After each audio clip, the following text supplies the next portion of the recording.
Mr. Robles is not in the courtroom every day, and although he is trying to have all of his drawings cleared by your representative, he's not been able to connect with her on all occasions, and perhaps that is how one of the drawings was broadcast without someone else in the court seeing it. It certainly was not done intentionally. But he has brought all of the drawings, so if you could identify perhaps for him which one in particular was the one that you saw recently.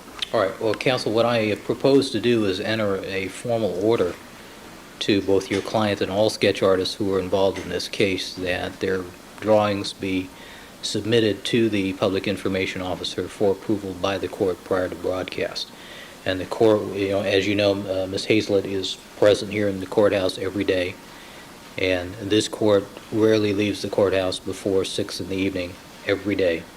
So we'll be available to, in an expeditious manner, review any drawings that you want to use immediately that day. That would be fine, Your Honor. I think the problem has been there are deadlines, and Mr. Robles does not do his work here in the courthouse as the other sketchroom artists do. I believe they work up on the 12th floor. They perhaps have a little closer access to Ms. Hazlett, whereas Mr. Robles retires to the CBS trailer to complete his drawings, and I think that's how they've missed each other. But well, if you want, what we can do is set up a regular schedule. At the conclusion of business, we'll be available for, say, half an hour after the conclusion of business every day, or we can be available just before the start of the afternoon session for other deadlines. I guess we'd have to have both in the instance that if there's a drawing that we need to use in advance of the evening news, it would need to be cleared before the close of session that particular day. If there is a drawing that we don't need to use, then yes, we could have it cleared at the end of the day. All right, then I'll issue this order, and I'll direct Ms. Hazlett to set up a regular schedule where she and the court will be available at the conclusion of each court session, both in the at the conclusion of the morning session, conclusion of the afternoon session. Is that acceptable? That would be fine, Your Honor. All right, then that'll be the order. All right, thank you, counsel. Thank you.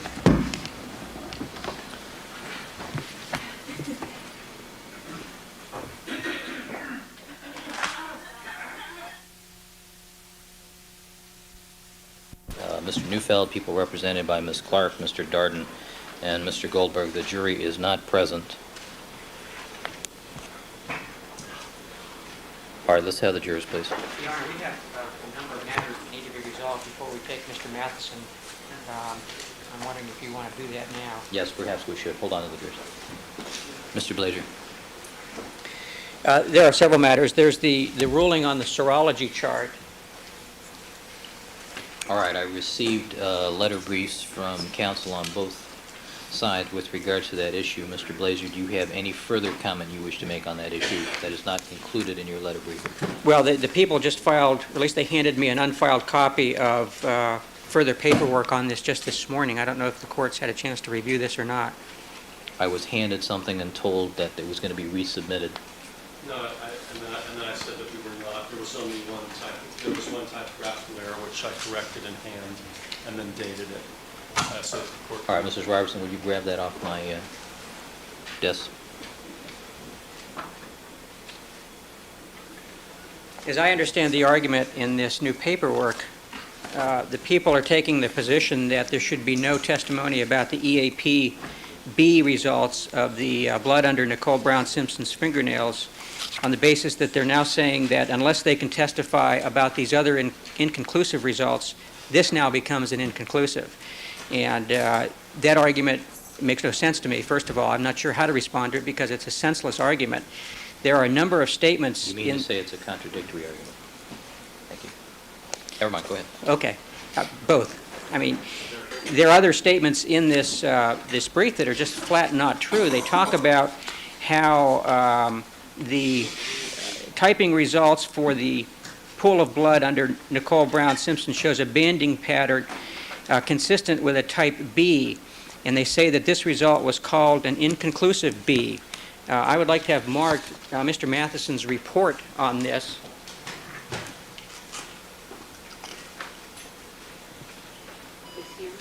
Yes. Yes.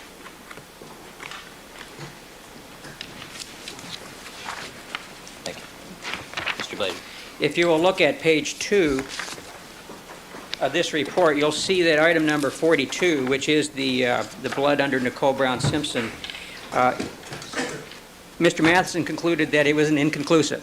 Not an inconclusive B, but an inconclusive. If you look also at the blood on Nicole Brown Simpson's thigh, which is item number 85A and B, in this brief they just filed, it's described as an inconclusive BA. In Mr. Matheson's report, Number 85? yes, in Mr. Matheson's report, it is an inconclusive. It is not an inconclusive BA. You'll also note that the fingernails, which are items 84A and B, are not inconclusive at all. They are a B, a straight B. And to represent otherwise is just simply not scientifically correct. Now, they may try to explain, well, it sure looks like a B, but maybe it was a BA at some point in time, and we're prepared to deal with that particular argument. But to change these other results to say, well, they were inconclusive before, but now we need to make them something else, is just simply scientifically fraudulent in our view and should not be permitted. So we would submit the matter with those comments on this brief that they just filed, as well as what I've already submitted in my brief before. Mr. Goldberg? Actually, Your Honor, it would be scientifically fraudulent not to admit them, and that's why we felt so strongly about this and have insisted on this to the extent that we have in filing a number of points and authorities and making a variety of arguments. We would like to call Mr. Matheson in a 402 hearing because we do believe that when the court understands these issues and it's not immediately apparent why the prosecution is taking the position that we are and why the defense is taking the position that they are. In fact, there's a certain aspect to it that's counterintuitive, because if you just look at the results on their face, the EAP result of the pool of the victim's blood being an inconclusive B is inconsistent with the defendant and is inconsistent with the victims in this case, and would seem to lend a theory that someone else deposited it. So you would think that the defense would be seeking to get that result in, that the prosecution would be seeking to exclude that result, because why would we want to put on a result, an inconclusive, albeit an inconclusive one, that's inconsistent with anyone in this case? Why would the defense want to exclude that result? It does seem to be counterintuitive, but when the court understands that scientifically we know that the pool of the victim's blood has to be her blood, and therefore we know that the true type is a BA, and we know that that's not what we see when we test it, that tells us something about what is happening under the environmental conditions at the crime scene. And it tells us that type EAP BA blood is degrading in such a manner as to create the appearance of a B. And I think Mr. Matheson can communicate this to the court that I cannot, and that's why we would seek to put him on for the purposes of explaining this and perhaps using a chart that we have that we'd use with the jury to explain what this banding pattern looks like when it's not degraded, what it looks like when it is degraded, to explain the scientific literature that identifies this problem that we quoted in our most recent brief, and to discuss the literature that says that according to some analysts, you are required as a forensic scientist to look at the pool of blood and blood on the victim's clothing as a control study to determine whether or not you in fact have degradation on this one particular marker, because it has certain problems in terms of degradation that the other markers do not have. And we've cited the literature which says that Mr. Matheson is required, according to these authors, to do the precise thing that he is doing, and that he should not, if you accept these authors, express an opinion about the blood under her fingernails unless he's also looked at what's happening in the pool of blood and the blood that's on her clothing or on her person. Now, counsel has given you a copy of the analyzed evidence report, which simply reports inconclusives. It does not give an indication as to whether it's an inconclusive B or an inconclusive BA or what have you. On the electrophoresis worksheet, which in light of counsel's argument, I should probably also mark, only unfortunately my copy has writing on it, and I'd like to give the court a clean copy. Do we have it? I'm going to get a clean copy to mark. But it talks about the EAP result on item 84A and B, which are the fingernail scrapings, and 85A and B, which are the dots of blood that came from Nicole Brown's thigh. And the way that it is called on the electrophoresis worksheet, which is the one that is done contemporaneously with the testing while you're actually looking at the plates, the analyzed evidence report is a formal document for external purposes, for attorneys and for the court and so on. But in what is actually a document that is generated at the time of the analysis, what Mr. Matheson says on 84A and B, that being the fingernails, is B question mark. And the question mark typically... Mr. Goldberg, let's cut to the chase here. Let's assume that as a result of this challenge, the court needs to conduct a 402 hearing. What's your time estimate as to how long that'll take? And how do you suggest we accomplish this as expeditiously as possible, understanding we have a jury? I understand that, Your Honor. And I don't like 402 hearings, and I don't believe that 402 hearings should almost ever be done with live testimony. So this is contrary to my ordinary practice, because I understand what the court is afraid of here, and that is that it's going to turn into a little bit of a mini trial on an issue where the prosecution feels that there is no factual or legal issue for the court to resolve. The bottom line conclusion that Mr. Matheson is going to give is that based on the totality of the evidence that he has in front of him, that the EAP results under the victim's fingernails are in fact a BA. I asked you two specific questions. How long is this going to take, and how do you suggest we do it? Now,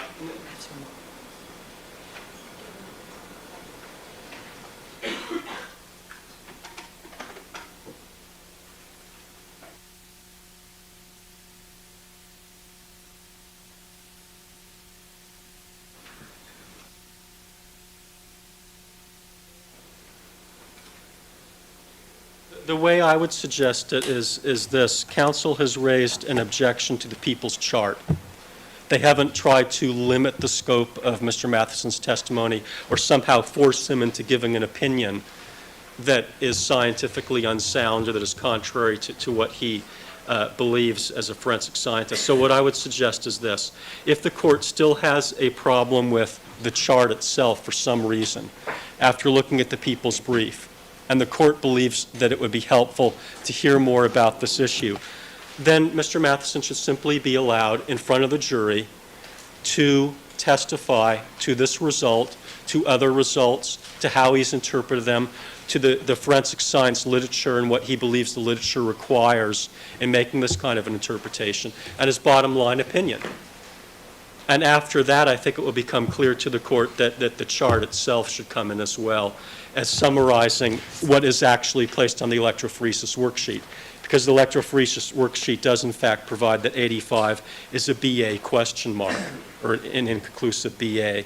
And all of our results on the chart do in fact come either from the electrophoresis worksheet or from the analyzed evidence report. So it's a summary of business records. Are you suggesting that I conduct this 402 hearing in the course of the presentation Yes. of Mr. Matheson? Yes. All right. I've heard that before. Mr. Glazier? We certainly object to that. And let me make it clear, we're not objecting to Mr. Matheson testifying as to how a BA degrades and whether it can look like a B or not. We're fully prepared to cross-examine him on that issue.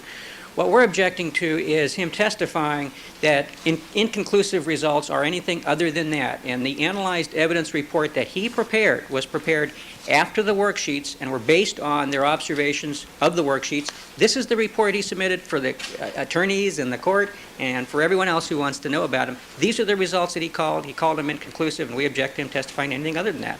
All right. Thank you. All right, the court finds that this particular issue as presented is an issue that goes to the weight of the testimony, the weight that is accorded to the testimony, not necessarily its admissibility. However, having said that, the court anticipates that we're going to see rather extensive cross-examination as to this particular issue. And I have to indicate to counsel for the prosecution that given Mr. Matheson's original report, I suspect I'm going to have to give rather wide range to the defense as to these, quote, inconclusive indicating a degraded sample. All right, let's have the jurors. Yeah, there are other issues as well. Such as? The prosecution just brought in a new chart this morning on this very issue of the fingernails, and we have no objection to anything on the chart except there is a picture of Nicole Simpson's body from a long shot that I think it may have been used before in some other context, but it has no meaning really on this particular chart. We think it's overly gruesome and unnecessary. Mr. Goldberg, will you get to that chart before we break for lunch? I don't anticipate that I will, but it is possible. All right, let's assume that we're not going to get to it. I'll take a look at it over the lunch hour. But I believe I'd like to get rolling with the jury okay, this I morning. believe it is a photo that's been introduced. And then counsel also had another motion that Has they to filed have some this morning. relevance, though. But What? I'll look at it over the lunch hour. Yeah, we did have an additional motion that Mr. Neufeld is prepared to argue that we filed this morning concerning the order of proof. In essence, we're objecting to Mr. Matheson testifying to any test results on Mr. Simpson's blood before they call, without proper foundation of the person who drew the blood. And Mr. Neufeld's prepared to. Well, I assume I'll hear that objection as soon as there's some testimony regarding the blood, a foundational objection. And finally, there was a brief filed on Thursday, I believe, about the business records exception and Regarding chain of custody. regarding yes. chain of custody. We have no objection to testimony from Mr. Matheson about what amounts to ministerial acts of putting things in packages and sending them off to other labs. But we would object if they have any intention of offering testimony about Mr. Matheson testifying about tests that some other person did or evidence collection that some other person did under that exception. But I understand from Mr. Goldberg they don't intend to do that, so that may be a moot point. I don't have a present intention of doing that, Your Honor. Terrific. Glad to hear it. Let's have the jurors. And finally, we would object in advance to avoid a sidebar if possible, that if they intend to ask Mr. Matheson any questions about anything that our experts have done, either at some other location or in Los Angeles, we object to that and want to be heard about that before that's done. All right, that would seem appropriate. Mr. Goldberg? I do have a present intention of doing that, Your Honor. This morning's session? I don't think we're going to get to it this morning. Okay, give me a heads up when that comes so we can discuss that out of the presence. Let's have the jurors, please.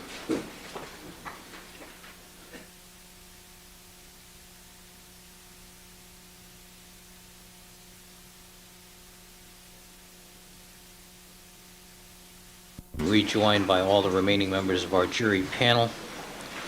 Previously in chambers, the court conferred with counsel. The court has found good cause to excuse from further service juror number 2.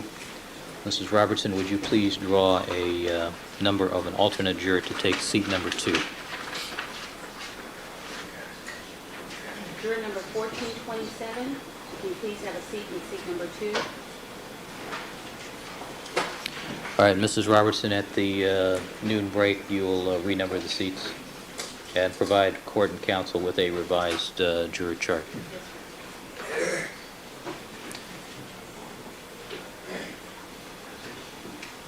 All right, Mr. Goldberg, would you call the people's next witness? Yes, people call Gregory Matheson to the stand. Raise your right hand, please. You do solemnly swear that the testimony you may give in the cause now pending before this court shall be the truth, the whole truth, and nothing but the truth, so help you God? I do. Please have a seat in the witness stand and state so your first and last names for the record.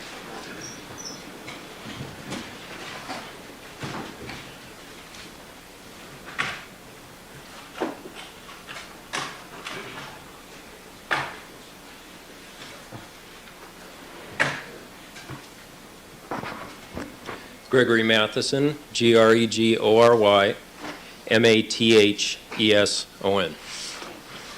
Mr. Goldberg. Sir, what is your occupation and your current assignment? I'm employed by the City of Los Angeles, working for the Los Angeles Police Department Crime Laboratory. I am currently what is called a Chief Forensic Chemist 1, which is Assistant Director of the laboratory. Okay. And, sir, in that capacity or in any other, are you part of any conspiracy in this case to frame the defendant? No, I am not. Or part of any cover-up for the purposes of framing the defendant? No, I am not. All right. Now, you said you're the Chief Forensic Chemist? Yes, that's the title. And why is it called that? Well, that's a civil service class that was assigned to that position a while back. It exists in two-step. The Chief Forensic Chemist 1, which is an Assistant Director position, and the Chief Forensic Chemist 2, which is a Laboratory Director. All right. And how many Chief Forensic Chemists are there in the crime laboratory? Well, there's a total of 3, 1 director and 2 assistants. Okay, I'm going to get into your training and experience in a few moments, but did you perform some of the conventional serological testing on some of the biological evidence in this case? Yes, I did. Right, and also, did you participate in managing the sending of items out for analysis to outside laboratories? Yes, I did. All right. Now, do you have a degree that qualified you to become a criminalist at the Los Angeles Police Department? Yes. And what was your degree in? Well, I have a degree in criminalistics from California State University at Long Beach. When did you get that, sir? Was in May of 1977. And I want to ask you about some of the other courses that you took since then. Do you have your curricula vitae in front of you? Do you need to refer to that to give us specific dates and times? Yes, I do. Okay. All right, the record reflects that Mr. Matheson does have before him a ring binder with a number of pages in it.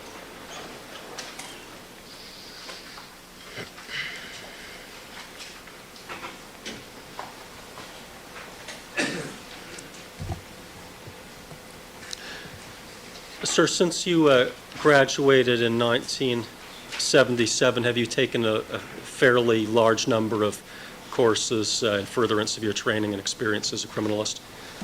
At that point, it depends on what you mean by courses. I have had a handful of what I'd call formal training or courses, along with attendance at a number of seminars and meetings and that type of thing. Okay, I just want to go through some of the courses and seminars that are pertinent to the issue of serology. And let's start with the 1982 two-week FBI class. What was that about? Well, in 1982, I took a 2-week course called Biochemical Methods of Blood Stain Analysis that was offered at the FBI Academy in Quantico, Virginia. That was mainly about the electrophoretic determination of genetic marker types. It's the steps or the process that's used in what has been called conventional serology to identify the types of enzymes that are present in the body. Okay, and just so that we're defining some of these terms, when you say conventional serology, that is distinguished from what? That term came around as DNA analysis in forensics started becoming possible or used within the field. In a way to define the difference, we started calling the systems and techniques that we'd used for many years as conventional, and the rest as being DNA. And when you say electrophoretic techniques, we'll get into this in some more detail further down the line, but can you just give us a simple definition? Well, electrophoresis is a process or a technique whereby a gel is poured, samples of biological material is placed on one end of it, electrical current is passed through it, and the end product is a sequence of bands that can be interpreted to tell you what type of blood you're looking at. And were these techniques, the electrophoretic techniques and ABO type testing, around for a significant period prior to the use of DNA technology? Yes, they were.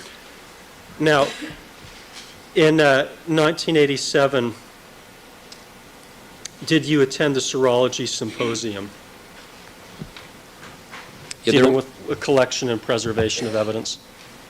There was a symposium held at that year which involved attendance by a large number of forensic scientists, mainly in the California area, I did attend it, however, I was also one of the working groups or met with one of the committees for several months prior to that in preparation of the meeting.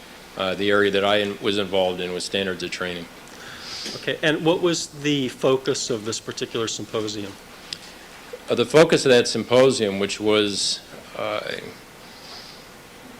to elicit what was the standard practice or the consensus of practice within the forensic community at that point in time. In terms of what? What we were calling conventional serology. Did this deal with any of the collection and preservation aspects or just the testing aspects? No, it also involved collection and preservation. And was there any product that was generated as a result of the symposium, such as a manual or a pamphlet or publication? There was a kind of a loose covered document that, I don't know the number of pages, it's about a 1/4 inch thick. All right. And did that cover the subjects of the collection preservation and also the conventional testing? That's correct. All right. Now, was a lot of focus placed at this serology symposium into the mechanics of how you actually collect a stain from a crime scene? The actually getting down on your knees and Right. No, it didn't go into that aspect of it very much at all. And do you know why? The only reason that I Sustained. Well, you were part of this working group. no, the working group I was in dealt with training. Okay. Has the actual mechanics of how you collect a stain been a controversial issue or a widely discussed issue in the forensic field? No, it is not, Why not? because it's a fairly basic process. Even in reviewing a number of forensic texts, there's very little reference to that step. They talk about locating the stains and eventually then, packaging and preserving them, but the actual collection is not addressed very often. Now, going back to some of the courses that you took, in 1989, did you take I guess 2 classes at the University of New Haven, Connecticut? Yes, they were held at the university. However, they were, it wasn't like a university course, but it was held at that facility. And can you tell us what the 2 classes were? Well, one of them dealt with the ABO typing of bone samples, and the other was an overview of DNA. When you say ABO typing, you're referring to what?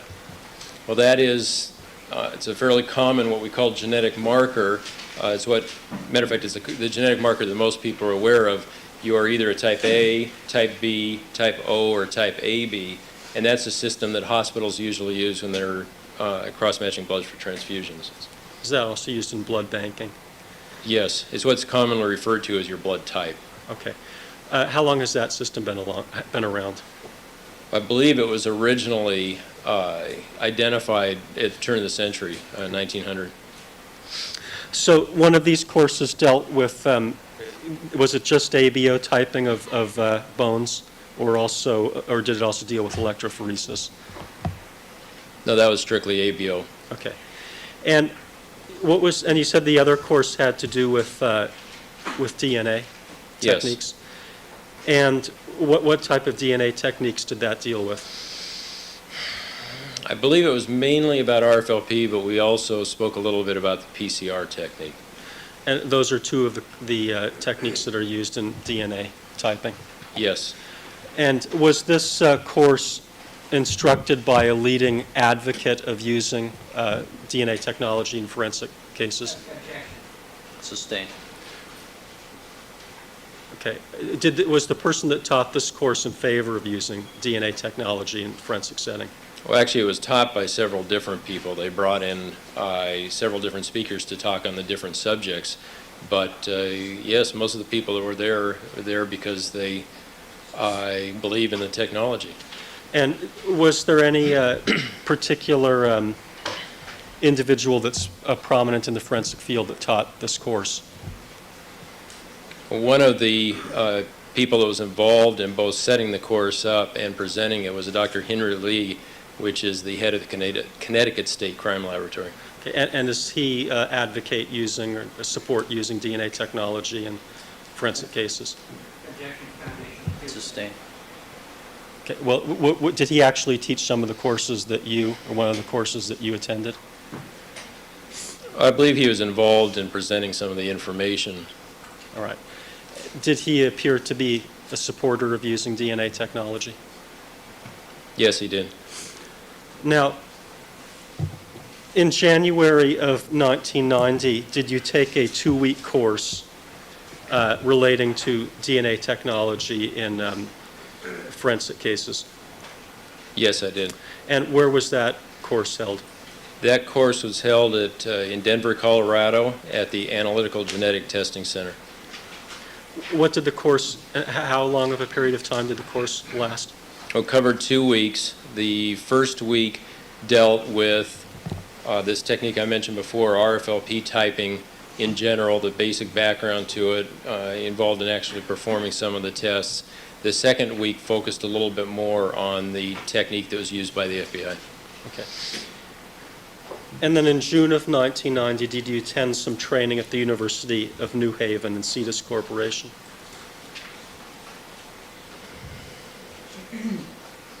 Object at this point, proceedings are relevant beyond this witness's expertise.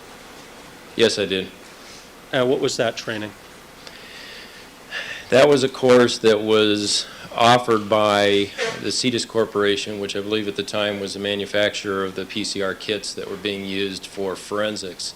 And it involved the theory and practice and techniques in PCR analysis, along with some hands-on getting a chance to run the techniques ourselves. Okay. How long was that course? I believe it was 5 days. Now, in addition to these courses that we just mentioned, did you attend seminars of the California Association of Criminalists? Yes, I have. And when did you start attending those seminars? Well, I became a member of the California Association of Criminalists in 1979 and attended every seminar I could go to. From that time till now, I believe they're held twice a year, and I think I've only missed 3 or 4 over that time period. How long are those seminars? Normally they last 2.5 days, a full day Thursday and Friday and half day on Saturday. What range of topics do they cover? Just about anything to do with forensic sciences. Did they deal with serology issues in these seminars? Many times serology is one of the main topics of discussion, both in the papers that are given and outside of them. And by the way, what is serology? Serology deals with the analysis of body fluids. Okay. Now, and you said that these seminars by the California Association of Criminalists are twice yearly? That's correct, once in the fall and once in the spring. And as a result of attending these seminars, do you learn the practices that are standard within the criminalistics profession? That's part of it. Like I said, the seminars have a wide range of topics, from techniques that may be used in the future that are just becoming available to us, to hints and tips on how to do, current techniques better, and just, generally kind of dealing with this, the topic in general. Are the forensic scientists who attend these seminars coming only from California, or do they come from other places as well? No, they can come from just about anywhere. As a matter of fact, our last meeting, which was held in the fall, was done in conjunction with the Forensic Science Society from England, and we had a number of attendees join us from England. Okay. Now, is there also an organization known as the American Academy of Forensic Sciences? Yes. And are you a member of that organization? Yes, I am. Do you attend their seminars? I have attended about 4 of them, yes. And how long are their seminars for? Well, they tend to, the actual papers or technical presentations are basically the same as the CAC meetings, or the California Association of Criminalists, in that they're about 2.5 days. The meeting itself can run anywhere from 6 to 8 days, because there's an awful lot of ancillary type of activities that go on.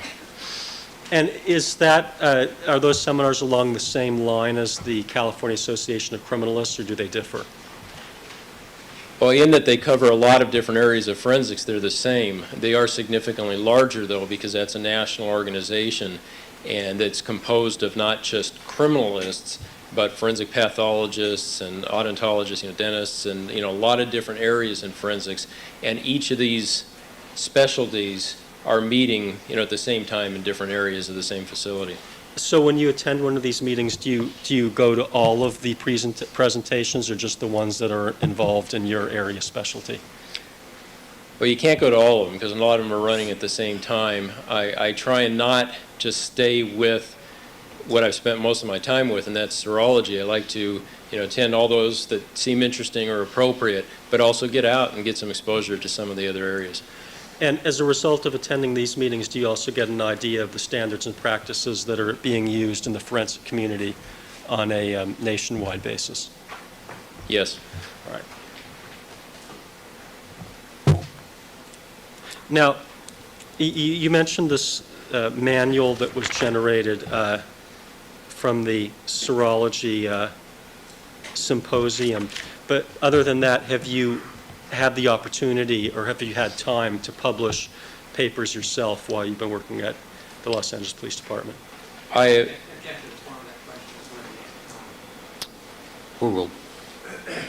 have never personally published any sort of scientific paper. And why is that? Well, normally, an awful lot of the papers that appear in scientific journals and that type of thing deal with research. Validating existing systems, bringing new systems online, that type of thing. My interest has not been in research. I enjoy applying the technology. I've always enjoyed doing casework. And a mere fact of the fact that we're with the Los Angeles Police Department and our criminalistics laboratory has a very high caseload. There's unfortunately a lot of crime in the city, and it does keep us busy just doing casework. So it's a combination of the two things. I don't have a strong interest to get out there and publish and do that, and I enjoy doing casework, and there's plenty of casework for us to do. When you say casework, you're referring to what? Anything that comes into the laboratory associated with a crime or incident within the city of Los Angeles could range from the type of casework the laboratory gets runs the gamut, from narcotics to serology cases associated with homicides and rapes to blood alcohol analysis, just about anything. Okay, let's turn a little bit to your professional career. When you were in school getting your degree in criminalistics, did you work for any law enforcement agencies? Yes, I did. What agency did you work for? For the Culver City Police Department. And in what capacity did you work for the Culver City Police Department? My title was a community service aide, and then it got changed to community service officer. Basically, it was a student position. It was part-time during school and then full-time during vacations and holidays. I worked a couple of different assignments. I was with them for about 5.5 years. Initially, I was assigned to patrol, where I'd go out and assist with booking prisoners when they came in, take burglary reports, the simple things. Occasionally have to write parking tickets, that type of thing. I eventually, actually, as soon as I could, got transferred out of that area into our identification unit because that interested me more. And in that unit, I learned how to process a crime scene. I'd fingerprint burglary scenes, photograph scenes, go out and fingerprint and photograph whatever type of crime scene that happened to come up. Now, you said identification unit. What's that? Well, normally, crime laboratories tend to exist only in the larger cities, counties, state, federal government, that type of thing. Small municipalities, as a rule, do not have crime labs. They have what are called ident sections or identification sections. They focus in on evidence collection, fingerprinting, and photography. When you were working with the identification section at the Culver City Police Department, were the people that you were working with criminalists, or did they have some other job classification? Well, we're talking about a small department. The person that I worked directly with would be another civilian. It happened that the two people that I worked for, they were identification technicians. They were both retired, one from the Los Angeles Police Department as a fingerprint person, and the other was retired from the LA County Sheriff's as a fingerprint person. But did they also do things like collect biological evidence, or was it limited to fingerprints and the like? No, if there was a reason, if there was a crime that involved biological stain or evidence, either they or I would, depending on who handled the particular scene. So they were collecting biological evidence even though they were not criminalists? That's correct. Okay. Is that standard throughout the state in terms of the way law enforcement agencies, or many law enforcement agencies, collect biological evidence? Sustained. Well, sir, are you aware of the standards and practices in a variety of law enforcement agencies as a result of your participation in these various state and national organizations you've testified to? Oral. I am aware that the personnel that are used to perform different tasks varies from agency to agency. And do some agencies use criminalists, whereas others use technicians, identification technicians? Yes, that's correct. I mean, in the case of the City of Los Angeles, we have criminalists. We do not have ID techs or identification technicians, so we use criminalists to collect that. Like I mentioned, many smaller municipalities that don't have crime labs have their ID techs collect the evidence, and actually there are some cities that have their own crime lab that also hire ID techs that are the ones that go out and process, mainly the simple scenes, but process scenes. Okay. Now, when did you first join the Los Angeles Police Department as a criminalist? It was in June of 1978. And by the way, are you a sworn personnel as a criminalist? No, I am not. Our criminalists are civilian. Okay. Now, when you first joined the Los Angeles Police Department in 1978, what was your first assignment? Well, I was hired in as a criminalist 1, and I was assigned to the toxicology unit. And how long were you at the toxicology unit? I worked toxicology from June of 1978 until I believe it was early January of 1980, so approximately 18 months. What was your next assignment after you were finished in toxicology? Okay, after working toxicology, I was transferred to what we call a special testing unit, and in that unit I dealt with maintaining a couple of analytical instruments, running some of the more unique or unidentified drugs or narcotics, bomb debris analysis, poisons analysis, a variety of different things. So what does special testing do in terms of, I mean, do they just test anything and everything that's unknown, or what? Well, with the way our laboratory is laid out, the special testing unit has some specific assignments, such as any sort of bomb residue case, a poison case, that type of thing, go directly to that unit. Beyond that, basically the people that work that unit get whatever doesn't fit into any of the other units. It's things that may handle some sort of unique or special handling. Okay. And you were there for 18 months, you said? Actually, it was a little longer. I believe it was from January of 1980 until I think it was August of 81, so it'd be about 20 months. All right. And where did you go after you were finished with your assignment in special testing? After that, I was assigned to serology. And how long were you assigned to the serology unit?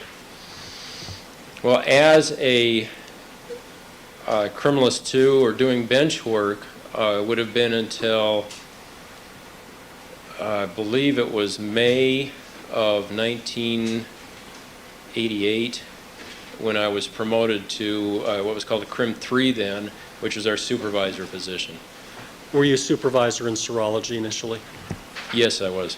Okay. Now, you used another term, you said bench work. Is that the same as casework or different? Yeah, that's a term that's used for the person that's actually sitting working on the evidence, doing the analysis, is called bench work. Okay. How long have you been a supervisor at the Los Angeles Police Department and the crime laboratory? How many years?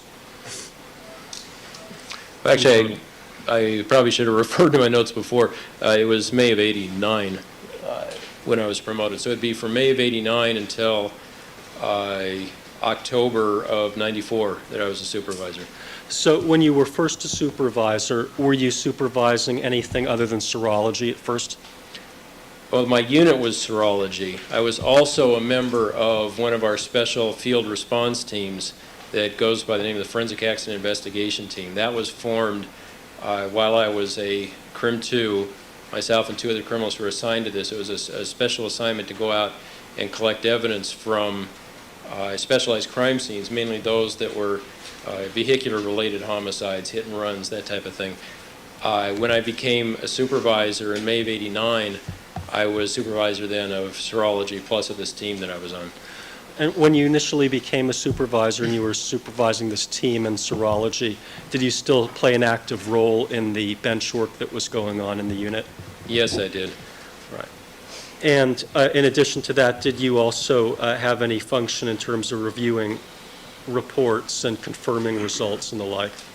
Yes, as supervisor of the unit, one of your goals is to, or jobs, is to review the analytical notes that come out of the criminalists or the analysts that are working the units. Before a report can be submitted out, we want to have it reviewed by a supervisor and either signed as being complete and accurate or returned to the analyst for either correction or updating, whatever it required. Were you performing any function in terms of actually reading other people's electrophoresis plates or photographs of the plates? Well, actually, for the first, 3+ years of being supervisor of the unit, I was still doing casework. Obviously, it wasn't at the same level as I was before, but I was still a analyst within the laboratory. In addition to that, these electrophoresis plates that I previously described with the bands on it, they were always co-read, either by the original person that did the run, plus then somebody else that was following up on it. Didn't have to be a supervisor, it could be a co-worker. I continue, as a matter of fact, to this date, still continue to occasionally co-read plates. Okay. Now, approximately 6 months ago, did your position within the crime laboratory change? Yes, it did. And what did it change to? Well, in October of 1994, I was promoted to my current position of Chief Forensic Chemist 1, and I currently manage what's called the Forensic Analysis section of the crime laboratory, which includes not only serology, but other units such as our trace analysis unit, chemical processing unit, which does fingerprints in-house, our firearms unit, a Valley unit, and question documents. And are you still performing bench work in this capacity, generally speaking? No, I'm not. All right. Are you still performing work in terms of looking at other people's electrophoresis plates and co-reading them? Occasionally. It is not near as often as it used to be, obviously, but if somebody has some work that's been completed and they want it reviewed and there isn't anybody else available in the unit for whatever reason, then they have come and asked if I'd go back and do a co-reading on it. Are there any plates that only you are qualified to read or that you have to read in the laboratory? There is one system that called haptoglobin that I tend to co-read more than anybody else. I don't know if anybody else at How do you this spell haptoglobin? HAPTOGLOBIN,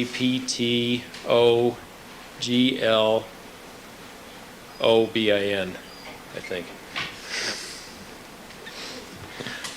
And why is it that you tend to co-read that more than others? Well, everybody has their own interests when it comes to a particular system or something within the unit. One of the criminals that works the unit now is the one who runs them the most, and she and I have worked together with it on the past. So I tend to read them for her when she has one of these come available. I haven't done it in, I think it's probably been a month or month and a half, so either she's not running that system as often or somebody else now in the unit is trained in co-reading. Okay. Now, with respect to some of the professional organizations that we asked about, is there also an organization called the American Board of Criminalists? It's the American Board of Criminalistics, yes. Criminalistics. And what is that organization? That is an organization whose function, actually sole function, is the certification of criminalists on a national basis. And did you play any active role in that organization? Yes, I did. What was that? I was involved in forming it.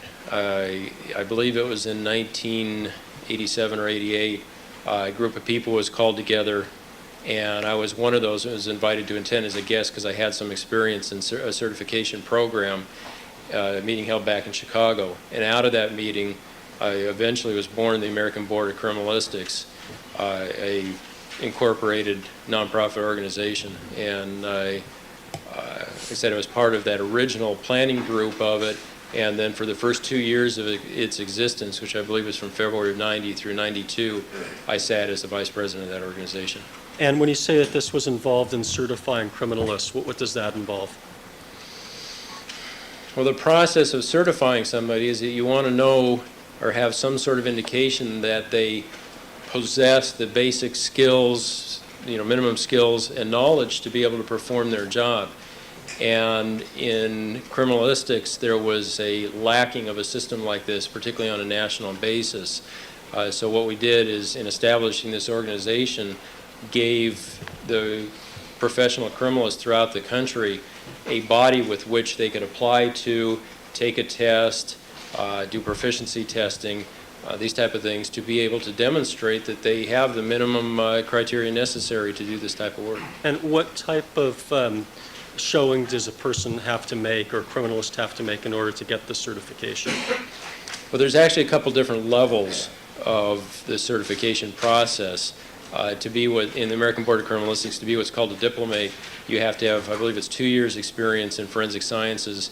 You have to pass a written examination that is on general criminalistics, not in any one particular field, and be working in the field, actively working in it. And do you have that? Yes, I do. Now, is there also an organization known as the California Association? Well, we talked about the California Association of Criminalists, and you said you joined in 1979. Yes. Did you hold any sort of positions within that organization other than just being a member? Yes, I have. And in 1987, did you begin to hold a office in that organization? Well, in 1987, I was made the chair of the certification committee. At that time, the California Association of Criminalists was interested in starting the certification program, actually before the national effort began. And the first step towards doing that is putting together a committee. I was the first chair of that committee when it was formed. I believe it was either in January or February of 1987, and held that position until the program was actually up and running and we were testing people and offering certificates. Right. And did your status in that organization change in approximately May of 1990? Yes. In May of 1990, I was appointed to the position, a board of directors position called the Regional Director South. Our association is basically divided in North and South. And I sat on that position on the board of directors for 1 year. And then in May of 1991, did you run for president of that organization? Yes, I did. Actually, you run for a president-elect. It's a 3-year commitment. The first year you're president-elect, you sit on the board. It's a board position, kind of learn the job. The second year is as president of the association. The third year then is the immediate past president, where you still stay on the board, have an active position in it, but it gives you a chance to wind down and assist the current president. And did you serve in that capacity for those 3 years? Yes, I did. So then your term ended in May of 94? That's correct. Do you continue to serve on any committees or any organizations within the California Association of Criminalists today? Yeah, at the moment, I currently belong to 2 committees. One of them is a publication committee that is involved with putting together our newsletter, and the other is a financial review committee. I would have liked to have been more active on it, but I've been a little busy lately. So though I belong to them, I haven't been as active as I'd like to be. And are you also a member of the California Association of Crime Lab Directors? Yes, I am. What's that? That's an association that I don't know what our current membership is. I think it's probably in the 80 to 90 range, that's made up of managers and supervisors of crime laboratories, mainly in California, but we also have members from other states. And While you were working in the serology section of the Los Angeles Police Department, can you give us an estimation of approximately how many ABO tests you performed during that period of time? I'd like to, I didn't memorize those numbers. I Okay. did make myself up a kind of review chart of the type of tests and the quantities that I did.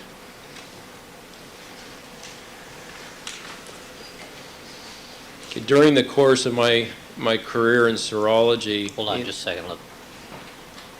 Let counsel review the chart that you're referring to. All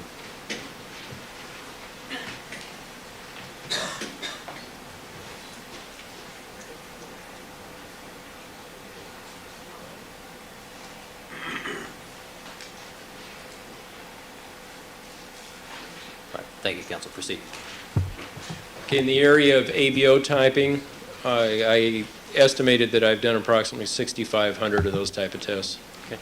And approximately how many electrophoresis tests have you performed on something called PGM subtype? That would be, it was approximately 1,000. Okay. Now, I'd like to ask you a little bit about crime scenes.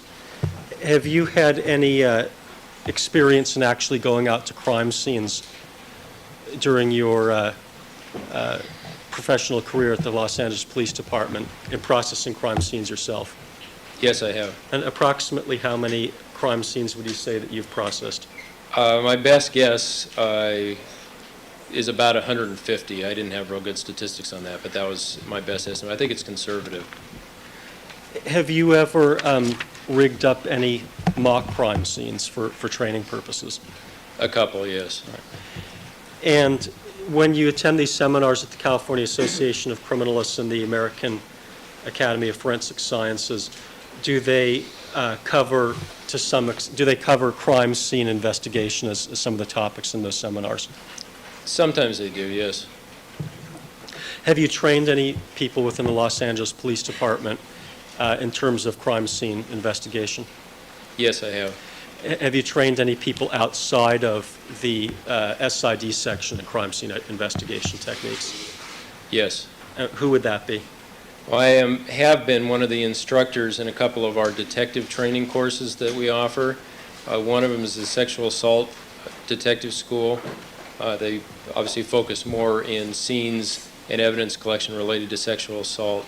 I also have taught for a couple of years at our homicide detective school, teaching them on the division's capabilities, SID's capabilities when it came to crime scene and simple evidence collection techniques. I also teach at a detective supervisor school, and we touch lightly on field techniques. When you say evidence collection techniques, have you ever taught detectives how to collect a stain using LAPD's procedures? Talking about a biological Yeah. stain? Yes, I have. And why are detectives taught that? Well, we want the detectives to be able to have the capability of collecting biological stains, blood drops, that type of thing, if a criminalist isn't available.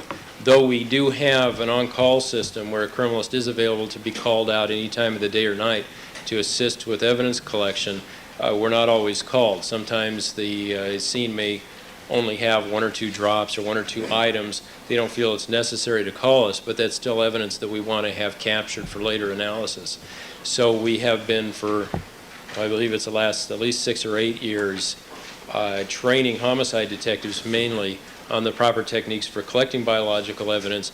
We supply them with a blood collection kit, which is simply a file box with the tools that are necessary in it to collect those samples. And are they taught how to, take a control and use the distilled water and use the tweezers and the whole 9 yards? Yes, they're both shown in a demonstration form. We talk to them about it. It's demonstrated to them, and if time permits, we have them practice it within the class. And are detectives, in fact, collecting biological evidence in the Los Angeles Police Department and submitting it to your laboratory for analysis? Yes, they do. Okay. Now, does the Scientific Investigations Division also have a field unit? Yes, we do. And who supervises that now? Well, right now, the unit is They have a lead criminalist, or what we call a criminalist 3, that's in charge of that unit. That person also works in another unit. Our trace supervisor is the immediate supervisor of them, and then I manage it. Now, why wasn't the field unit assigned to processing the evidence or collecting the evidence in this case? The deciding who ends up processing a scene is mainly a function of what time the call comes in. Like I mentioned a few minutes ago, we have people that are on call, criminals that are on call 24 hours a day, 7 days a week. However, if a call comes in during working hours, normal working hours, which for our field unit is 7:30 to 4, Monday through Friday, rather than send the off-watch person who may have been up the night before or may be going out the following night, we send somebody from this field unit to do the evidence collection. Are the people assigned to the field unit necessarily more experienced in crime scene processing than the individuals that are criminalists who are on rotation? No, not necessarily. They can be. Our field unit consists only of Crim 2 individuals, or those people that have advanced to the point where they could handle a crime scene by themselves if they had to. However, we rotate people through that unit just like we rotate people through our off-watch on-call situation.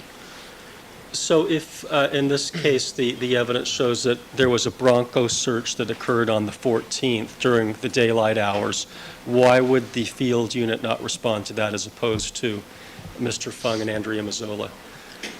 Well, what we try and do is maintain some consistency throughout a particular case. If it's possible,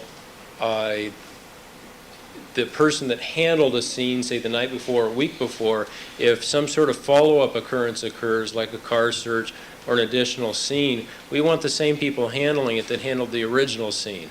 So in that case, that's why we did not send out somebody from the field unit. Would you always have to, if you had two criminalists that responded to the first scene on day number 1, will you always send the same 2 criminalists to the second scene, or can just one or the other go?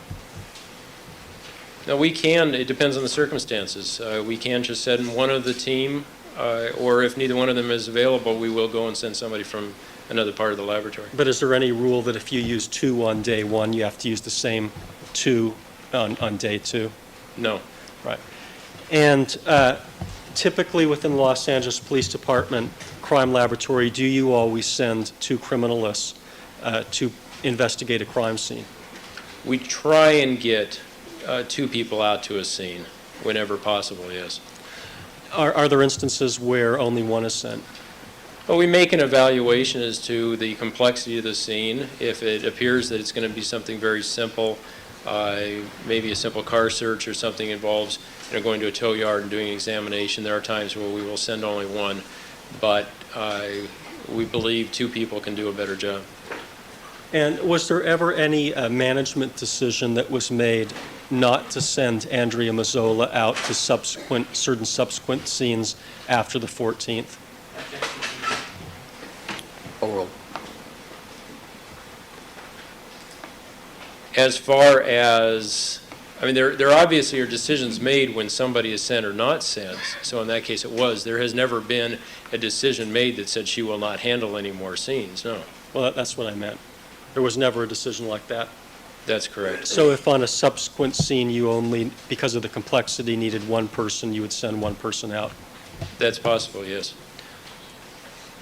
Now, in this particular case, before testifying, have you watched some of the proceedings or heard some of the proceedings on television or on the radio? Yes, I have. And have you heard some of the testimony and seen some of the testimony relating to the crime scene processing? Yes, I have. And did you also speak to me about the testimony that you were going to give? Yes. What were the nature of those discussions? Mainly, it was a two-way thing. I was in preparing you for what I was going to be testifying to, just as you would talk and tell me some of the areas that we were going to discuss. Normally, it is just acquainting each of us with styles and with general topic areas that are going to be brought up during direct examination. Did you also provide me with some instruction in terms of how ABO typing and electrophoresis is performed and certain technical topics such as that? Yes, that was part of my comment about preparing you for it. There has been kind of a training process going on to acquaint to acquaint you with the techniques and the procedures that we use. Have you also talked to any defense lawyers and provided them information about the case as we've progressed? Yes, I have.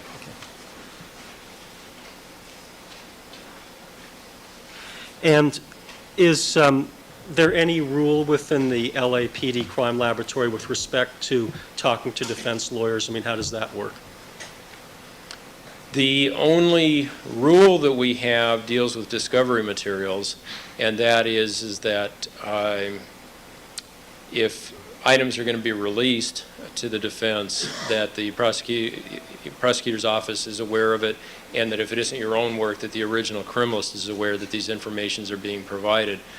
Beyond that, there is no specific rules about whether, who you can or cannot talk to with regards to a case. Do you talk to defense lawyers? Yes, I do. And is it common for criminalists to speak with the person that's going to be calling them as a witness prior to getting on the witness stand and testifying? Yes, and it's not only common, it's preferred. We want to make sure that everybody understands what's going on, that you have a chance to discuss the issues. Let's get a little bit into the issue of collecting evidence. First of all, what does it mean from a criminalistic standpoint to collect evidence at a crime scene? Well, collection involves everything from documenting where the evidence is, describing the item of evidence that's to be collected, the actual process of picking the evidence up off of the ground or off of whatever item it might happen to be, eventually packaging it and describing it for a property report, and then what's called booking it in or placing it into our property facility.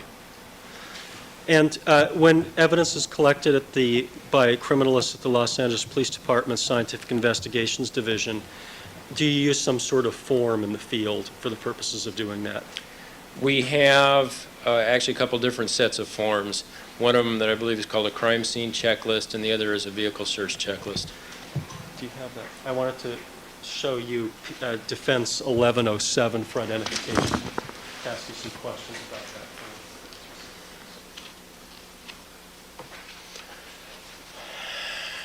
It's the page, Your Honor, that is in table form. Or chart form, I should say.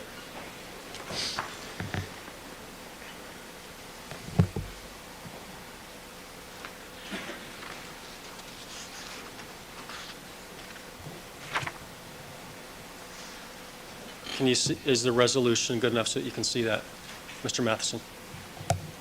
I can see it, I can't read it, but I can see what it is and I recognize what it is. Okay. And is that one of the pages in the crime scene identification checklist? Yes, it is. And is this page typically filled out contemporaneously with the evidence collection, or with certain phases of the evidence collection? Most of the information is, some of it is filled out later on.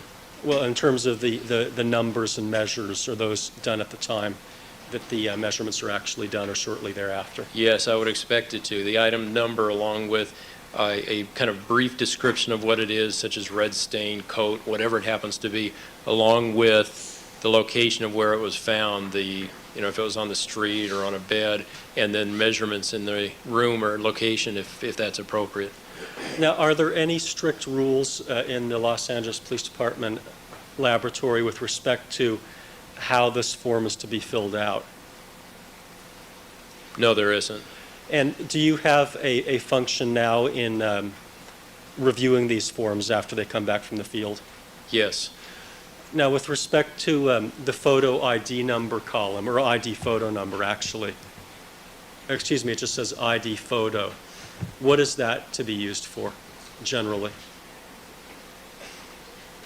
For me, I have always considered that a checkbox as to whether or not a photograph was taken of a particular item out at the scene. Sometimes it doesn't happen. Either photographer's not available or whatever. I mean, that's been the place where I see, yes, a photo was taken, check it off. Have you noticed any other practices?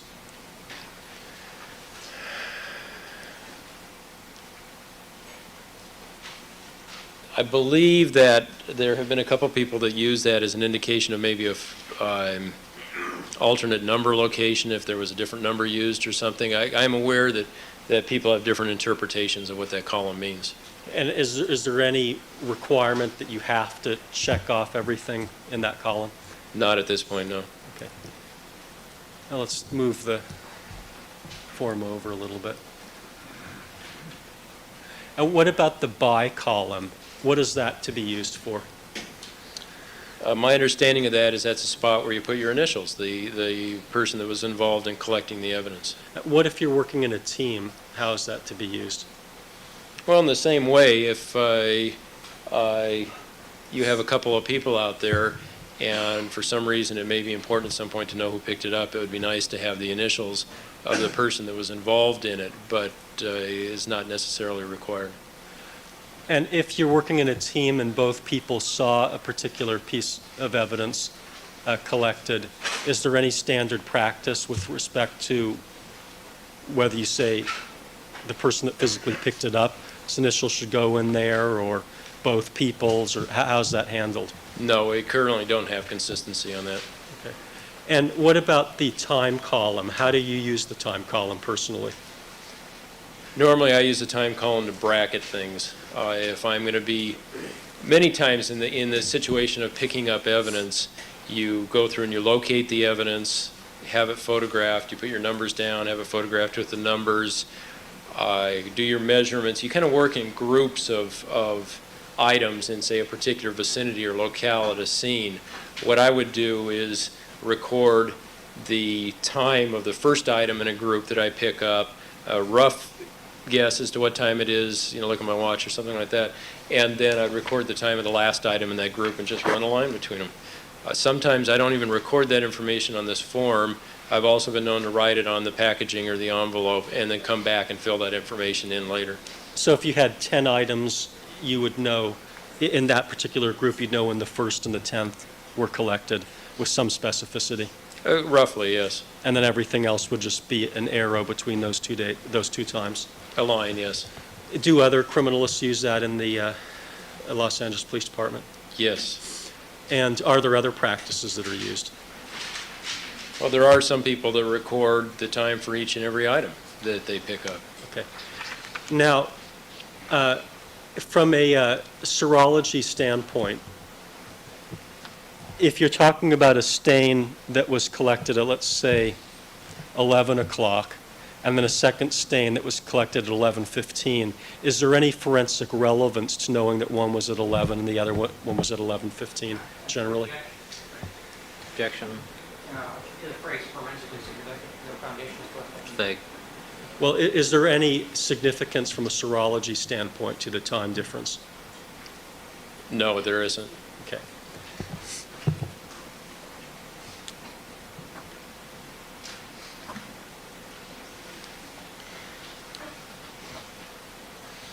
Now, within the forensic community, based upon your membership in these various organizations that you've discussed, are you aware of any consistent practice with respect to when you are working in a team investigating a crime scene, whether you should signify who physically collected a particular piece of evidence, whether you should separate it out? I don't remember having any discussions about that. That is not a hot topic within the forensic community. No, it isn't. All right. What about the issue of the times? Is that a hot? I'm sorry.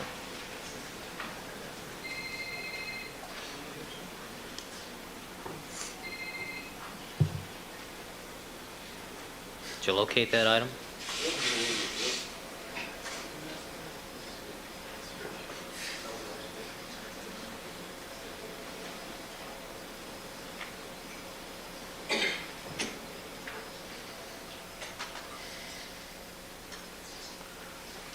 Irish Goldberg, proceed. And what about with respect to the portion of the list that says time or notating the time, does that appear to be a controversial or hot topic within the forensics community as to how you should fill that kind of information out? Not in specifically how it should be filled out. All right. What is the goal that is the criminalist is trying to achieve in generating this paperwork? I mean, why do you even have to bother with it? Well, the main reason is to be able to locate where the items came from. The most important piece of information that is on there, or the sequence of information that exists on that form, is the item number, the location where the item came from, and a description of the item itself. That way you can track that item through the system. Many of the other items that are on there are nice to have, but the most important thing are those three items: the number, the location, and a brief description of what it is. So do those three items help you to place a particular piece of evidence back in the crime scene? In other words, figure out where it came from specifically? Yes, well, it relates back to the photo that was taken of it, so you can see a picture of how it was at the scene, and gives you a location of, in general, where it was. But if you have a photograph, is it absolutely necessary to even have this kind of information? I mean, isn't it duplicative to a certain extent? Well, to a certain extent, but not completely. Photographs are not perfect in their depth or their perception as to where they are. It's still nice to have, measurements to generally locate it where it is in relation to other items, in relation to a room, or in relation to a victim, something like that. Okay. Now, is there any rule within the Los Angeles Police Department as to whether this form can be filled out in pencil or pen or any other writing instrument? No, there isn't. And with respect to erasures, is there any rule on that? No, there isn't. If the form is a mess to the point that it's difficult to read, can the criminalist rewrite it? We talking about the whole form? Or portions of it? There's no rule that says they can't rewrite or clarify certain areas of a document. Maybe we can just look at the next page, 18 or 19.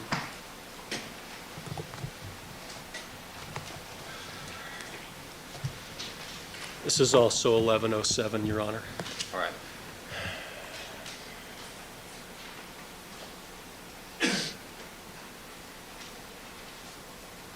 Have you seen this, taken a look at this document before? Yes, I have. For instance, on this document, if you wanted to clean it up to place it in numerical order, and because some of the items appear to have been erased and written over, is there any rule that would prohibit you from doing that? Oh, well, but we have gone over this Well, but previously, yeah, but it's something that the defense has made a lot of. but we have deal gone about through it. We've discussed it. You can get his perspective as a manager, but I think we've about covered it. I know, and it's just one Right. question on this, and One we spent question. about an hour on it during the defense case. Wait, counsel. Okay. One question, proceed. Can you repeat the question? I hope I don't get in trouble. With respect to this type of form, if the criminalist wanted to clean this up because there are erasures or just to put things back in numerical order, would there be any rule against that? There would be no rule with them rewriting it. From an administrative point of view, I'd like to have the original still thrown in with the notes. But if it made things clearer to rewrite things or reorder them, that would be fine. But is there any written policy or oral policy on that one way or the other that you're aware of? No, there isn't.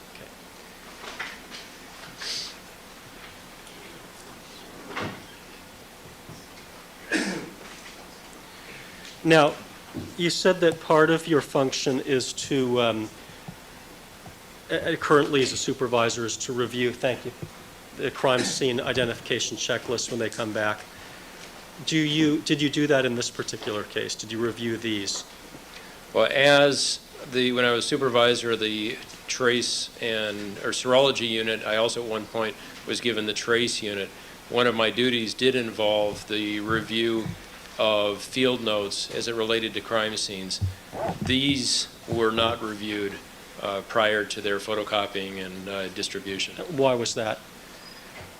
It was mainly a function of the hecticness of the time.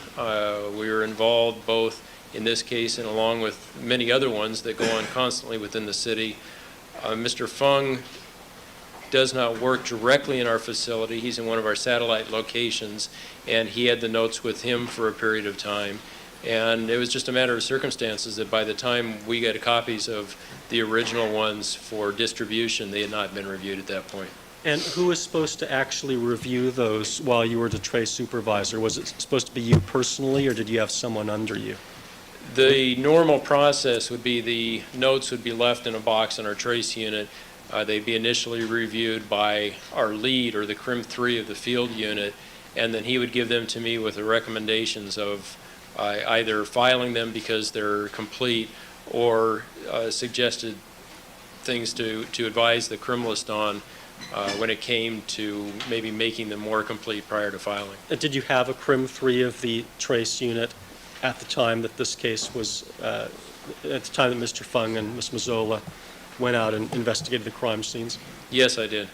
Okay, was he at that time reviewing them, or were you doing it?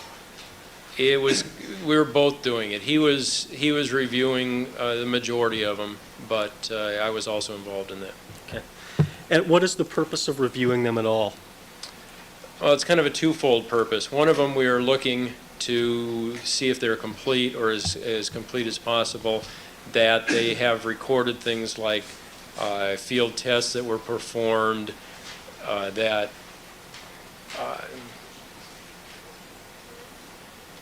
mainly that they were as complete as possible. If there were areas that were left undone, we would send them back to the criminalist, and if he had that information available, we would ask them to make them complete. If they didn't have it, or you'd have to just make guesses on the information, we didn't want that. At that point, it becomes a training process in that we point out to them, next time maybe you should put a little more detail here, you should make sure your measurements are all included, whatever it happened to be, so that the next time they went out in the field, their notes would be more complete than they currently are. So on occasion, you will ask someone to actually add something to the crime scene identification checklist, to add some additional information? I will if I am sure that they know that information, that they're absolutely positive and they're not just putting something in there to fill it in. And other than that, the review process serves a training function? That's correct. Right. Now, on the crime scene identification checklist in this case, there's been some testimony that Andrea Mazzola was placed on as the officer in charge on the Bundy list. Her name. I'm aware of that, yes. Yeah. And is there any significance to that? No. Why is that done typically? What does that signify? Well, the OIC, or officer in charge, just normally by habit is the person who is on call. Officially that weekend, Ms. Mazzola was the criminalist on call. When Detective Headquarters Division, which is the section of our department that dispatches us, has a homicide scene where a criminalist is requested, they go to a sheet that we supply them on every Monday and Friday and refer to the name of the criminalist that is available, and the name appearing on that sheet was Ms. Mazzola. She then, because of the fact that she was a CRIM 1, would call the CRIM 3 that was responding with her, the supervisor, in this case, Mr. Fung. So it merely was an indication of the fact that it was her weekend on call and her name was placed on top.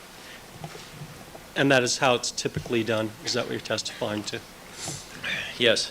All right. Now, with respect to collecting evidence, again, do you have a practice, and when you're talking about biological evidence, of collecting representative samples? Yes. What does that mean? To me, a representative sample is, well, probably the best way to do it is by a example. If you have a blood trail that leads away from a scene or into a scene or whatever, if you have a blood trail that consists of 30 or 40 drops that goes on for a block or two, it would be unnecessary and inappropriate to pick up every single drop of blood along that trail, because you can tell by looking at it that it's a continuous trail being dropped by the same person. What we would like to see, rather than picking up all 40 of them and spending the time doing that, is to pick up what we call a representative sample of that trail, a blood sample from the beginning, maybe one or two in the middle, depending on how long it is or more, and one from the end. I would also expect somebody that's doing a trail like that to collect any sample that appeared that it was out of place or not consistent with the trail. That's my definition of what a representative sample from a crime scene is.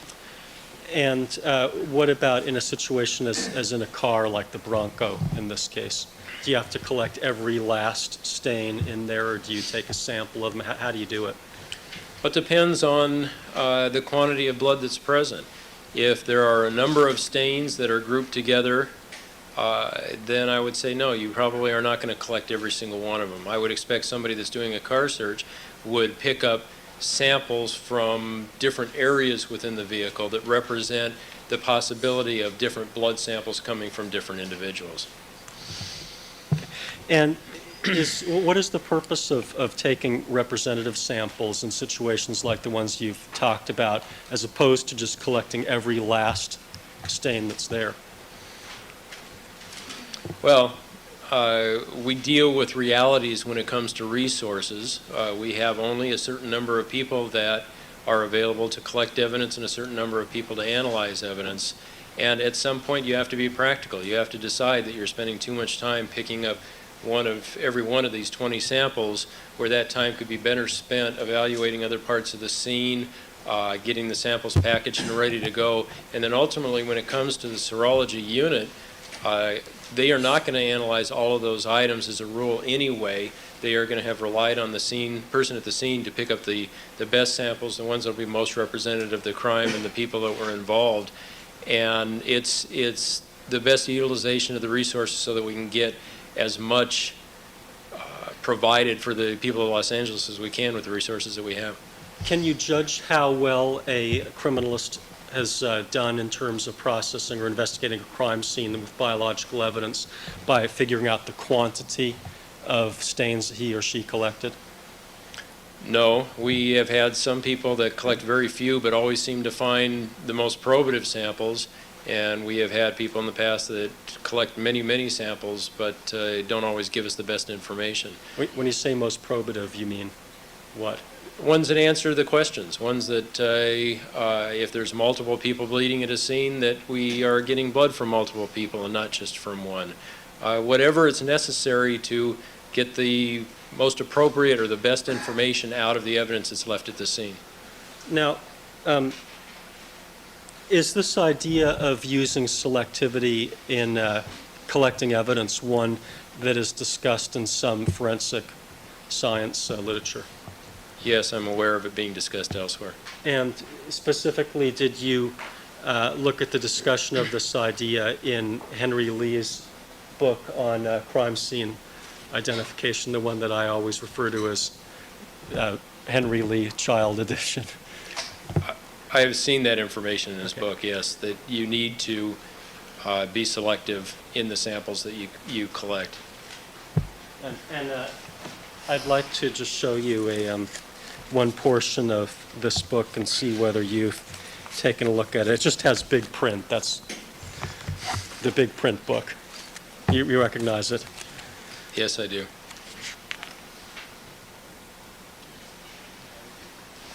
Yes, child.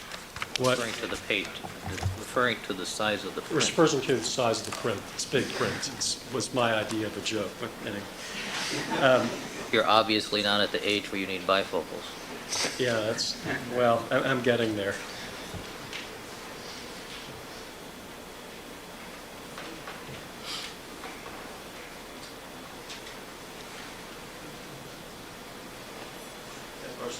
You may. And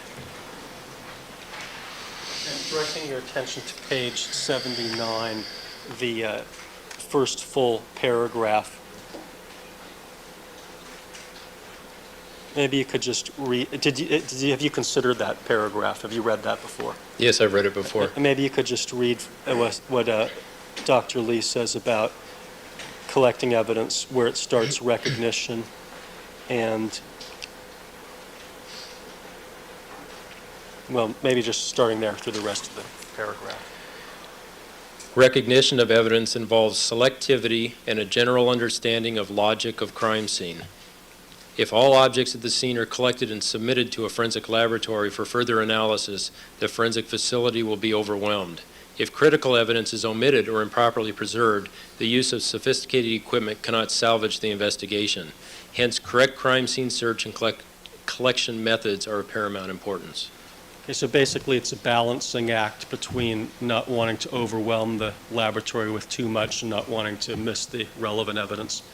That's correct.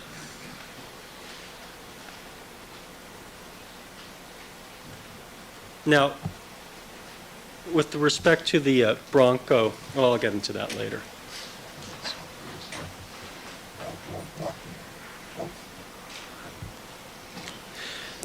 Have you heard some testimony to the effect that in this particular case that there were 5 stains at the Bundy location, all of which were collected, whereas there were 3 stains at the Rockingham location, A, B, and C, that were not collected?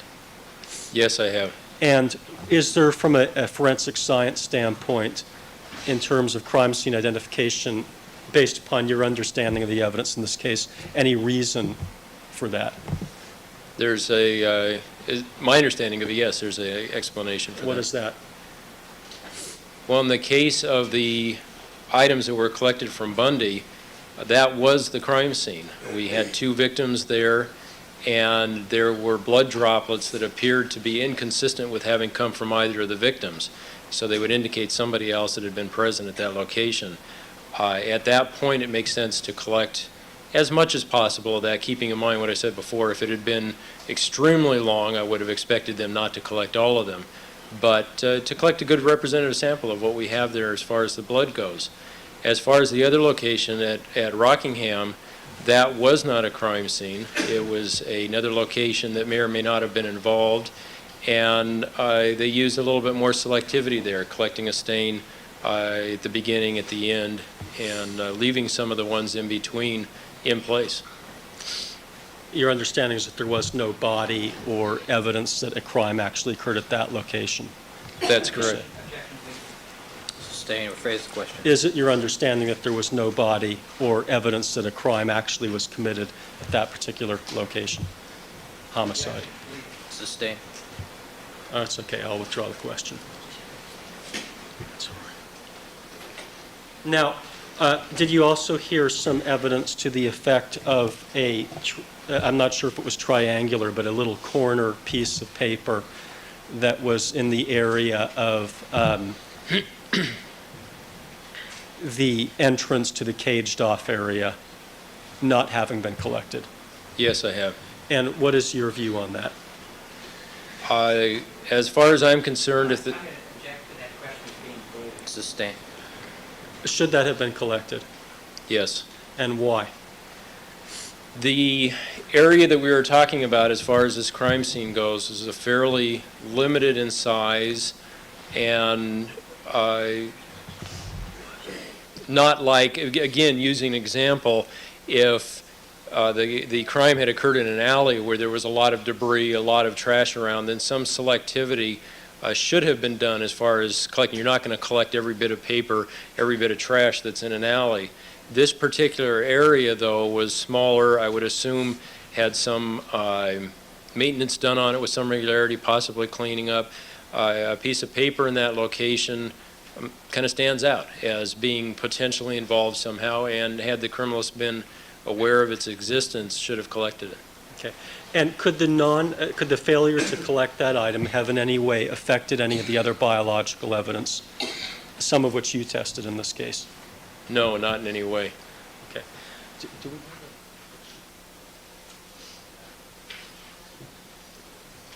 just get a picture? I'm sorry. While they're looking for that, let me go on to another topic, and then we'll come back to it. Does the Los Angeles Police Department use plastic baggies or plastic bags for the purposes of putting the wet swatches until they've had an opportunity to dry them? The plastic baggies are used to transport the evidence, yes, until they can be taken back to the laboratory, opened up, and allowed to dry. And how long has that procedure been used? Well, that's the one that I learned pushing 17 years ago, so it's been in use at least that long. And during the 13 or so years that you were involved in the serology, is that right? Was it approximately 13? Yes, approximately 13 years. Okay. What effect, if any, did you observe on that collection technique, on the evidence that you were actually testing? Well, considering it was the technique that was used and was the standard technique in our laboratory, and we would, with regularity, analyze evidence items that would give us good typable or identifiable results, I would have to say that, you know, the use of that technique was appropriate and effective for bringing samples into the laboratory for analysis. And during the 13 or so years that you were in serology, did you notice any particular problems in terms of evidence being degraded to the point where you couldn't get results? Now, there is not an ongoing problem at all with degradation that I can relate back to the bags. Occasionally, we would have a piece of evidence come through that had been allowed to stay in the bag, and that's very inappropriate, and that would show us problems with that evidence. Under what circumstances would that happen? If the person forgot to take it out, if they were not properly trained, that would happen sometimes with the detectives. It just is a situation that would occur, though, very rarely. Sometimes when detectives were collecting some of the stains? Occasionally, but rarely. And in those instances where it was not taken out of the bag to dry for an extended period of, well, when you say extended, what do you mean?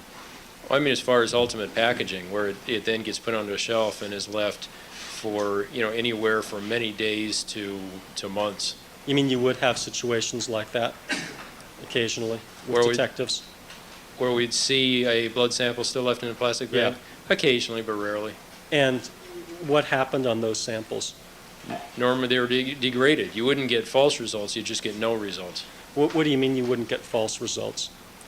Well, except for a very unique or specific situation, degradation of a sample doesn't change the type to another type, it just makes it so you don't get any information at all. So when you say no information, when you do your test, what do you come up with? No result. Nothing, there's no typable result that's obtained.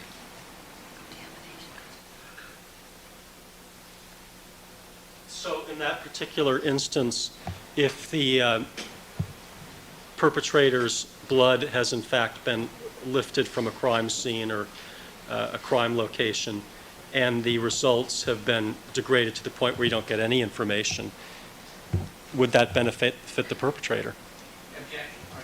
Sustained. Rephrase the question. Would that cause the perpetrator to be falsely included as a possible donor of the stain? No, it would not. Could it cause the perpetrator to be falsely excluded? No, there's no information there at all. It just wouldn't provide any forensic information. Okay.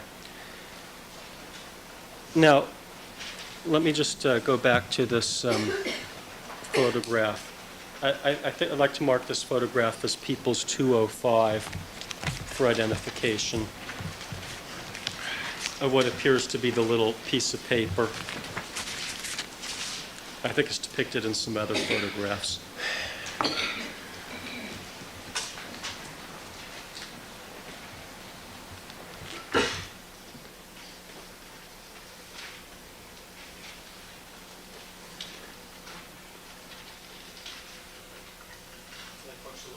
Yes. I'd like to show you 205. Is this your understanding of the piece of paper that we questioned you about? Yes, it is. Okay. Can we see that?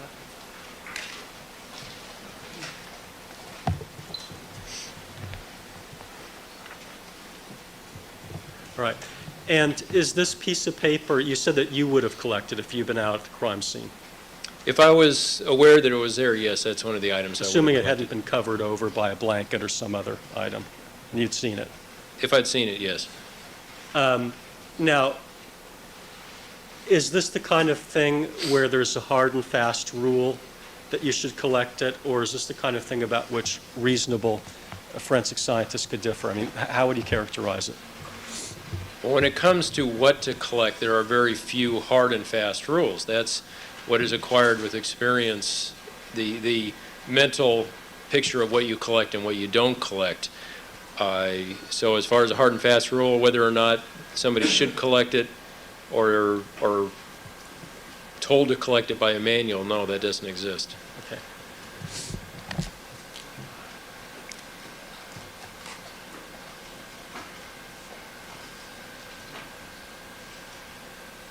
And in your estimation, Mr. Matheson, if this particular piece of paper were located in an area where there was fairly extensive pooling of the victim's blood, would this be the kind of evidence that you would want to test for biological evidence showing the victim's blood type? I don't believe I would recommend this particular item to be tested for the biological evidence on it, particularly in light of other evidence that was collected. Okay, thank you. Now, going back to the issue of collecting, why would you not recommend that that be collected for, tested for biological? Phrase that. Why would you recommend that that piece of biological evidence or the biological evidence on it not be tested further for genetic markers? Well, like I just mentioned, you have to look at the whole scene, and we do have other items of biological evidence that provide information as to what possibly occurred. This particular one being found in close proximity to the victim, being heavily blood-stained, at some point we do have to make some assumptions, and the assumption would be that the blood that's present on that is coming from the victim herself. At some point, if it really seemed necessary or if there was a lack of other evidence in the case, we may want to go after and analyze some of the individual drops, but it would be a low priority when it comes to that. Just wanted to show one of the overall photographs of the crime scene that's already been marked.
Can people 60 to 1 show?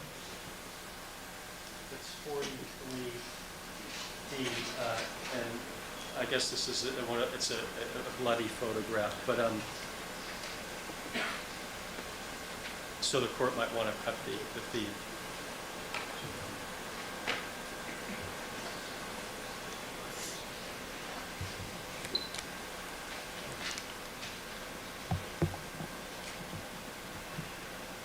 Sir, showing you what's been previously marked as People's 43D.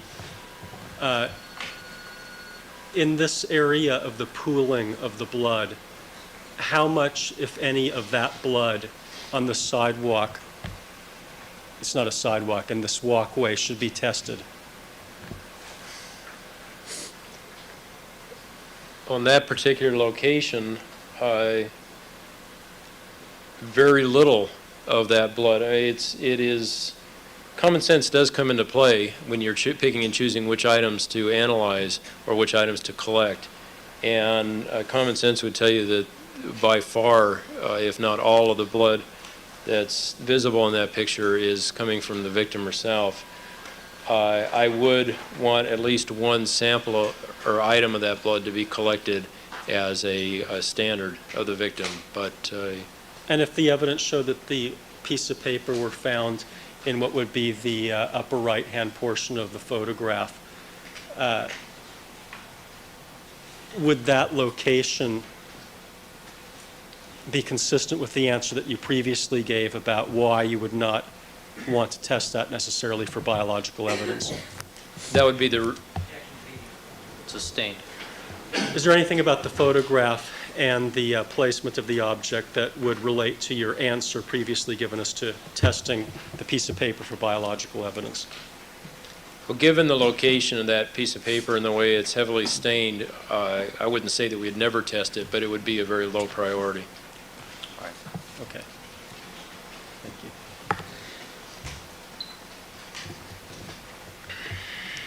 Now, getting back to the issue of collecting stains, have you looked at the Los Angeles Police Department manual, specifically Section 52520, as to booking of biological evidence? Yes, I have. I've looked at a number of manual references. I'd like to make sure that the one you're talking about is the one I'm thinking of.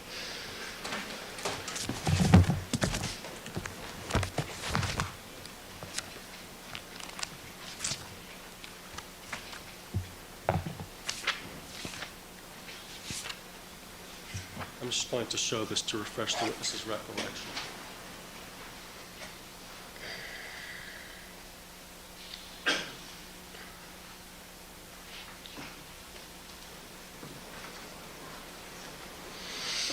So showing you a section of the Los Angeles Police Department manual. Do you recognize that? Yes, I do. And specifically 52520 talks about preserving wet stains. Yes. And does that state in the second sentence that plastic containers or plastic wrap shall not be used as a packaging material? Yes, it does. And what is your understanding of that requirement? Well, the operative term there is packaging. We teach, and in consistency with the manual at that point, say that biological evidence should never be stored or packaged for permanent storage in plastic. Now, when you say packaging, final packaging, what are you talking about? When the items are submitted to our property division for storage until such time they're analyzed. Okay, I'll get into that a little bit more later. So, in terms of the usage of plastic bags for transporting a stain from the scene to the laboratory when it's dried, within the forensic science community and amongst serologists, is that one acceptable technique for collecting a stain? Yes, it is. Now, does the Los Angeles Police Department, let me just ask you another question about the manual first. Is this manual, the manual provisions dealing with the booking of evidence, are they up to date? No, they are not. In what manner are they not up to date? A perfect example is we currently have within part of SID a property room that's called the Evidence Control Unit, and we have a courier system, which are light-duty officers that travel throughout the city at night collecting evidence from the different stations and bringing them down to our Evidence Control Unit for final storage. Both of these functions have been in existence for at least, I believe 2 to 3 years, one of them longer than that, and there is no reference to either one of them that I'm aware of in the manual. In other words, there's no reference to this new evidence control unit that you have at SID in the manual? That's my understanding, yes. Okay. And if a piece of evidence is collected from a crime scene, biological evidence, in a manner that's forensically accepted, but the manual provisions have not been updated in such a way so as to authorize that particular collection, would it affect the outcome of the test? Well, first off, I'd rather they followed the proper procedure rather than following the manual. Okay. If that is the way that we're doing something, then it's better to use a procedure that's going to give you the best results than a reference in the manual that may be outdated. Now, with respect to the crime scene truck, is there a refrigerator in the crime scene truck? Yes, there is. And what kind of materials are stored in the refrigerator? Mainly it's chemicals, particularly chemicals that we use for field spot tests. Would there be any problems in storing biological evidence in the refrigerator? Any problem with it? Yeah. No, there isn't a lot of space, but there wouldn't be a problem with it. What about spillage? Is there any issue concerning spillage of these chemicals onto the biological evidence? Well, ultimately, that could be a problem, but we don't have a lot of spillage in them, but we do carry chemicals in there. Now, is there any rule that you're supposed to use the refrigerator when you're collecting a stain? No, there is not. What about with respect to the whole blood?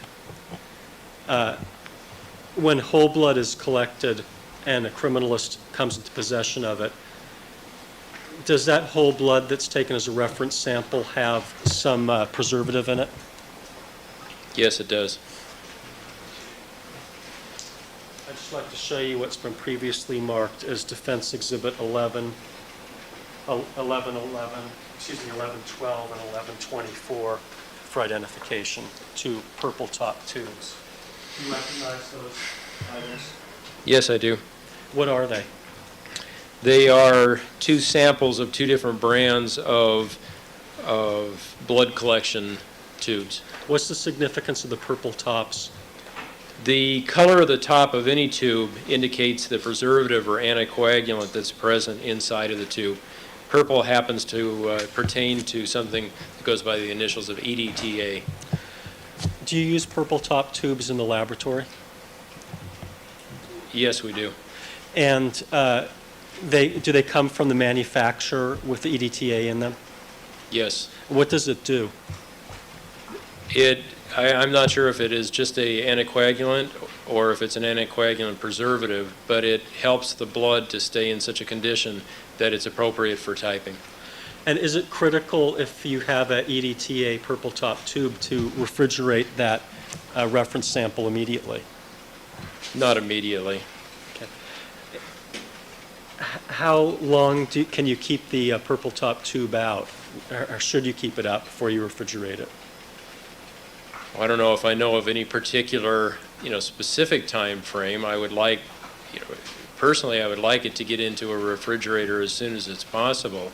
However, I do know that we get legitimate results if it's not placed in the refrigerator as soon as possible. So I don't think I can give a specific time frame on that. What happens if you get a reference sample from a living victim or a living defendant? The defendant has to be living. And the activity from the tube is lost, genetic activity. Well, in that situation, it creates a little bit more paperwork, I'm sure, but the source of that blood is still available. We can get an additional tube. Okay. All right, Mr. Goldberg, would this be a good spot?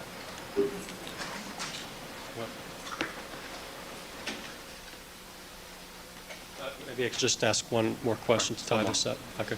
And what is the effect, therefore, if the genetic activity is lost from one of these tubes? Well, if it is lost, then the information from that particular tube is no longer available to us. However, if we can get an additional sample from that individual, the results would be exactly the same as from the first tube. And what if you couldn't get an additional sample from the individual? Would you get a false inclusion as a result of a blood vial having degraded? No, you wouldn't get a result. There'd be nothing to compare the information from your evidence items to compare it to. Similar to the case of a dried stain taken from a crime scene. Sustained. Well, is that similar to the explanation that you previously gave when we were discussing a stain taken from a crime scene? That's correct, in that if you lose the information, there isn't anything there to compare to. You do not make then erroneous comparisons, inclusions or exclusions. And in this particular case, were you able to test and get results from the reference sample that came from the defendant? Sustained. Did you test the reference sample, in this case, item number 17? Sustained. I didn't hear grounds. Foundation. Okay, I'll take it up. Maybe we can take it up during the... All right. The person whose cellular telephone went off is ordered to immediately surrender that telephone.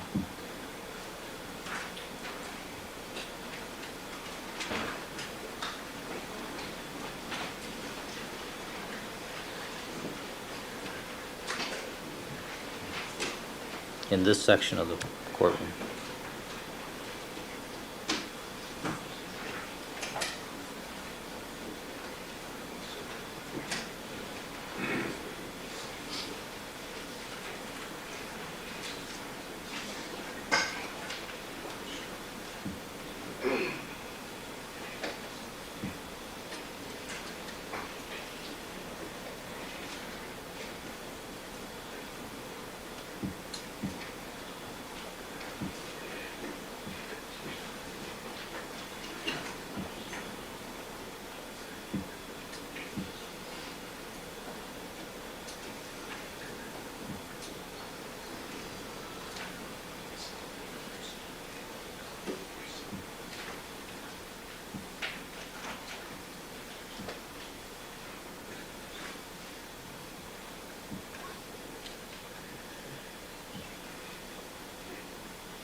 If I don't get a response from anybody, everybody's going to be searched coming in and out of the courtroom for the presence of cellular telephones and pagers.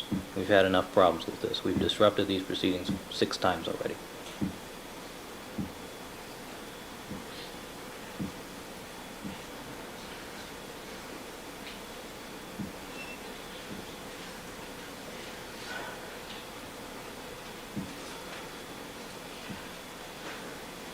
I don't want to have to order the bailiffs to search each individual person.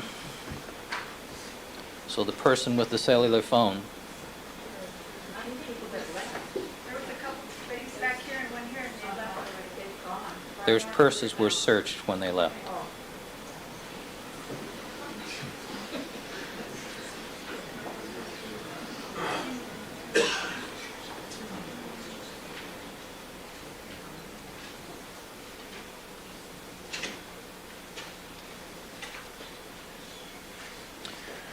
All right, bailiffs are ordered to search each individual entering the courtroom.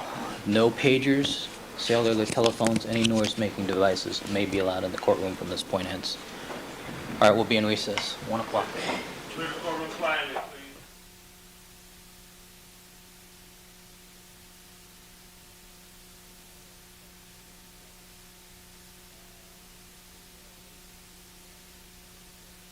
Simpson matter, all the parties are again present.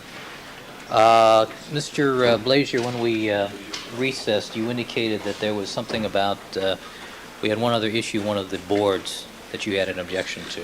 Actually, now there are 2 issues, Judge. They just brought another board in. All right, well, let's take a look at the first board.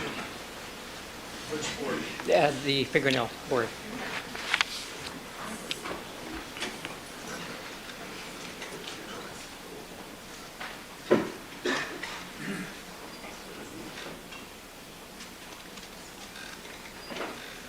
Is it okay if we arrange this in this manner, so it's... Yes.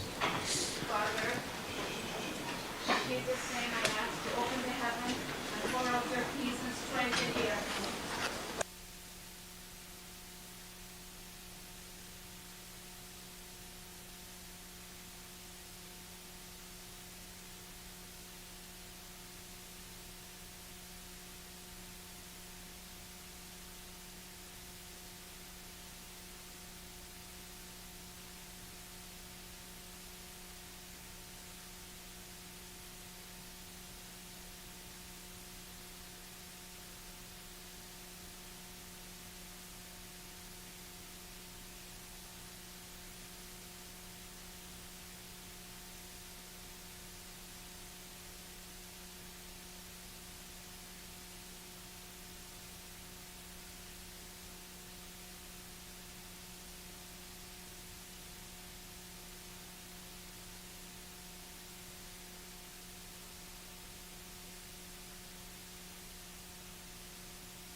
which bear the frame counter number 0039. This bears the frame counter 0040.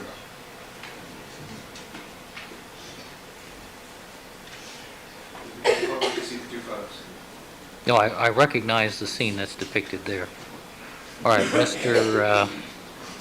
Goldberg, why do we need this? What? Why do we need this? The reason is that this goes back to the EAP issue. As the court recalls, the defense made a big deal in the opening statement about someone else's blood being found under Nicole Brown's fingernails, and we're going to address that in some great detail. The court knows that one of the things that we want to do in order to do that is to put on evidence as to the testing of item number 42, which is the blood underneath Nicole Brown. And what I want to be able to show here is why it was reasonable from a forensic science standpoint to make an inference about the results under the fingernails from the results on the pool of blood. I want to show that they are in contact, that she is lying in that area, and that the blood that Mr. Matheson tested, item number 42, is subject to the same environmental conditions and was deposited on the crime scene at the same time, presumably as the blood underneath the fingernails. So you're saying the relevance is the location and position of the hands from whence the nail scrapings Yeah, come from? in contact with the pool of blood. And then the relevance of the hands themselves, is the close-ups of the hands, which I believe may also be in evidence, according to Mr. Glacier, is that they do the same thing. They're showing that this is all really part of one contiguous and continuous blood source, and therefore we can take test results from a variety of locations in that source of blood under the fingernails and interrelate them and trying to figure out what's happening to the items underneath the fingernails. All right, Mr. Glacier, do you have any response to that? Just that the jury has seen these pictures over and over and over again. You can't even see item 42 in any of these pictures. I think it's irrelevant and cumulative and prejudicial. All right. The court finds that in this particular context, the location and position of the hands relative to the crime scene itself, the pool of blood, and the location of Nicole Brown Simpson as she was found, that there is significant probative value with regards to the nails, clippings, and scrapings, and that the jury has already seen a similar picture to this in a relevant context. I don't think it will have the inflammatory effect that counsel argues, so the objection will be overruled. All right, what's the second board? There's a new chart that just was brought down at 1 o'clock, I believe, and it concerns testing by the defense. And this is an issue that we've talked about a number of times before. We're waiting for a ruling from the court on issues related to these items on this board, I believe. And we have items during the period of time when we had possession of them. There is virtually no probative value. Clearly, there's a prejudicial effect to what they want to do. We strenuously object to any testimony concerning what happened to items when they were in our possession, or what didn't happen to items. Your Honor, with the court's permission, maybe Mr. Harmon could address this, because he's going to use this with one of his witnesses and mine in order to establish the authentication for the exhibit. All right, let me ask you, though, Mr. Goldberg, before you go, one question. When do you anticipate using this?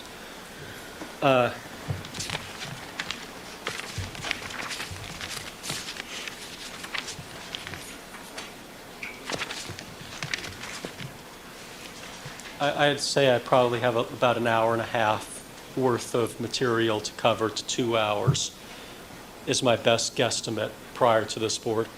All right, Mr. Harmon? Your Honor, remember we proposed the stipulation that would accomplish what this board accomplishes, and it's kind of disappeared from everybody's agenda. This board is our attempt to utilize the provisions that you made in your order on February 8th. They would like everybody in the world and this jury to think they never tested any evidence in this case, and that's simply not the case. They took part of our samples in October.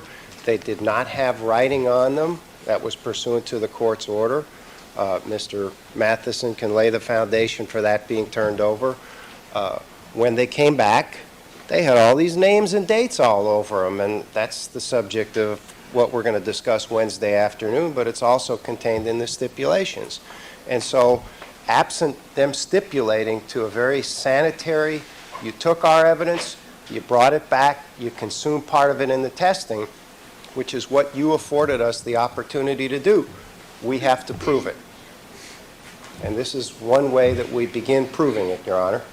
Mr. Blazier? The critical phrase there is consumed in testing. We've stated from the beginning we have no objection to the jury being told that the reason there's a half of 3 swatches missing is because it was provided to the defense. The jury needs to know nothing beyond that.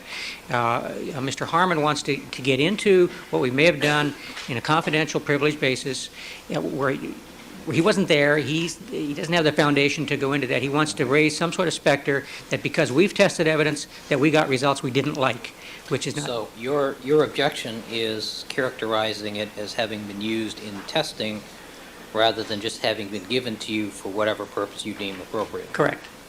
So if the court's instruction to the jury is that on such and such a date, this item, for example, item 47, the possession of which was given to the defense, that a certain portion of that was removed and given to the defense, and then the remainder returned to the prosecution on a subsequent date, you have no objection to that? No problem with that at all.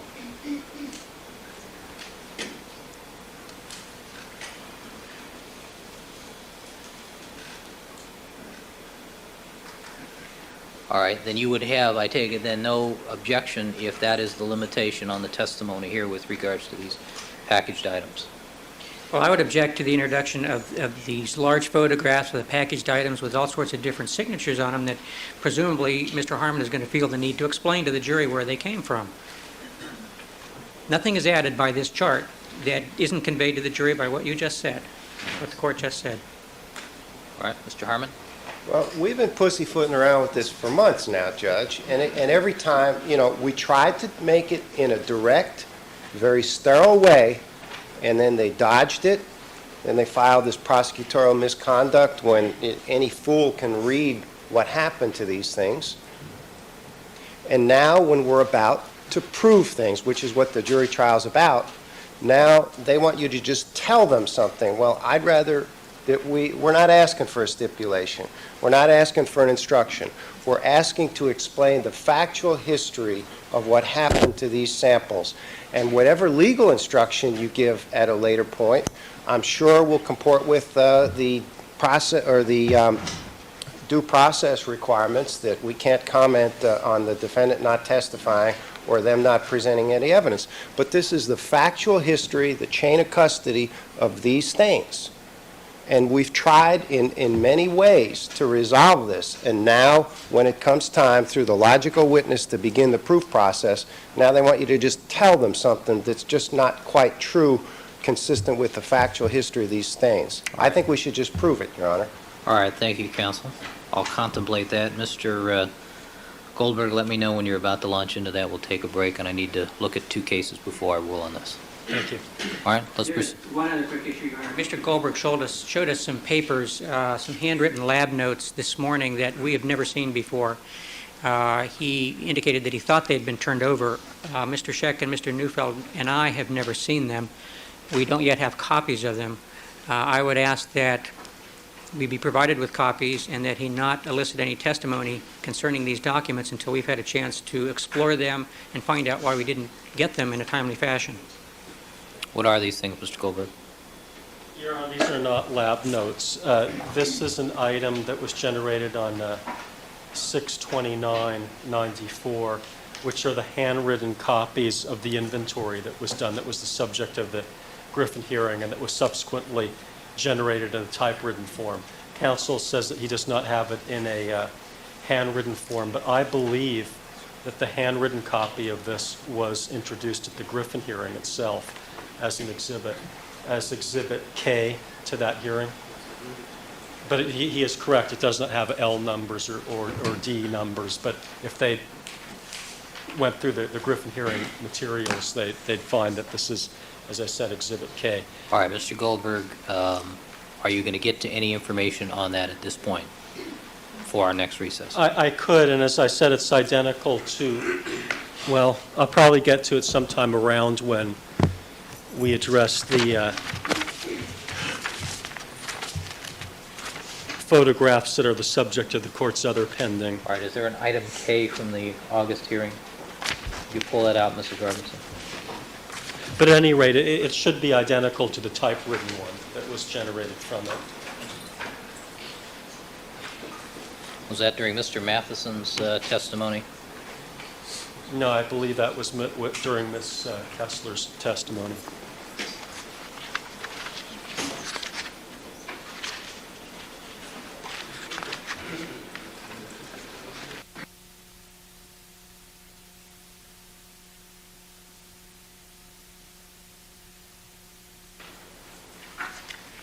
How many pages are these handwritten notes,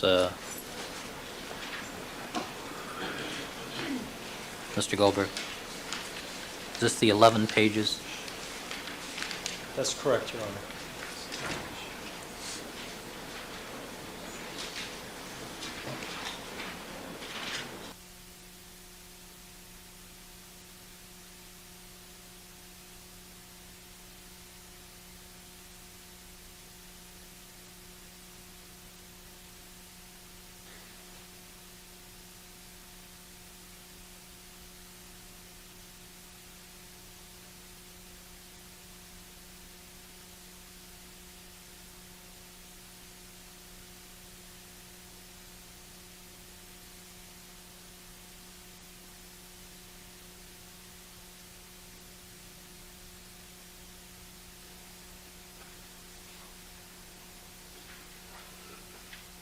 Apparently it was marked by Mr. Scheck.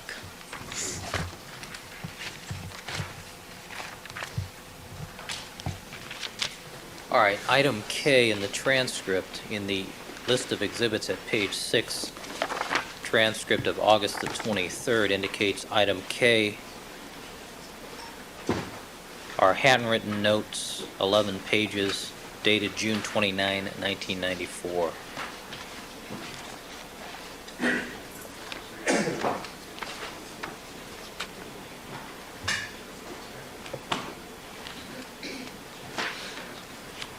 And the testimony was that these were then converted into the computerized, computer-generated printout. And they were, as you indicate, marked by Mr. Scheck for the purposes of that hearing. Mr. Blazier? Well, I wasn't aware of that. I know that they're not in the lab book. These are handwritten notes that we were under the impression we were given all of the handwritten notes prepared by people at SID. I don't believe those are in any of the discovery documents. Whether they were provided at the time of that hearing or whether Mr. Scheck got a copy, I'm just not sure. But I know there is a typed document that Right. presumably mirrors that. Well, it appears that Mr. Scheck had them for the use at the Griffin hearing, so the argument that you haven't seen these before, I'll have the staff make you a photocopy of what Mr. Goldberg has. Do you have any additional copies, Mr. Goldberg? Mr. Goldberg, do you have any additional copies? All right, would you give that to Mr. Byrne for me, please? Mr. Byrne, would you make some photocopies of that?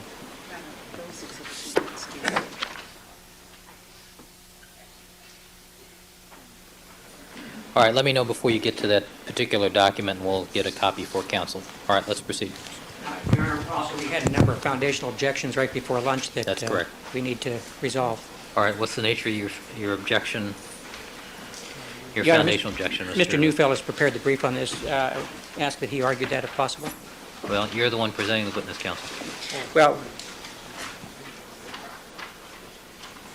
Well, we strenuously object to have Mr. Matheson testify about the results of any testing conducted on Mr. Simpson's reference sample without a proper foundation being established, and that foundation being testimony by the nurse who drew it, the manner in which it was drawn, how it was preserved, how it was logged in, how it was packaged, and how it got to the point where he performed testing on it. The foundational question, as the court is aware, we're raising serious questions about foundation, chain of custody, packaging, collection. Do you have any argument that's not included in Mr. Neufeld's written argument? No. All right. Mr. Goldberg. Well, Your Honor, on page 19367 of the transcript, it's volume 110 of Detective Van Adder's testimony. He did testify to seeing the item drawn, to the defendant being in the jail dispensary and blood sample having been drawn, and that he then took that blood sample and dropped it off to Mr. Fung at the Rockingham location. Actually, the chain of custody on the blood sample has been more thoroughly explored in this case prior to Mr. Matheson's testimony than any other exhibit that I can recollect in any of the previous trials that I've been involved in. I mean, we've gone into this for hours and hours and hours, and we have testimony leading from the time that it came out of the defendant's arm to the time that it was packaged up in the gray analyzed evidence envelope and booked. That's the first argument. So just simply factually, the defense is wrong. The second argument is on order of proof. The court has complete discretion with respect to the order of proof and how witnesses are going to be called. If we were to require a chain of custody to be done on every item prior to the witness testifying to it, then we would not be able to get into evidence of the fingernail scrapings, because we haven't heard from the coroner yet, or the clothes that came from the coroner on which some testing was done, which we clearly can do. And we would not be able to present evidence on the victim's reference vials, which came from the coroner. A lot of these things have to be tied up later. And we also have a situation here where items of evidence were exchanged back and forth between Cellmark and the Department of Justice. So how would you do that? I mean, one of those organizations has to testify first. So if Cellmark testifies first, they're going to be testifying to items, some of which... Let's look at the item that we're talking about here today. Well, the point is, Your Honor, is that there are dozens of items, the chain of custody of which is going to be proved through other witnesses, whether they're coroner's witnesses, whether they're DOJ witnesses, whether they're Cellmark witnesses, or whether they're other SID witnesses. We also have... I'm not interested in that issue or that No. argument. I'm just interested in this blood vial, this particular situation. And that's what I'm trying to address is order of proof, which is contained in Penal Code Section 320, which says that except as otherwise provided by law, the court in its discretion shall regulate the order of proof. And we just know that the case law is replete with instances where courts have virtually absolute discretion in doing this. This case has to be presented or should be presented in some kind of orderly way. And we could call a lot of witnesses twice. Once for chain of custody and then for their respective tests. It doesn't make any sense to do it that way. So certain aspects of the chain of custody will have to wait until later to be proved. So that's the second argument. The third argument is a business records argument. We have the case of People versus Aguilar, which I cited which was cited in the points and authorities that we prepared, and stands for the proposition that you can prove the chain of custody of narcotics evidence of a police officer that was deceased by his notations on the evidence package. As the court is familiar, evidence packages typically contain a chain of custody statement where the police officer fills out what he did with the chain of custody of the item, and that was held to come in under as both an official and business record.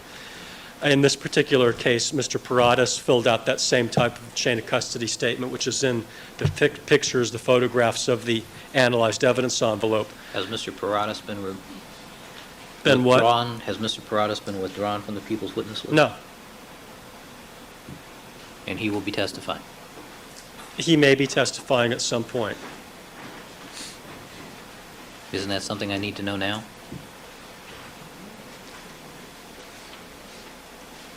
Well, the issue is one of chain of custody. And the issue is one of foundation. And the court asks, is that something the court needs to know now? We believe that that issue... your argument is order of proof. You're telling me that you don't need to call this guy right now. Right, and if the court concludes that we do need to call him at some point, we absolutely will, obviously. We're going to do whatever needs to be done in order to establish a chain of custody of these items. So implied in your order of proof argument is that that person will be coming sometime during the case in chief. Or may be coming at a later time if the court so orders, or if the Later court than- so finds. Later than the case in chief. Well, no, later in the case in chief. Okay, all right. But the first argument, as I said, Your Honor, is that we don't need to call him at all legally because we've established it through an eyewitness, Detective Van Adder. And the third argument is that we don't need to do it because we have the business records and we have a case that's on point that says that chain of custody statement on the envelope does qualify as an official record. All right, Mr. Blazer, any brief response? This is not a chain of custody argument. This is a foundation argument. We would ask the court to use its discretion, which we accept the court has, to say this is important. This person should be on first to establish the foundation before Mr. Matheson testifies about test results. Mr. Pradas was on their witness list. He was going to be called before Mr. Matheson until the people changed their mind a week or so ago. We would ask that that be done first, and that the court not allow the prosecution to suspend this witness's testimony or Mr. Pradas' testimony for some indefinite time in the future. All right. Thank you, counsel. I agree that I believe also that the court has not unbridled, but certainly wide discretion as far as the order of proof is concerned. I will allow Mr. Matheson to testify to these matters subject to a motion to strike if Mr. Pradas is not called as a witness. All right, let's proceed. Just for the record, is the court rejecting the people's argument about Detective Van Adder being an eyewitness to the drawing and transmittal of the blood? I'm saying, Or is the no, court I'm not not? rejecting that as testimony, but there are other things that perhaps are missing in the foundation. Medically approved method, use of a particular file, who knows? I haven't examined Detective Van Adder's testimony from months ago. Yeah, I just wanted to mention the court wasn't ruling on that issue. All right, let's have the jury, please.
All right, good afternoon, ladies and gentlemen. All right, the record should reflect that Mr. Gregory Matheson is again on the witness stand undergoing direct examination by Mr. Goldberg.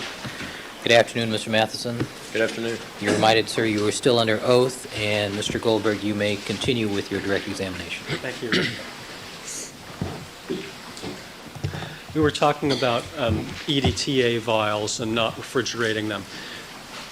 Can you give a simple explanation as to what happens if a vial were not refrigerated for a lengthy period of time and the material degraded? What happens? Isn't that question kind of vague, lengthy period of time? Okay, well, let's say that it's not refrigerated for a long enough period of time so that the material degrades, however long that is.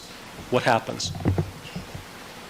Well, as far as an analogy or an explanation, it's similar to the degradation of any form of biological evidence or sample. I like to use as an example when it comes to field evidence, which could then, I suppose, be carried through over to a blood vial that was improperly stored. It's just like having a piece of meat or any other sort of biological entity. If you leave it sitting out on your counter, eventually it's going to rot to the point where it's going to be unusable or go bad. In the case of biological evidence or a blood in a blood vial, eventually under improper storage conditions, the components within it are going to rot and break down and become unusable for forensic purposes. Okay, and when you say unusable, what do you mean? That when we use those items in our testing, we will get no results. But does the degradation that takes place or can take place in a blood vial, is it going to change the nature of the blood so that it appears to be someone else's? Well, as a rule, it won't change. It'll just go to the point where you cannot get any sort of result. There is one exception to that, but as a rule, it will not. Okay. And when you say one exception, I don't want to go into this in detail right now, but are you talking about one particular genetic marker? Yes. Okay. Now, excuse me.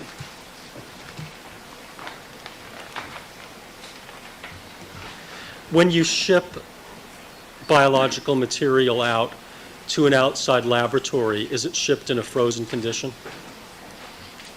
No, not at this time. We place them into like a Federal Express or something like that, overnight pack, and ship it.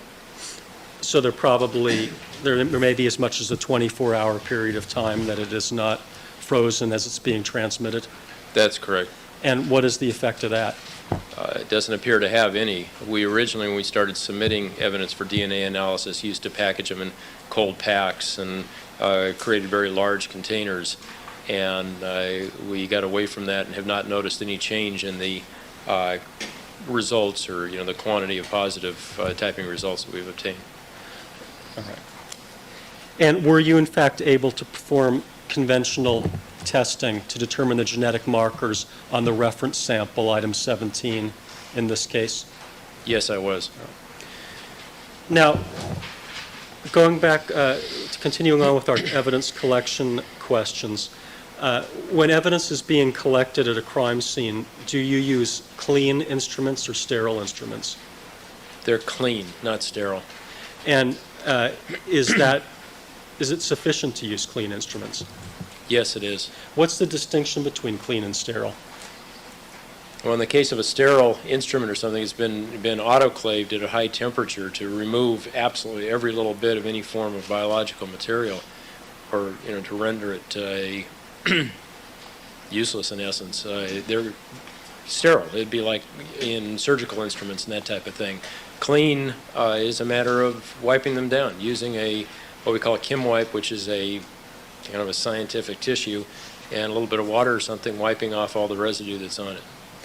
And is it accepted forensic practice to use clean instruments as opposed to sterile in the field when you're collecting biological samples?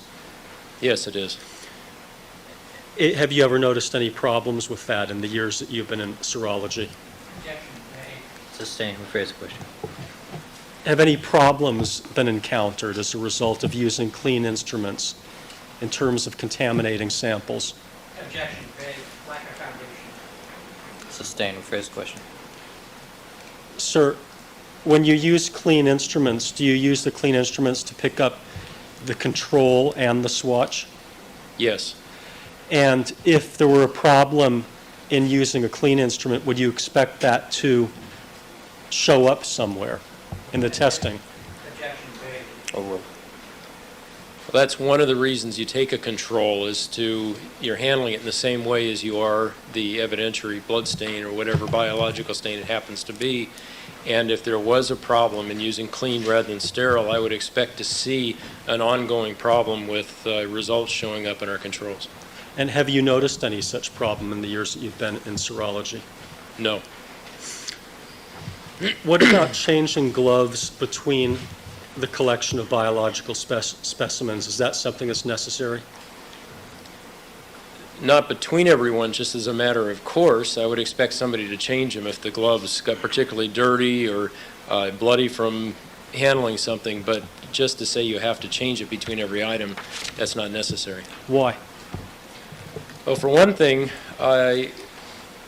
you want to be using techniques that limit as much handling as possible with that item. Whether you're wearing gloves or not wearing gloves doesn't mean that you're going to be grabbing the item in inappropriate ways.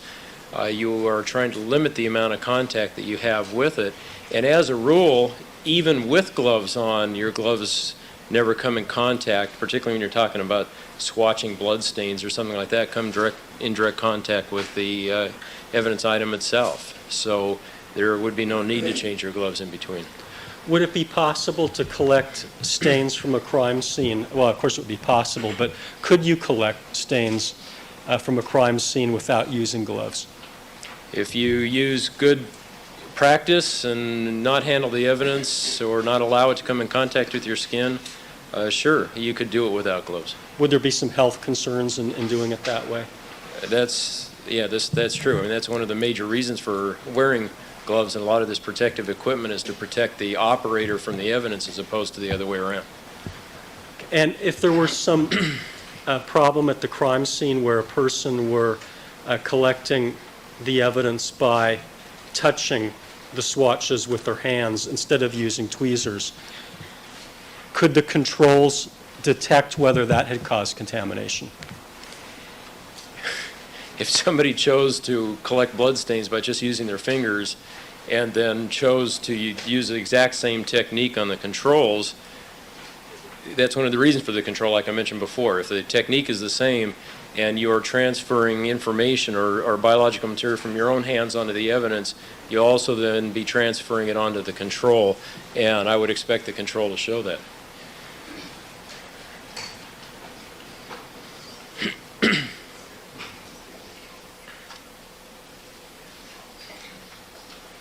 Okay. And let's say that you decided to use this technique, if you want to call it that, of just collecting the evidence with your hands as opposed to tweezers. Would that be an improper technique in your judgment? Yes, it would be improper. But would that improper technique cause the blood at a crime scene to somehow change into someone else's blood? No, it's not going to change it anyway. You may be adding additional information to it from your own biological material, but it wouldn't change what's already there. Okay, and similarly, on the tweezers example, where we were talking about clean versus sterile, is there any way that using clean tweezers could change the biological information in the blood? No. And why is that? Well, it's actually, we've touched on it off and on before in that the only thing that's going to happen to a blood stain is through degradation. You're going to get no result as opposed to a changing of the type or the addition if the tweezers happen to be not as clean as you think or have become contaminated in some way. You're going to have the addition of information to it rather than the changing of the existing type that's there. And if you were collecting a series of stains using one of these improper techniques, or the improper technique of not changing gloves and using the glove itself to collect the stain as opposed to the instrument, would you expect it to somehow change the biological information in all of the stains consistently?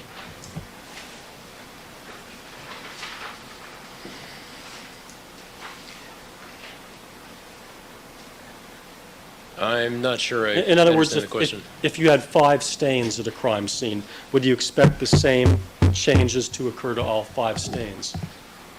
If your gloves are dirty to the point where you are adding information to it and continuously doing this, then you're going to see, if I understand the question right, you will then see this additional or contaminant showing up in all of the samples.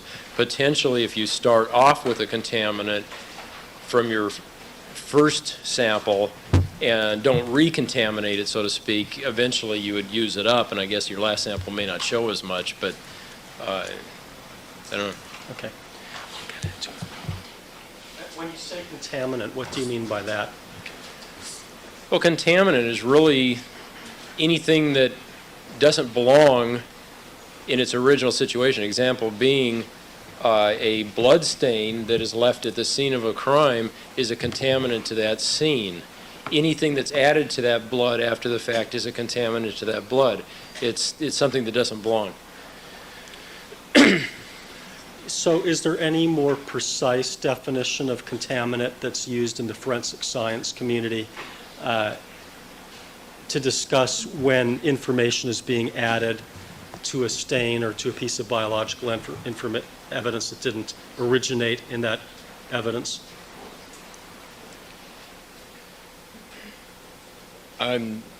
As far as, I mean, a contaminant is what I described before. I'm not aware of any particular definitions when it comes to biological evidence. It's just the addition of something that didn't belong there to begin with. So it's a fairly ambiguous term, somewhat ambiguous. I don't know if it's ambiguous so much as there is not a forensic definition of contamination versus, any other definition of contamination. So using the definition that you gave, could you consider the blood drops themselves of a suspect deposited at a crime scene as being a contaminant? There would be a contaminant to that location, right? Now, as to the collection techniques that were used in this particular case, did you view a videotape of Andrea Mazzola demonstrating the collection process of a stain? Yes, I did. And did you see any problems that arose in the collection of the mock items in that case? Objection made. That could affect the collection? I didn't see anything in the way that she handled the swatches, the tweezers, that type of thing that would affect the ultimate integrity of the evidence.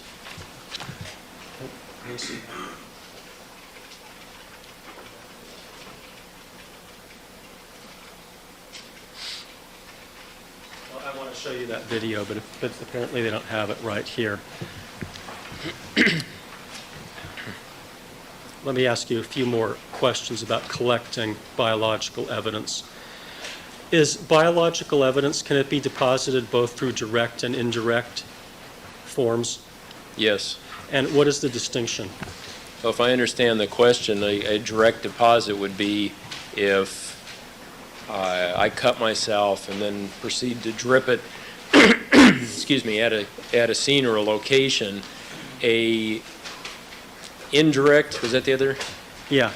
I believe an indirect or potentially secondary transfer of that evidence or stain would be if I was to drip some of my blood onto a piece of cloth or something like that, then that piece of cloth came in contact with something else, thus transferring it a second time.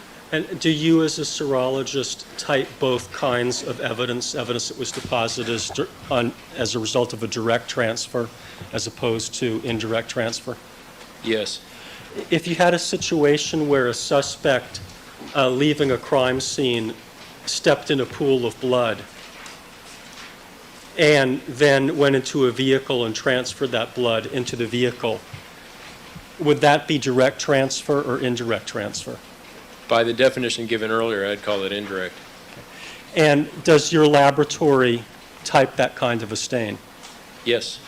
Now, if you view the suspect's action as a collection procedure, in terms of collecting the evidence in the pool of blood from the crime scene, would that be a forensically accepted collection technique?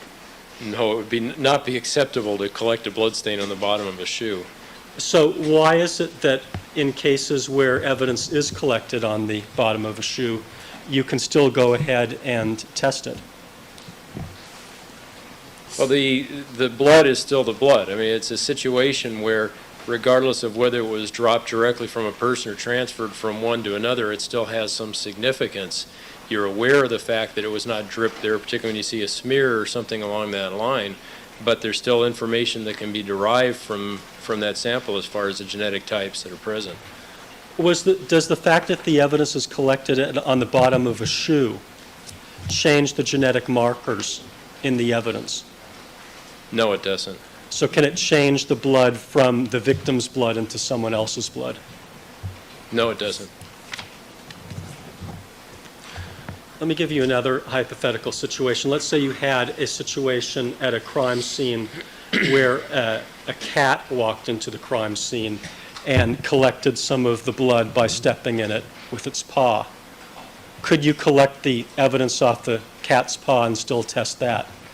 Yes, we could. I'd want a control collected from a clean paw to see if the cat contributed anything to it, but you could test it. Okay.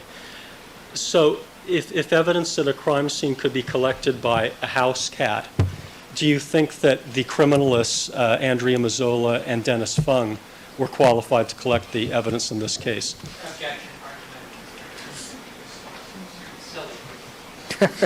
Is silly an objection? I didn't know it. Why don't you rephrase the question?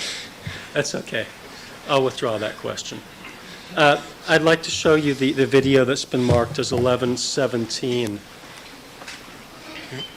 for identification. Noting that we have seen this several times, Mr. Goldberg. I know, Your Honor, but I'm not going to stop it. We'll just All right. run it all the way through.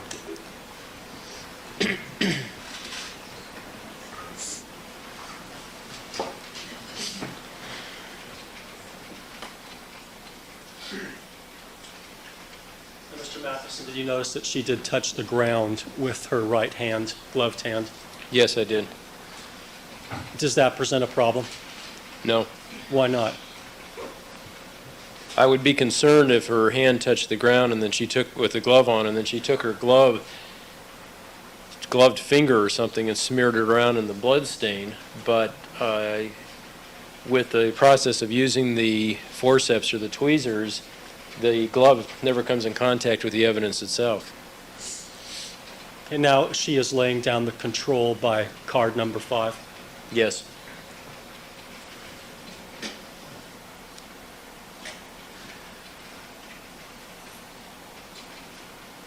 Assuming, sir, that the water in this control eventually migrated over to the stain, would that present a problem? No. Why? Well, the water is the exact same water that is being used to dampen the control swatch and dampen eventually the swatch that you use to collect the blood stain. And the fact that, as you notice, she takes her control very close to the stain, so the substrate or the concrete that it's sitting on is going to be, basically the same under the stain as is under the control. The worst it's going to do is maybe slightly dilute the blood stain, and it may actually start moistening it up and making it easier to collect. No, that's not a problem. Would it change the result in any way, the migration of the water? No, it would not. Now, if you look closely, it appears that some swatches fell out of the cap. Yes. Does that present a problem? No. Why not? Well, I don't believe that at any point does she take any of those swatches and use them to collect any of the sample. They're left sitting down there. Actually, they're brushed aside at some point. You're going to drop them occasionally. I mean, that's just the nature of it. There's a lot of swatches in that vial. You shake them out, a few are going to fall on the ground. I suppose it could be a minor littering problem if they didn't pick them up when they were done, but as far as the evidence goes, no, it doesn't affect it.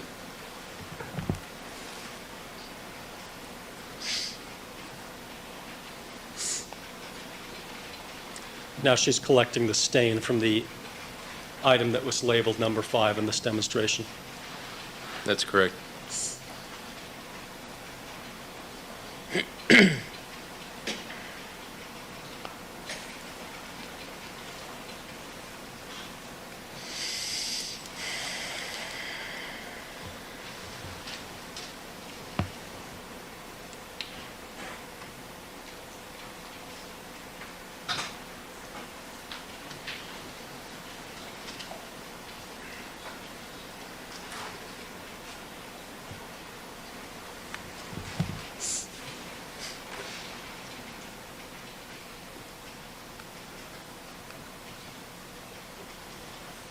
Now she appears to be putting stain 5 into one of the plastic bags. Yes. Are those the kinds of plastic bags that you use at the crime lab when you're collecting stains? Yes, it is.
Okay, now we've gotten up to the point where she's already collected the control and the stain from card number 5. Yes. Have you seen anything up to this point that would cause the results that you obtained to change into someone else's blood? No, I have none. Or that would present a problem in terms of the analysis of the blood? No.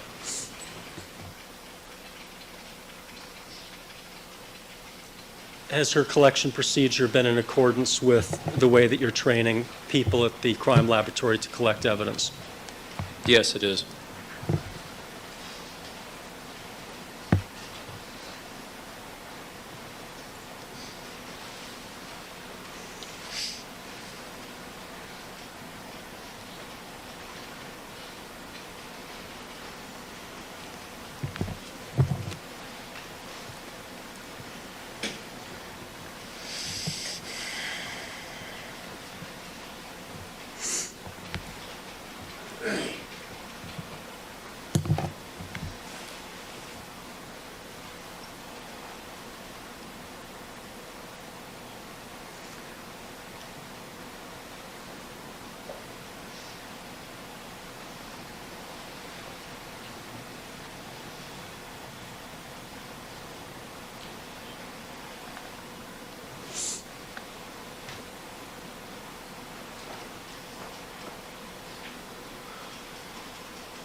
Now, Mr. Matheson, she appears to be working on the second stain at this time. That's correct. And is there any problem with not changing tweezers or gloves between stain 5 and stain 6? No, there isn't. And why is that? Well, as I mentioned earlier about the gloves are not coming into direct contact with the evidence. That's not a problem. If you'll notice, she has cleaned the tweezers several times between each of the steps using dampening, that Kim wipe that I mentioned before, the tissue with what appears to be water, and then wiping the tips of the tweezers or forceps off very carefully. And is this collected in such a way so that the swatch itself does not come into contact with the gloved hands of the criminalist? That's correct.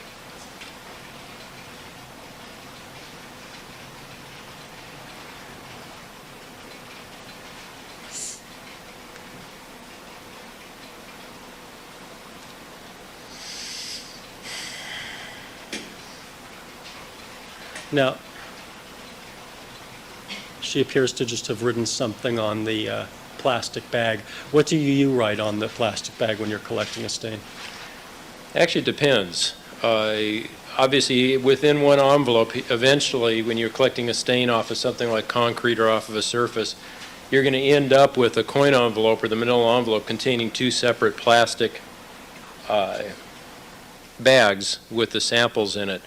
Usually, I like to mark either the item number on it, or if I don't do that, at least a C on the control plastic bag. However, there have been times where it was very obvious which was my control and which was the stain. The stain was blood-colored and very heavy, and the control was either relatively clean or kind of a grayish, so it didn't matter whether I marked them or not because it was obvious which was which.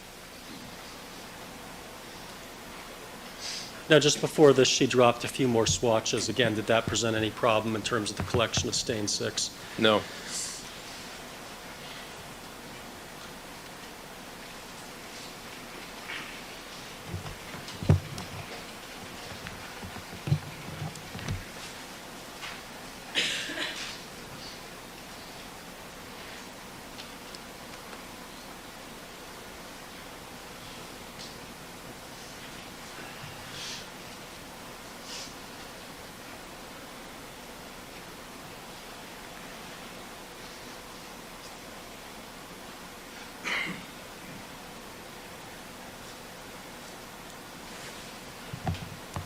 She's just placed the swatch of number 6, the blood swatch, into the envelope. That's correct. Have you seen any problems in the collection procedure to this point? No problems with the collection procedure. The only thing that I would, if this was a training issue or something for us, or we were looking at it, I would suggest that maybe it'd be worth going back with another swatch on the evidence sample and collecting up a little bit more blood. Okay. But as far as the collection technique itself, it's just fine. So if it were a real stain, you'd want to use more swatches on both 5 and 6? Yes, yeah, to get as much of the sample as possible. All right, thank you. And why is it that you use multiple swatches on a single stain? Well, we teach the people to select a swatch size that's appropriate for a stain.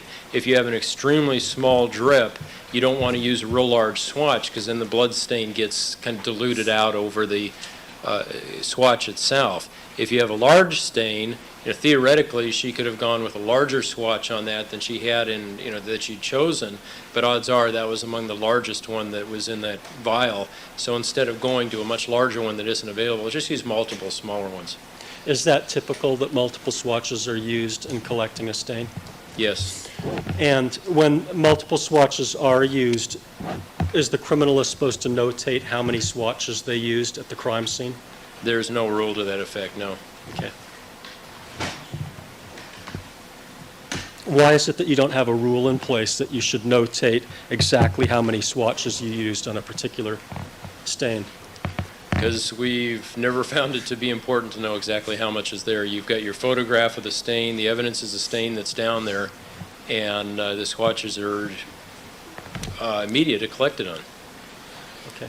Now, let's say that someone at a crime scene, a police officer who didn't know how to collect a stain, had used a completely improper technique, such as taking out a handkerchief and spitting on it to dampen it, and then collected the stain using that technique, submitted it to you for analysis. Would it still be possible to type even in that extreme situation? Yes, you could still do an analysis on that stain. Wouldn't the police officer have arguably introduced some contaminant that could be tested as a result of spitting in the handkerchief? Definitely, it'd be an improper way to do it, but it could still be typed. So what would you do in order to resolve that problem? Well, in a situation like that, if that was the only evidence that we had available to us, we would be able to run the particular stain. I would want to run a control area from the Kleenex and also get some saliva from the particular officer. Well, what could you do if you had some saliva from the particular officer in order to sort out what the genetic markers were in the person who deposited the stain? Well, if you had saliva from the person and that particular marker appeared in the saliva, you'd know the type of the individual who spit onto the handkerchief. How that affects your ultimate interpretation will depend an awful lot on the types that were found in the stain and the types in the person. It obviously is going to lessen some of the value of that stain, but there's still information there. Could you still determine whether the genetic markers of the stain were consistent with the suspect, even though this collection procedure had been used? It's possible. It would depend on the types of the people and how the results came out, but it's possible. Okay. But would the spitting in it actually cause the genetic markers of the suspect in the stain of blood to somehow change, or would they still be there? No, they'd still be there. You'd just be introducing additional information to it in the form of the types of the person with the saliva. And does the Los Angeles Police Department serology section, in fact, type cases routinely where there are mixtures, where there's more than one donor to a particular stain or a particular item of biological evidence? Yes. Every sexual assault case we do, by nature, if there's semen present on a sexual assault kit that's collected from a victim, you are dealing with a mixture of body fluids. And in those kinds of cases, are you still able to test that mixture to determine whether it contains genetic markers that are consistent with the suspect? We're able to do the tests. However, because of the fact that it's a mixture, our chances of giving a very definitive answer as to what's coming from the victim and what's coming from the suspect is less than when you're dealing with just a blood stain. But there is still information to be derived. And are there still instances where you're able to find that there are certain markers that are consistent with the suspect, but inconsistent with the victim?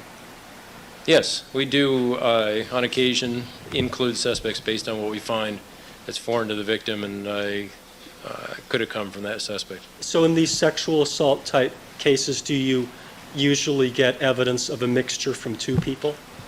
Many times, yes. And then if you get a mixture from two people, what do you have to do in order to figure out which part of the mixture belongs to the suspect and which part of the mixture belongs to the victim? Yeah, I would object to this line of questioning is irrelevant as to mixed blood stains. Close. I think this is just let's wind this up. Okay, I'll withdraw that question then. All right.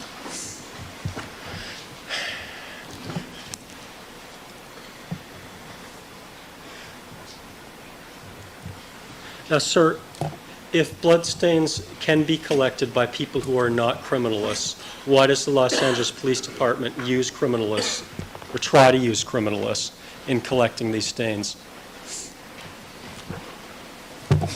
Well, a criminalist is not just performing the function of collecting a stain. What we have in our laboratory is what's called a generalist philosophy, where we try and teach a criminalist about all aspects of forensic science. They may specialize in one particular area, like toxicology or firearms or serology, but through experience and involvement with other criminalists, we try and get them to have a sense of the whole concept of forensics. So by having somebody out there at the scene that works in the laboratory and is acquainted with all the different possibilities that exist, when it comes to analyzing physical evidence, it just enhances the possibility of collecting the best possible evidence.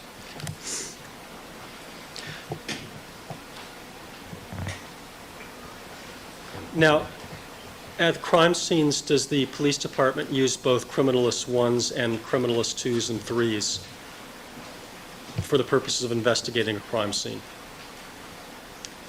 We send all those out. As a matter of fact, we send out at times supervisors, and lab directors go also. And when you send a criminalist 1 to a crime scene, are they paired with someone? Yes, as long as they're a criminalist 1, which is for the first 18 months of their employment, they will always go with either a crim 2 or a crim 3, preferably a criminalist 3. What is the purpose of sending the criminalist 1 with the criminalist 3?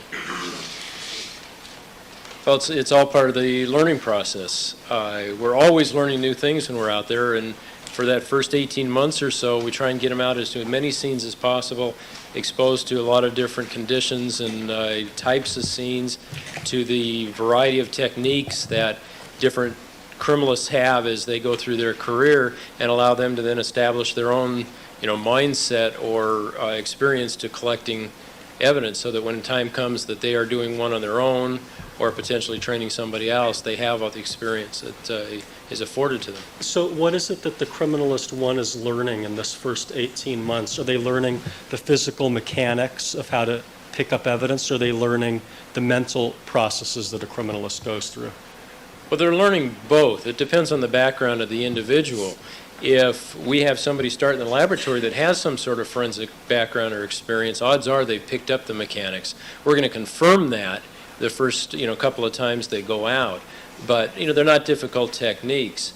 After that, it's a matter of just getting exposed to an awful lot of different ways of looking at a scene, the way of thinking about how to go about processing it, and just constantly picking up experience. I still go on crime scenes myself where I learn something from somebody else on either a better way to do it or, thinking about something that I hadn't thought of.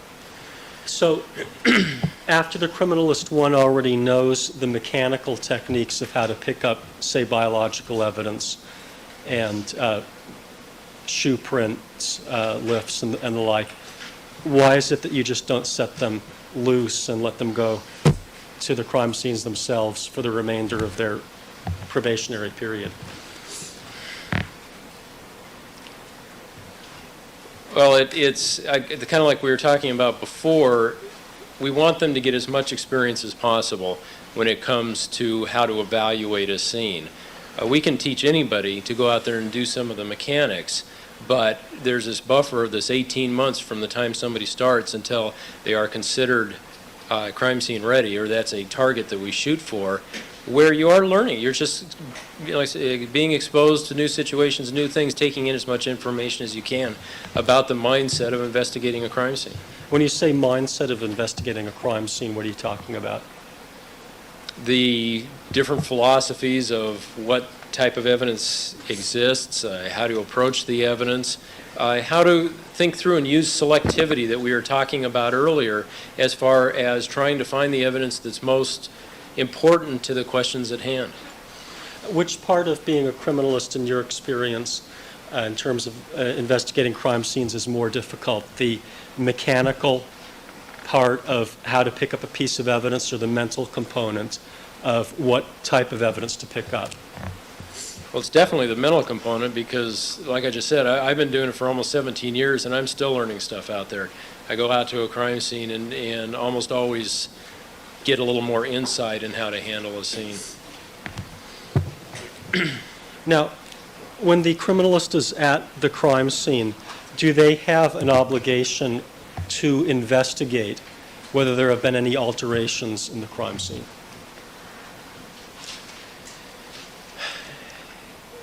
Their primary function there is the collection of the evidence. The information as to whether or not something has been altered is really not very deep. We sometimes record if like a rescue unit had been in prior and dealt with the scene or something along that line. But normally we have our hands pretty full just looking for the evidence and collecting it, documenting and collecting it, so that when it comes to searching down every little bit of information as to whether something was touched or something was moved, no, that's not our duty. Here we can see Defense 1081.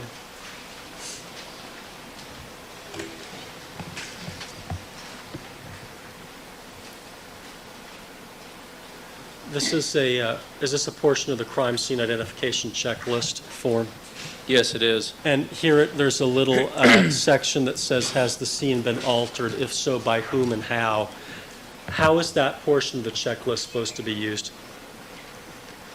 I have always used it and taught other people to use it, that it is for gross information. Like I just mentioned, if the rescue unit had arrived prior to our being there, because they many times leave things behind that we don't want to collect as evidence if it was brought in after the fact.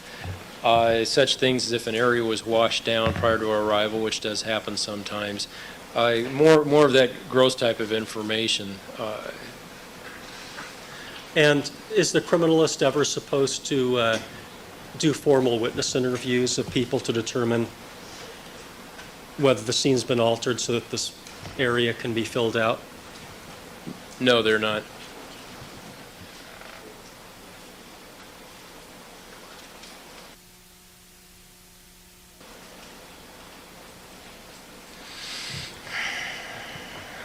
Now, what about crime scene security? What does the criminalist have to do with providing for security or seeing that security is provided for at the crime scene?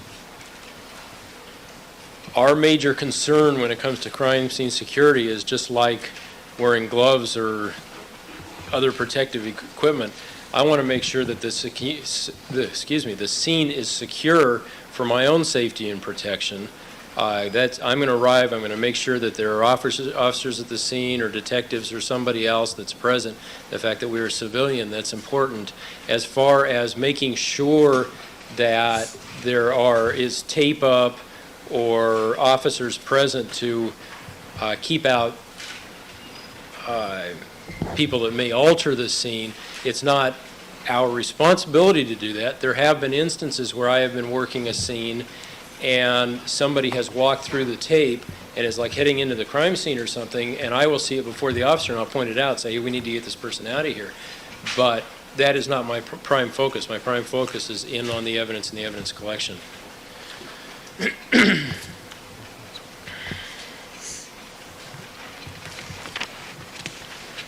Now, at a crime scene, is it typical that photographs are taken both before the body is removed and then after the body is removed? Normally, yes. Why is that done? Well, to properly process a crime scene, you want the photographer in there as early as possible before, obviously there are certain things that must occur. If you have a victim, there's going to be an initial responding officer, somebody going in to clear the scene or whatever. That's prior to our arrival. But as far as processing a scene, we want a photographer to go in even before the criminalist to document everything exactly how it is before we get in there and start, moving things around or taking measurements or walking through the scene.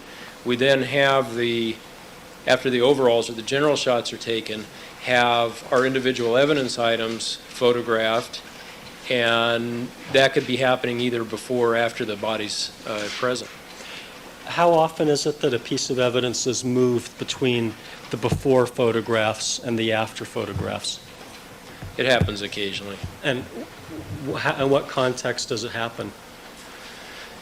Well, there are times where a particular piece of evidence may have some information on it that is needed at the moment, a piece of paper with some writing on it, an item that we want checked for blood or something like that. If the photographer isn't available, there will be times, knowing that the overalls were taken, knowing that the general scene has been placed with photography, we may pick that item up, run a presumptive test on it, or, like I said, look at a piece of paper for some writing or something, and then try and place it back for the close-up picture just prior to collection. Sometimes it's not going to be placed back in the exact same location.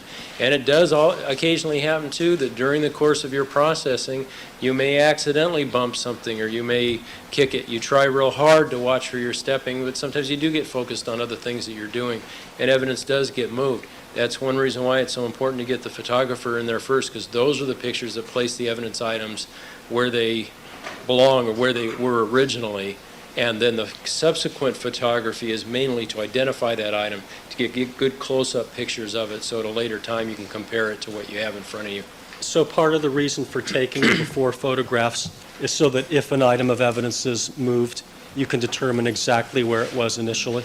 That's correct.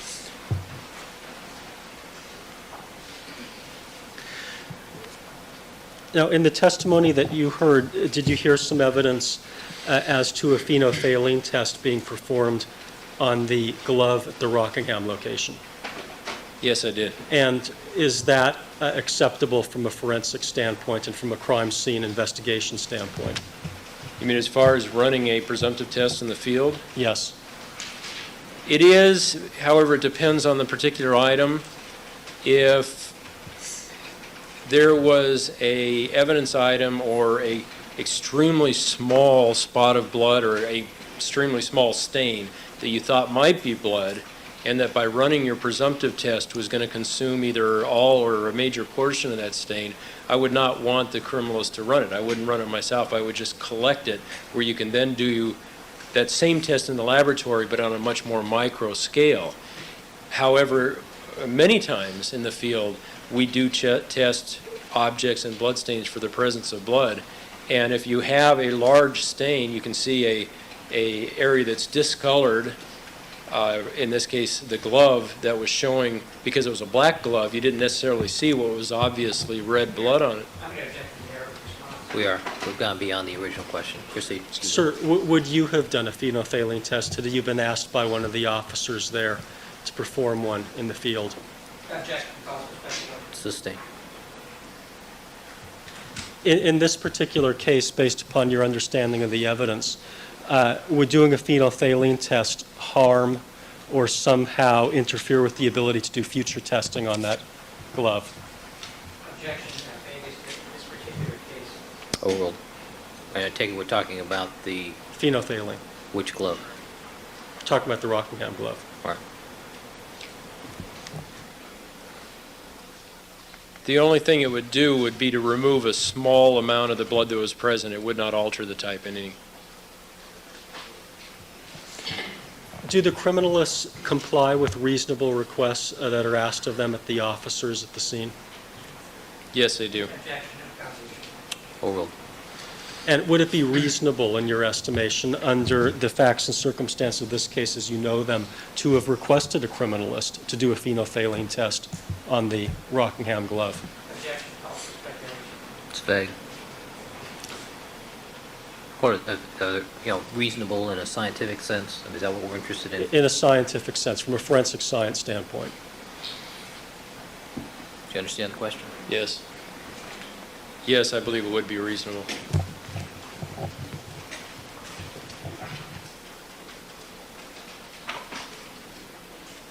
Generally speaking, at a crime scene, how do criminalists interact with the detective? Objection, for rebuttal. It's vague. What is the relationship in terms of the collection of the evidence between the detective and the criminalist? As far as the collection of the evidence, that's the domain of the criminalist. Normally, when we arrive, the detectives have already been there. They do the walkthrough with us. We interact with them, get their opinion as to what they have found, what evidence they are interested in collecting, and we note those items either mentally or on paper, depending on the person, and do a search ourselves. So we try and interact with them, working as a team regarding that aspect of the crime, and that is the scene and the collection of physical evidence. Now, did you also hear some testimony about a blanket that was at one point brought out for the purposes of covering Nicole Brown? Yes, I did. And what kind of problem would that blanket present, if any, in terms of the biological evidence at the Bundy location? Objection, no foundation. Sustained.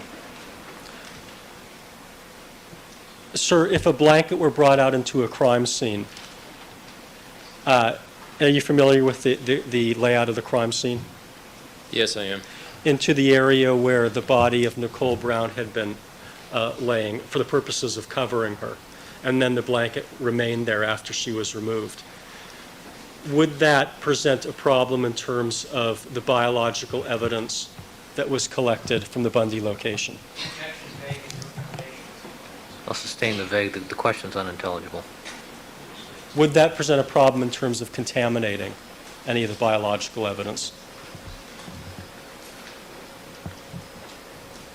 It would depend on what the blanket had on it to begin with.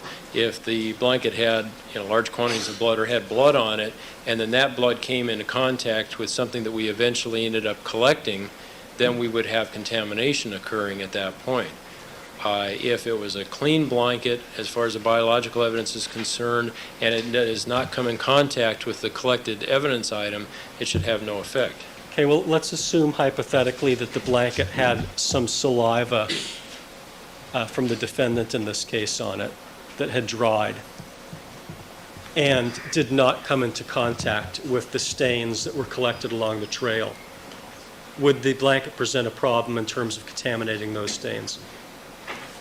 No, it would not. What would you have to do in order for the blanket to contaminate the stains?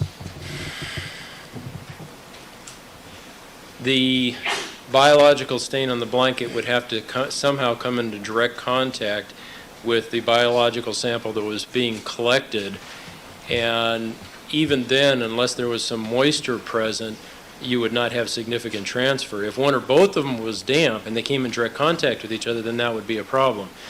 You would have potential transfer of one body fluid into the other, thus contaminating it. But beyond that, it should not have a problem. So even in the case of direct contact, you're saying that the biological material on the blanket would probably have to be wet in order for there to be a transfer? For there to be significant transfer yet, I would not like to see that happen, and I would be concerned about any sample that happened to. But the transfer would be significantly less than if one or both were damp. Okay. And if it did not come into direct contact, then you're saying that if we were to assume that the only biological evidence were the hypothetical dried saliva, it would not present a problem? That's correct.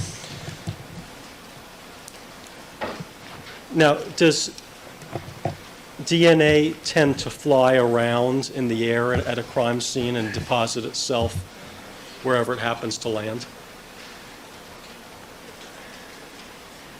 Just randomly floating around a scene. Yeah. No, I wouldn't expect that to happen.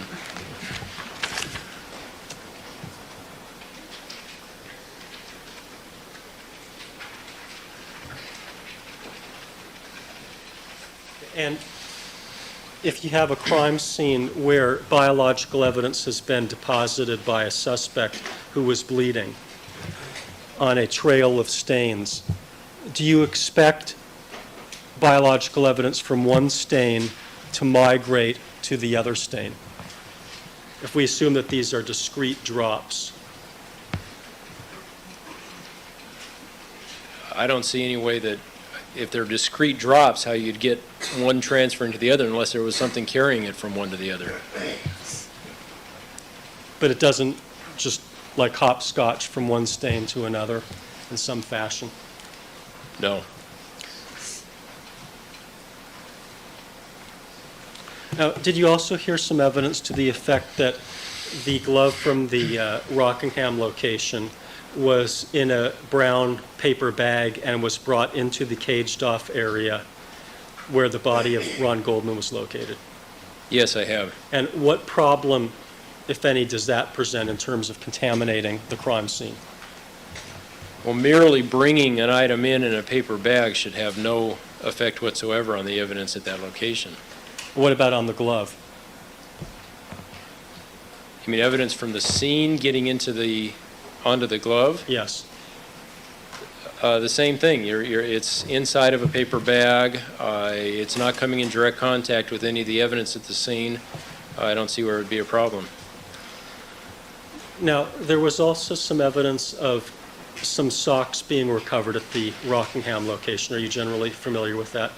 Yes, I am. And you took a look at those socks yourself. That's correct, a couple times. Now, would you expect there to have been flaking from blood encrusted on those socks at the time that they were taken off, based upon what you saw? Sustained. Did you do an analysis on the socks yourself? Yes, I did. All right. And were you familiar with the extent to which blood was visible on the socks from the naked eye? Yes, that's correct.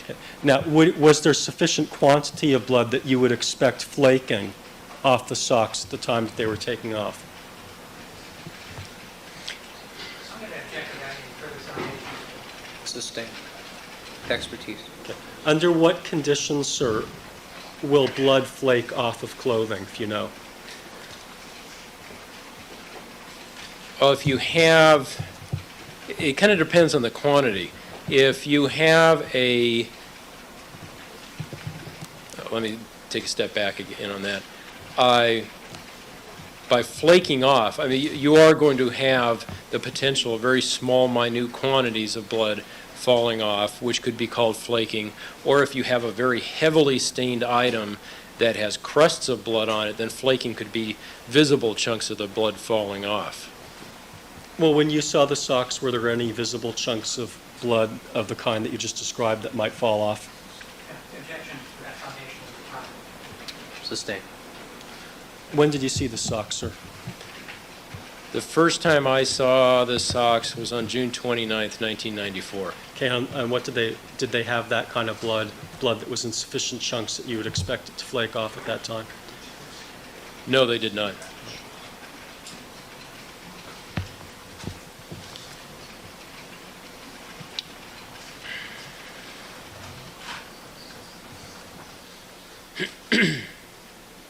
Now, when an item such as the socks is collected in the field, is the criminalist supposed to do a close physical examination of it prior to collection? There's no rule that says that they have to do a close examination of any of the items they collect at the scene. Would there be any reason to? None other than maybe personal curiosity. If you have an item that you are collecting anyway, there would be no particular good reason to do a very minute examination of that item at the scene. After you've already made a decision to collect the item, is there any reason from a forensic standpoint to inspect it any further in the scene? Not in general. If there was some particular piece of information somebody was interested in deriving from, maybe it would require a closer look. But once it's been decided to collect them, you're going to do that back at the laboratory. Now, in terms of the removal of the bodies from the Bundy location, do you feel that a decision should have been made to wait until the criminalists had the opportunity to look at the area where the bodies were removed before they were removed? Yes. And how do you go about making that decision as to whether to allow the coroner in first or the criminalist in first? Well, normally, we like to get in and do our search, get our overall photos, do our search, and collect at least all the evidence right around the body or bodies prior to the coroner's arrival. Our concern is the total scene where theirs is the victim. And we like to get done as much as our work as possible so as to limit the amount of activity in and out around that evidence until it's collected. So how are you balancing the need for them to do their work against the need for you to do your work?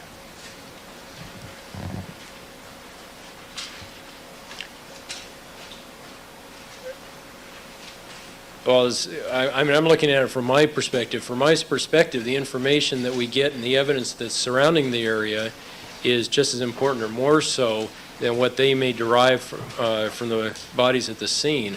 And I'm going to be protective of that and want to get my work done first before there's any chance of any sort of disruption or contamination caused by, there's a lot of handling involved when the coroner's office arrives.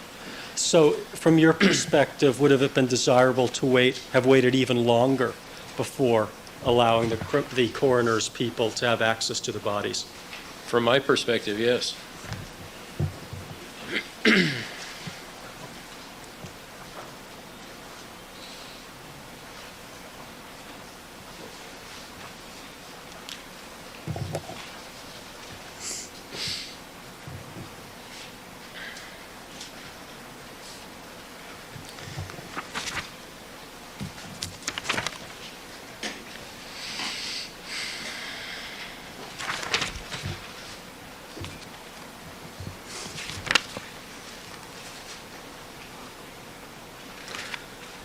Now, we've had a lot of discussion about what Andrea Mazzola's exact job description and title is.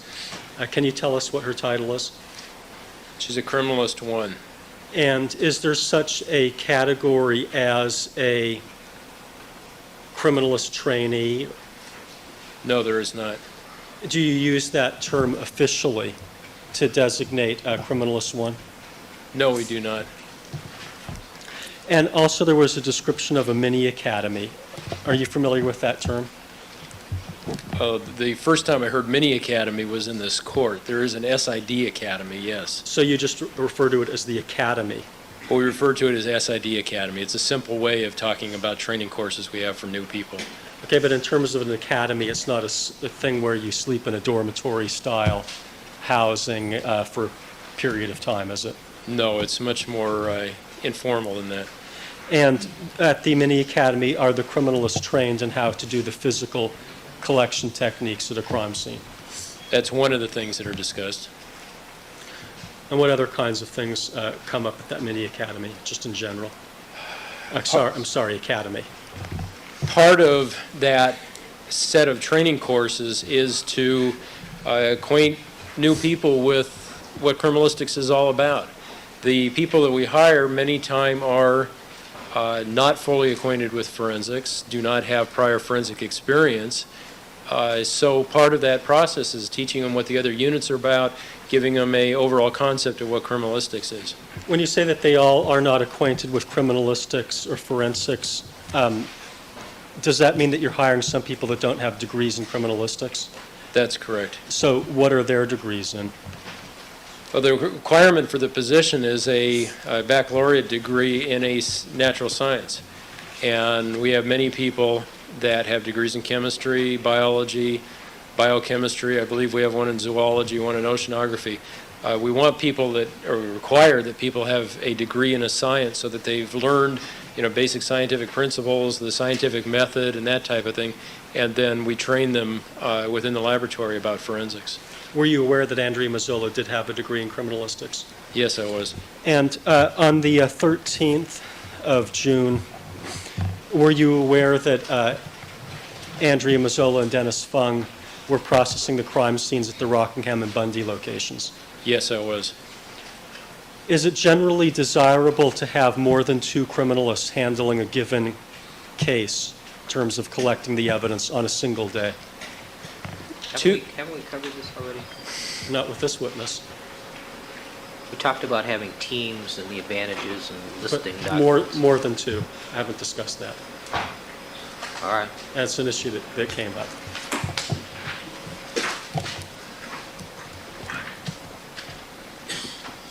I'll be very brief, and then I'm moving on to another area, Your Honor. We'll be brief, and then we're going to take a break. Thank you. 2 is actually a fairly optimal number. I have done many scenes by myself, and I feel that that is not the best way to do it. I've done many scenes with 2 people, and that is great because you've got somebody working with you, you can bounce ideas off of each other, get assistance when it comes to taking notes, collecting the items. You actually do it quicker and I think better with 2. When you get past that into 3 and even 4, which would be excessive, you just have too many people in the scene. Many times the scenes of the crime that we go out to, the location of them is very limited, and you just start getting too many bodies in there, you start bumping into each other, and it's not as easy. So 2 is probably the best number to handle as a crime search team. Okay, thank you. Your Honor, I was now going to get into another area. Ladies and gentlemen, we're going to take a recess at this point for 15 minutes. Please remember all of my admonitions to you.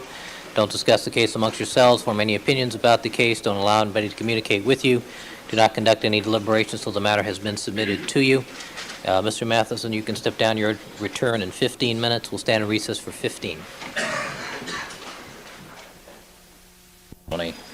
Mr. Byrne, my research attorney, gave each party a photocopy of the handwritten 11-page list of evidence items in this matter.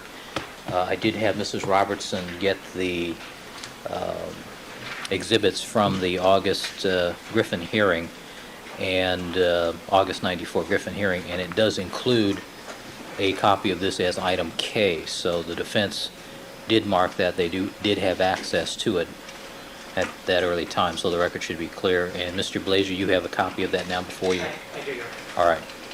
Do you feel you need any additional time before we move into this item? No. All right. As to the second item, the board that the prosecution proposes to use regarding the defense testing of evidence items or taking those matters out of the prosecution's custody for their testing purposes, I'm going to ask the prosecution not to use that board this afternoon because I'm not comfortable with the state of my research at this point. All right, let's proceed. Your Honor, there was Yes. one other issue that I wanted to bring up, and that was I wanted to make, I guess what would be a 402 type motion as to what extent Mr. Matheson will be allowed to discuss the issues of PCR typing and PCR type issues, which he is not testifying to in direct, except only extremely tangentially to the extent that evidence collection has some overlap to the issue of how a sample can be contaminated, but subsequently going to be tested both conventionally and genetically. Specifically, there was an issue regarding some a lot, not a lot in number, but a lot as in a discrete identifiable number of test kits that were provided to the Los Angeles Police Department by Roche Pharmaceutical some time before this case. I believe it was many months, in which there was a problem that was identified with the kits that I'm sure counsel probably intends to get into with perhaps other witnesses. But Mr. Matheson does not have any personal knowledge of that, nor has he read any documents, to my understanding, pertaining to that. So we would ask that they be precluded from getting into that. area on cross-examination of the witness? Well, having not heard anything about it yet, I'm loath to make any kind of ruling on a basis that this is prematurely brought before the court. Well, If it exceeds the scope of the direct examination, I'm sure the defense will come up with some reason that it's within the scope or necessary to cross-examine Mr. Matheson about it. I don't know. well, I haven't heard it yet, so. Your Honor, there's been plenty of questions about contamination, and that's directly on point in terms of contamination for later DNA testing, so I think it's already been raised.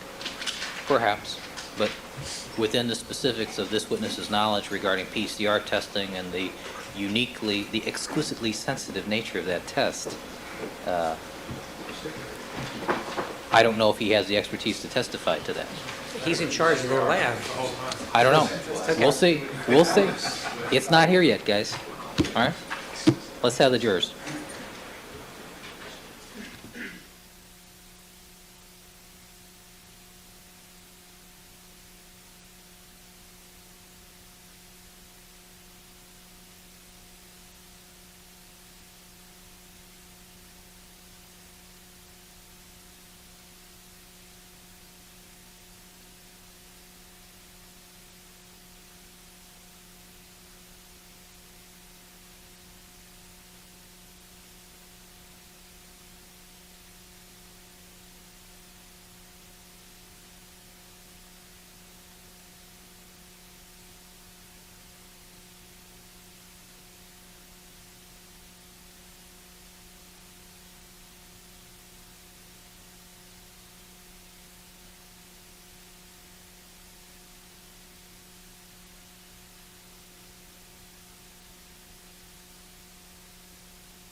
Let the record reflect we've been rejoined by all the members of our jury panel.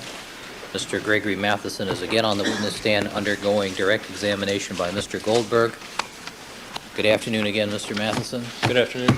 You were reminded, sir, you are still under oath, and Mr. Goldberg, you may continue with your direct examination. Good afternoon, ladies and gentlemen.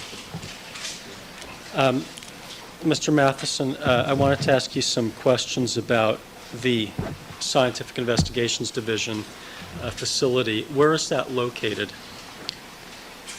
It's located in a city building called the Ciro and Piper Technical Building, or Piper Tech for short.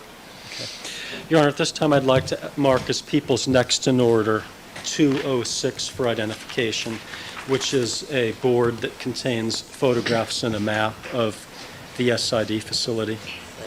All right, People's 206.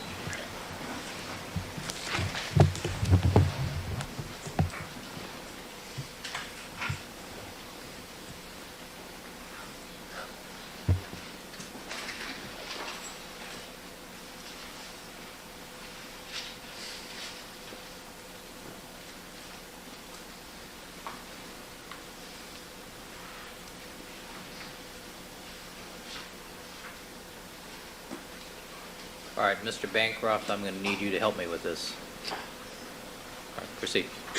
Sir, can I pay attention to People's 206 for identification? Do you recognize this exhibit and the photographs on it? Yes, I do. Is there any sort of accreditation agency that covers crime laboratories in the United States? Yes, there is. And is that a public entity or a private entity, or? Well, it's a association made up of crime laboratories that have been accredited. It's called the ASCLD, or American Society of Crime Laboratory Directors Laboratory. But I mean, is that a governmental agency, or is it a private agency outside the government? Well, it's not, my understanding is it's not a agency in and of itself. Most of the members of it are accredited laboratories, which are government. Is it mandatory under state or federal law that you have that accreditation from this organization? No, it is not. It's a voluntary process. Does it cost money to become accredited? Yes, it does. How much? Depends on the laboratory. The cost is associated with, it's actually associated with a couple of things. One of them is if there are any sort of facility changes or something, obviously the agency has to come up with the money to meet the accreditation standards, but just to apply, there is a fee associated with the inspection process. And my understanding is for an agency of our size, it could be anywhere from, say, $10,000 to $30,000. So you would have to pay $10,000 to $30,000 to get this accreditation? Yes. And does it allow you to do anything that you can't do now? No, it's just a review by this outside agency of whether or not we meet the standards that they've established. Has the city come up with the $10,000 to $30,000 for you to be able to buy this accreditation? Well, it's not a matter of buying the accreditation, it's paying for an inspection to see whether or not you pass. No, to this date, we have not received the funding to do that. Now, turning your attention to this map that's 206 for identification, does this depict the Piper Tech portion of the SID, Scientific Investigations Division? The map. Yes, the map itself covers the area that's part of SID at Piper Tech, yes. And are there facilities that SID has that are outside of Piper Tech? Yes, there is. And are there photographs of the facilities that are outside of Piper Tech over here, if you look in the upper left-hand corner? Yes, there's actually two photographs that depict part of our laboratory that's located inside of the Police Administrative Building or Parker Center. That was where the old Dragnet series was filmed. That's correct. At least it looks like that, yes. Okay. Now, what is done, if you know, in the facility that's located at Parker Center? The suite of 3 or 4 rooms that we have over there are part of our PCR laboratory. And PCR is? It's a technique used to identify DNA markers that are present in body fluids. Now, you said that biological samples. you said that you did conventional testing on some of the evidence in this case. That's correct. And what facility did that take place in? That testing all occurred in Piper Tech in the serology unit. So that would represent, when we're talking about Piper Tech, the area that's depicted on the SID Piper Tech map on this Exhibit 206. That's correct. Now, how old is the Los Angeles Police Department Scientific Investigations Division? What about the crime laboratory has been in existence since 1923, I believe. Was it the first crime laboratory that was set up in the country, to your knowledge? Yes. Even before the FBI? Yes. And how old is this physical plant? I believe we moved here in February of 1990, I think, or 91. 90. Okay. Now, do you have certain security procedures that are in place in terms of the physical plant located at the Piper Tech facility? Yes, we do. And who's in charge of that? I'm the security manager of that facility. All right. And specifically, do you have a card key system to get in and out of the facility? Yes, we have. It's an electronic tracking system that you have to use a electronic card. It reads your card, determines whether or not you have access to a particular door at that time of day and that day of the week. If you do, then it unlocks the door for you and allows you to enter the facility or into the individual labs at that point. If you don't, the door remains locked. And we can see the photograph up on the Elmo that says card key entry. No.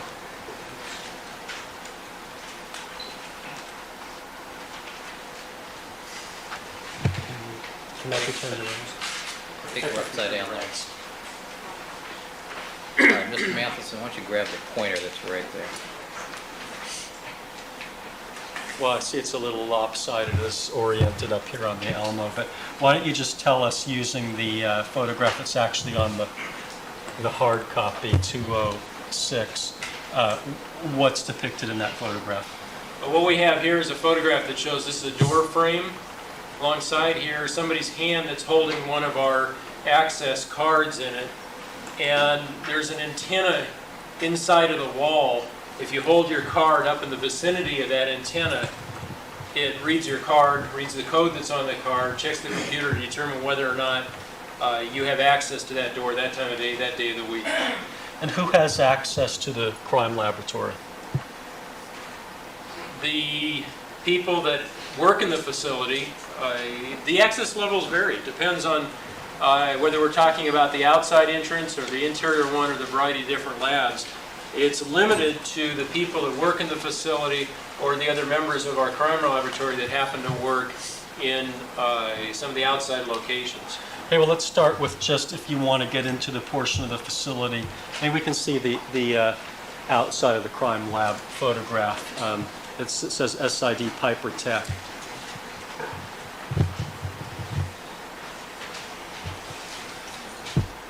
We had it up there a little while ago. Okay.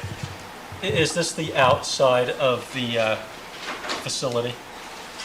Yes, it's the outside wall of the laboratory, which is within the larger building called Piper Tech. Okay, now do you need a card key entry to get through this door?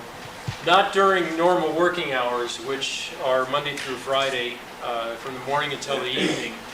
On weekends and at nights and in the very early morning, that door remains locked, and the only way you can get in is by having one of the card keys and having access to the facility at that time. So who has the authority through these card keys to get into the facility, either in the evening or off hours?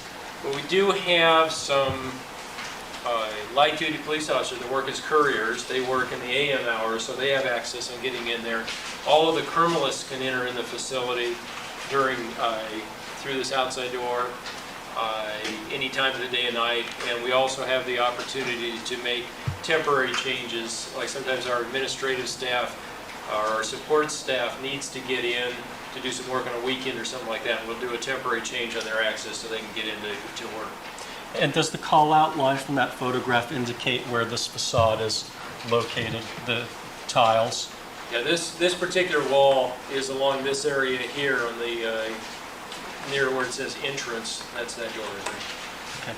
Now, after you get into the entrance, if you can see the area that says lobby, Yes, right in this area here. can we see that photograph? Okay, then there's another door on the right side of the photograph and a window on the left. What is the door? Okay, the door that's depicted on the right side of the photograph here is the door that actually goes into the hallway area of the laboratory. Like I mentioned before, this outside door unlocks and stays unlocked during what we consider our normal business hours, so anybody can come and go during that door. However, to get actually into the laboratory, you need to, again, show your card to an area so that the antenna can pick up the code, and then it'll allow you in if you have access to it. And can the couriers go in there? Yes, they can. And what about the criminalists? Yes. All right. Now, after you're through that door, if we could see the picture that says entry corridor, does that show the view that you have after you've entered through that door? That's correct. Right after walking through this door, that's your view down the hallway. You're looking down now in this direction. And the hall's kind of in a square that goes around the facility? Right, there, the hallway, once you get past here, anybody, once they pass through that door, has access to this hallway area, then back over. Okay, so when you're saying that door on the diagram, are you pointing to the door that's next to the call-out, or that's just to the left of the call-out line that's adjacent to photograph number 21 that says entry corridor? That's correct. It's the door that's directly opposite the entrance into the lobby. And when you said here, there's what appears to be a corridor, and it has various red crosses in it. That's correct. There's a corridor that runs basically around the not the perimeter, but through the middle of the laboratory. You can walk all the way around without going back to this one point. Yes. Okay. Now, other than the couriers, do any uniformed police officers have access to the corridor, the area past in the corridor that you just described? The only other uniform officers that have a card key that gives them access into the laboratories, we do have one officer that works as a narcotics analyst within the laboratory. That would be it, most of the couriers. Does he have a degree in criminalistics? No, I believe his degree is in chemical engineering. So he's actually working essentially as a criminalist in one of the laboratories? That's correct. So he is the only officer that has access to the corridor area other than the couriers? That's correct. And what about detectives? No, detectives would have to be escorted in or allowed into that corridor area With a criminalist? with a criminal or with other personnel that happen to have access to it. Now, are there any windows in any part of this facility? Not looking to the outside. The only windows that we have are from some of the laboratories into the hallway. Now, let's take a look at the evidence processing room up in the upper right-hand corner of the photograph on the left side. What does that depict? Okay, this picture marked SID EPR, EPR stands for Evidence Processing Room, points to an area in the upper right-hand corner of the map here that's marked Evidence Room. This is the area where, when evidence is collected out in the field, it's brought into this room to be dried and then eventually identified, marked, and stored or prepared for storage. And there appears to be a roll-up door in this photograph on the right-hand side. What's that? That's correct. In the right-hand side of the photograph here is a door that pulls up, rolls up here, rolls up towards the top, and it is this thinner line to the right of the evidence processing room 29B. And the call-out line on that photograph depicts where the photograph is showing. That's correct. Now, that roll-out door, do you have to roll it up by going inside the evidence processing room? Yes, the only way to roll it up is on the inside of the wall, next to the door between the storeroom and the evidence processing room, is a control button that says, I think, up, down, and stop, or something like that. That's the only way that door can be opened.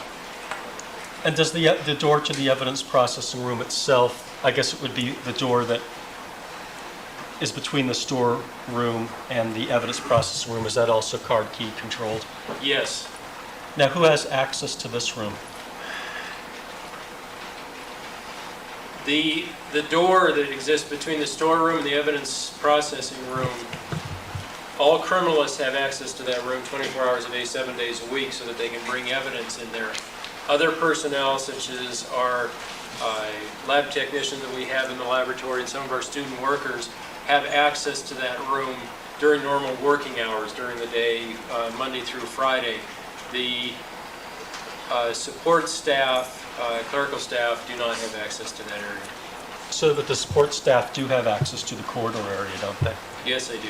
But they can't get into the evidence processing room through their card keys. That's correct. And what are the student workers? Student worker, that's a position that we have. I believe we currently have 3 of them.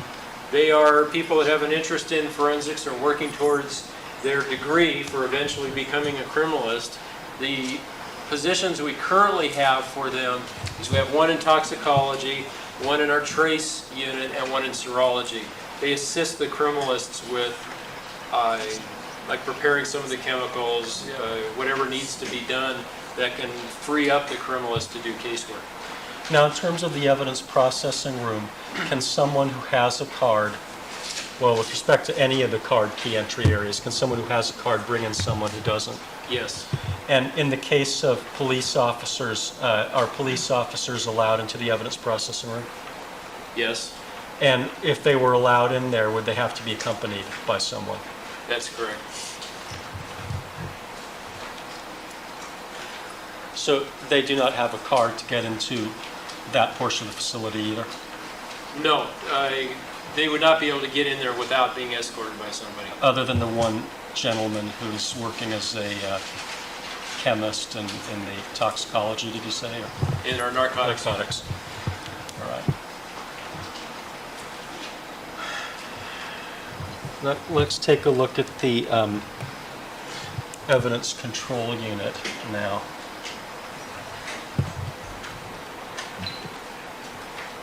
Okay, this is showing what? ECU lobby, the photograph. The photograph that's marked ECU lobby, ECU stands for Evidence Control Unit. That is a property storage room that is actually run from within SID. The Los Angeles Police Department has property officers and we have a property division, but SID has our own property room of items that will probably be eventually analyzed, so they're very nearby and under our control. The picture that's depicted in marked ECU lobby is an area that is just off of the laboratory lobby. It's marked lobby on the map here. The only way to get to it is from the outside entrance through the criminalistics lobby and into the ECU lobby. So when a police officer is coming to the laboratory to pick up evidence for court, where does he or she go? They go into the ECU lobby. The front door is unlocked, so they can come in there. They pass through the criminalistics lobby into the ECU lobby, and there's a couple of windows where our property officers can interact with them, find out what evidence they need, and then they go back and get them and bring it forward to them. And is that what they would do if they wanted to check out evidence that needed to be brought to court to be introduced? Yes. Now, let's take a look at the inside the ECU. Let's see if we have a good photograph of that. There's something that says ECU freezer. What does that depict? Okay, the picture down here that's marked ECU freezer is a shot taken approximately what would be in this, on the map, it's marked Evidence Control Unit, room 36, partway between the lobby and what's marked as freezer, looking in the direction towards the freezer. It shows the door, a very large freezer area where we store our biological evidence. Now, who can actually come into the evidence control unit? The access through the door that goes from the ECU lobby into the Evidence Control Unit itself is limited to our property officers that actually work in that facility can come and go through there. The administrative staff of the crime laboratory, in other words, the captain that we have, and then the 3 directors have access to that, plus a couple of our supervisors also have access into it, such as the narcotics supervisor who has to check in and out narcotics a lot for analysis. It simplifies life for everybody for him to be able to get access to that area. What about the criminalists? The criminalists do not have access through that door unless somebody from that does have access allows them in. Okay. Now, if a criminalist has brought back wet stains from a crime scene in the plastic bags and then has dried them, they do that in the evidence processing room that we saw earlier with the roll-up door? That's correct. And after those are dried and the paperwork is filled out and they're ready to be booked, what do they do with them?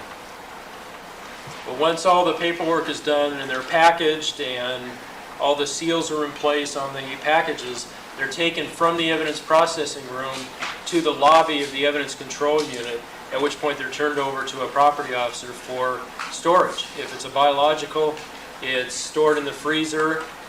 If it's a liquid blood or urine sample, it would be stored in some refrigeration units we have. Everything else goes on just shelves that are room temperature storage.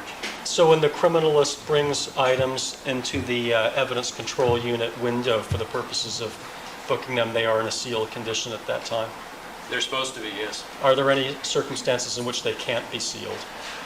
Well, if the item is so large that it doesn't fit into an envelope or a box, example again being a shopping cart. I had to book the shopping cart myself about 4 or 5 months ago. Obviously that is not going to be sealed into a big box. There's no reason to. So a tag is placed on it and it is stored back in the evidence control unit. But items such as the coin envelopes with the biological evidence in this case, those kinds of items, or the packages containing the reference files, those would be sealed before being booked? Yes. Now, and if they're freezers, if they go into the freezer, they're going into the freezer that's depicted here in photograph number 26. That's correct. All right. Now, what about the reference vials? Where do those go?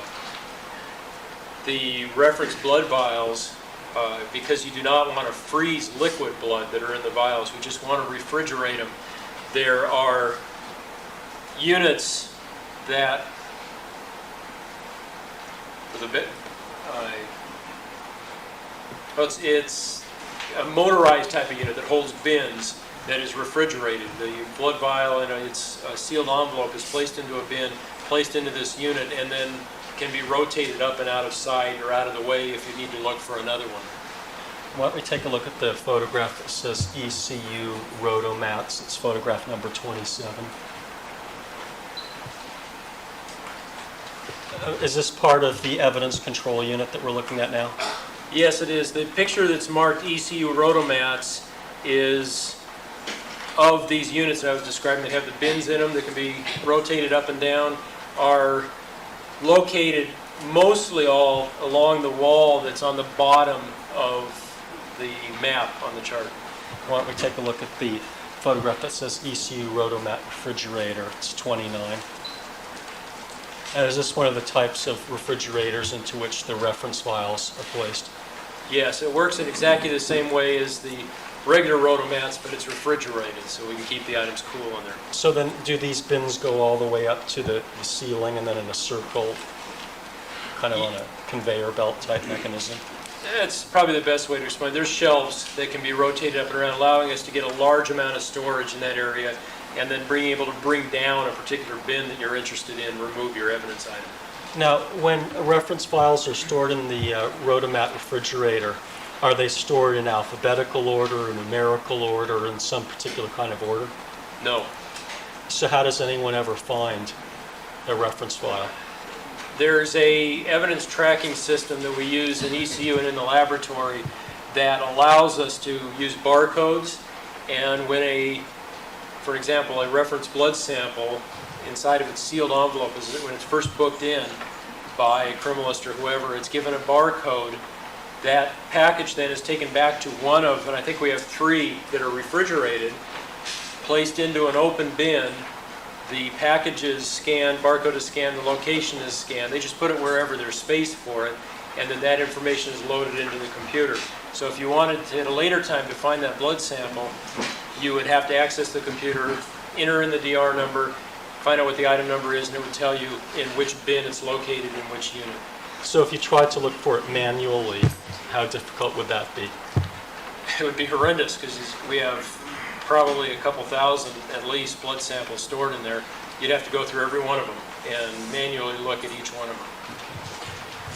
Now, with respect to the items that just have require shelf storage, that don't require being placed in either the refrigerator or the freezer, where do those go?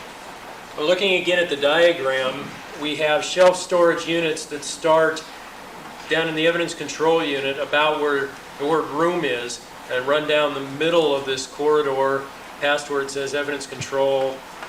There's bins that are along the walls next to the freezer, along the walls next to what's marked flammable storage. And then there's also, if those are for the larger box items, there's also shelf storage in the rotomats. And does all of the evidence that LAPD has in its possession, is all of it placed into this room, the evidence control unit? No. What evidence is? We want to only have evidence in the ECU that may someday be analyzed by the crime laboratory. The department receives very large quantities of evidence every day, and most of it we will never see within SID, within the laboratory. So we limit it to those things that will eventually be analyzed. And are these security procedures that are set up in, well, let me ask you this first. In the evidence control unit, is there any evidence that's inherently valuable that's kept? Well, we have narcotics in there. And do you have anything else of inherent value? We've got long guns, handguns. I believe there is some money. I don't know where that is stored, but there are things that have value in and of themselves. So are the security procedures that are in place designed to deal with the inherently valuable evidence, such as the narcotics and the firearms? Yes. And to your knowledge, has this facility ever had any problems with that kind of evidence being misplaced or stolen? No, not to my knowledge. Now, let's go to the serology lab and take a look at that. A photograph that says inside serology. Mr. Matheson, what does this photograph depict? This is a photograph that's taken inside the serology unit. Depicted on the map here says serology 25. The 25 is the room number. That particular photograph would have been taken probably about where the Z is in the zone 6 to 7, looking towards the right. And towards the end of it is what appears to be a metal door. It's somewhat obscured towards the end of the room. It appears to be to the left of the clock. Yes. What is that? That's a door that goes into a combination refrigerator and freezer within the serology unit. It's located, they're both located down the right side here of the unit itself. You'd enter through that metal door into the refrigerator and then walk through another door into a freezer. What is the purpose of the freezer in that room? Serology deals exclusively with body fluids, and they're biologicals, as mentioned earlier, that needs to be stored in such a condition so that they won't degrade. And the best way to do that is to keep it frozen. So while a case is in progress, it may be quite a while from beginning to end that evidence is within the laboratory, and we want to have freezer storage immediately accessible to the criminals that work in that unit. Now, how does the evidence get from the evidence control unit into serology so that a criminalist can start working on it? Well, at some point a request is made by a detective to do an analysis. They take the request, the criminalist receives the request, takes it over to the evidence control unit, and in the lobby hands this request to one of our property officers. The property officer looks in the computer to find out where the locations are for the evidence, retrieves it from the freezer, the refrigerator, rotomats, or wherever else it happens to be located. It is then released to the criminalist, who has, like I mentioned, there's barcodes.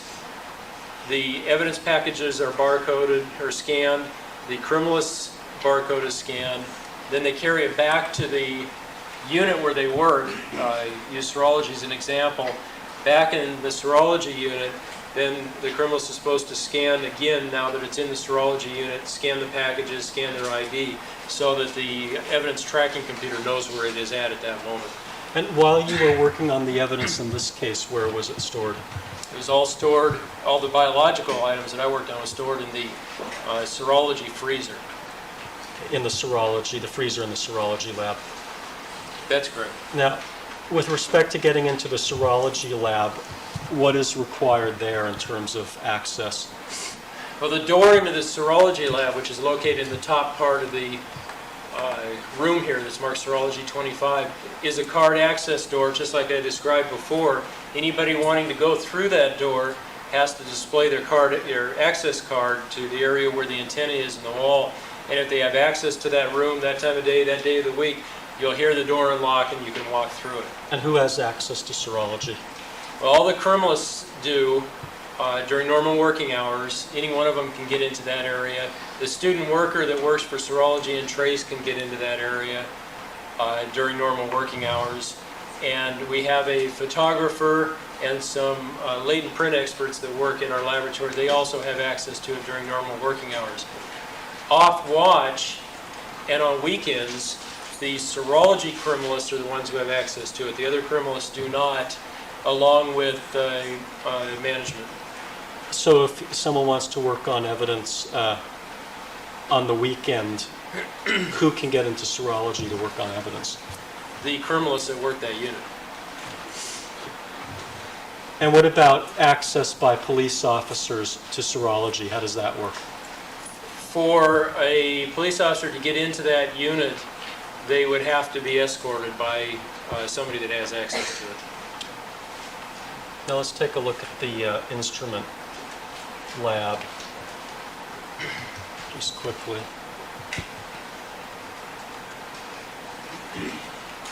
What is this part of the laboratory? This photograph depicts an area of the instrument laboratory, which is room number 21, located actually on this diagram below serology. The photograph is being taken about where this blue diagram here is, looking towards the right. Now, did you do any of your work in this case in the instrument lab? No, I did not. And let's take a quick look at the SID Parker Center amplification room.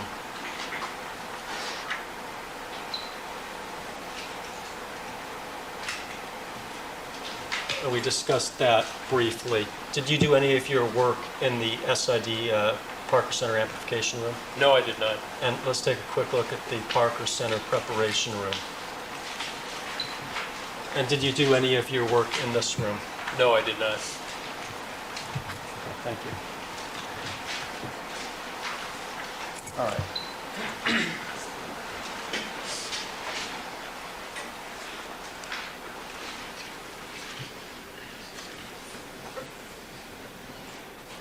In 1994, approximately how many cases did the serology laboratory process?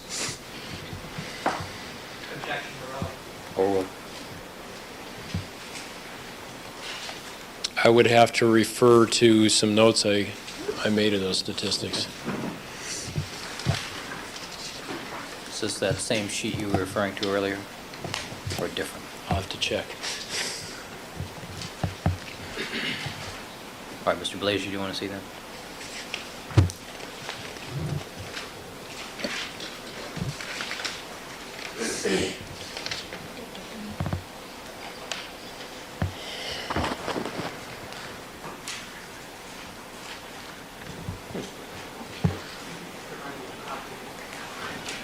Sure. Do you need it now, Mr. Blazier, or at the conclusion of the court day? At the end of the day. All right. Just remind me to do that. That particular sheet doesn't have the data as far as that goes. All right, Mr. Mathis, I want you to mark that with a Post-it just so that... Sure. Thank you.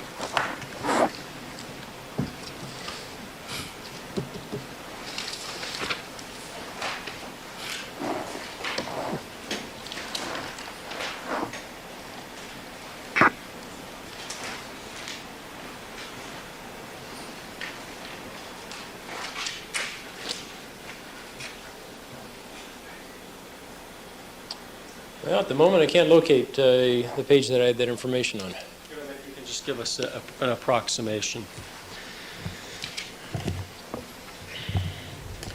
Objection, no combination. Overruled.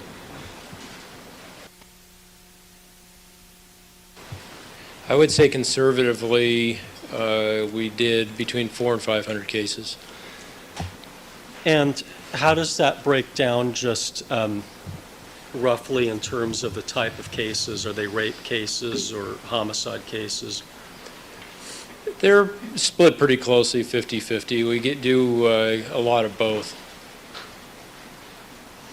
And what percentage of the homicide cases in Los Angeles, well, how many homicide cases in Los Angeles did the crime laboratory criminalists respond to for purposes of crime scene identification? For Do you what have time? that? For what time In period? 94. Do you have that statistic? I believe we did in the low 200s was the total number of cases that we responded to. And what percentage of the total number of homicides do you respond to? Oh, it would be approximately in the area of 10 to 20%. And who is doing the crime scene investigation on the other 80 to 90%? The detective.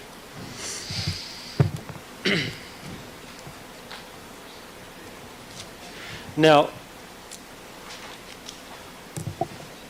did you remove some stains or collect some stains from a console that was in the serology laboratory for this case?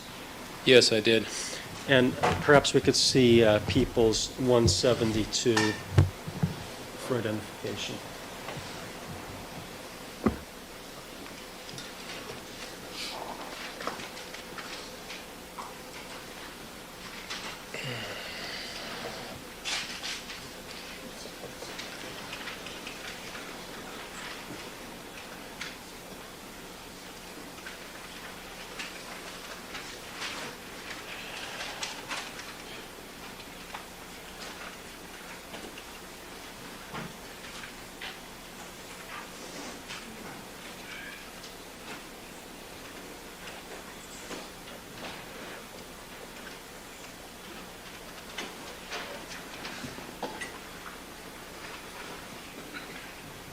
So you can step down for a second, Mr. Madison. All right, equals 172, which is a board that we previously described as the Bronco evidence. Mr. Goldberg. Sir, direct your attention to the photograph that has the call-out lines 303, 304, and 305 on it. Do you recognize what's depicted there? Yes, I do. And what is that? That is what's been described as a console that was removed from the Bronco. And did you remove some stains from that? Yes, I did. Which stain numbers? 303, 304, and 305. Does the call-out line depict the approximate location that those stains would be oriented on the console? Yes, it does. And when you saw the console, where was it? Objection, taken. Overruled. It was in the serology laboratory at the crime lab What date was this, when you On- removed the stains? on September 1st, 1994. Was anyone else, I'm sorry. We object to this line of questioning based on change of custody and regulatory relations. All right, noted. Overruled. was anyone else present? Yes. Who was that? I believe that I know that a Mr. Regal was present and Mark Taylor, and there were a number of other people, including members of the defense team that were present. I don't have the list in front of me right now. And when you removed those items from the console, 303, 304, and 305, how did you do it? Using what technique? The same technique that was demonstrated by Ms. Mazzola in the videotape and on the board, dampening a small cotton swatch with distilled water, applying it to the stain, allowing it to absorb onto the swatch, and then placing it in a plastic bag for later drying, and following that with a control.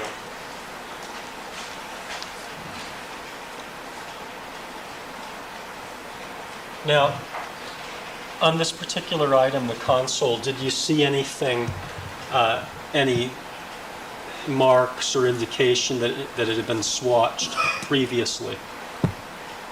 There were two of the three areas that I collected items off of that appeared to have already been sampled. And which areas were those? That would be the ones that are marked 303 and 304. And do those correspond to any photographs that we have on this diagram of Bronco? Yes, it does. Which ones? That would the area that I collected evidence as 303 is roughly the same area as marked in the upper right-hand photograph as item 30, and the area where I collected as 304 is in the same area as what was marked as 31. What evidence did you see that indicated previously that they had previously been swatched? Where you could see where a portion of the blood appeared to have been removed. In terms of what? I mean, was there no blood there, or was it spread around? What did it look like? Objection, legal. This is overruled. What did it look like? Just looked like a portion had been removed. There's a lighter area that is consistent with how I've seen stains after I've removed blood from them. Well, when you remove a stain from an object like this, is it totally gone as if it had been cleaned? Or is there something still left afterwards? Normally there's a little bit still left. Okay, so there was a portion that you said was lighter, as if parts of that stain had been removed. Yes. And did you remove more portions of the stains in the areas that were in the vicinity of 31 and 30? Yes, I did.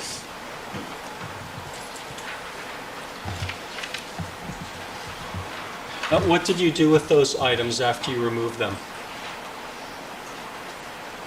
Eventually, they were opened up, allowed to air dry, packaged in bindles and coin envelopes, and booked into our evidence control unit. Or were they booked in a sealed condition? Yes. I wanted to show you People's 200 for identification.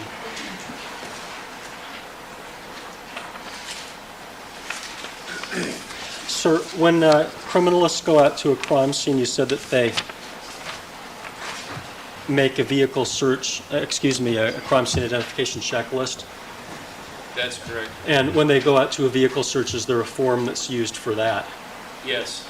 And does the form indicate the date and time that they see certain items? Yes, it's supposed to. And have you seen a, let me show you People's 200 for identification.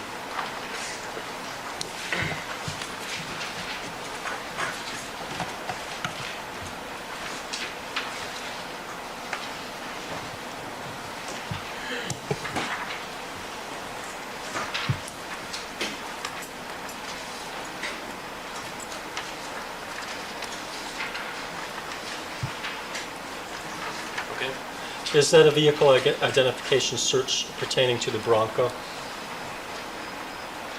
Yes, it is. And does it indicate that what date the console was removed from the Bronco?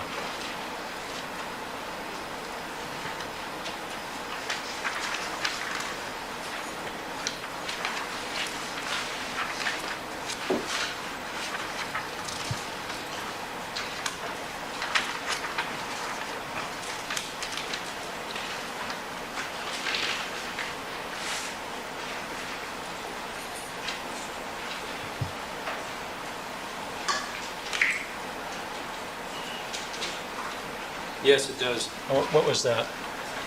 August 26, 1994. Now, after it was removed from the Bronco and brought to SID, do you know where it was stored? Yes, I do. Where was it stored? In the serology unit, we have a large layout table. It's in the middle of the room, and most of the items were sitting on that table. Okay, thank you. You can resume the witness stand.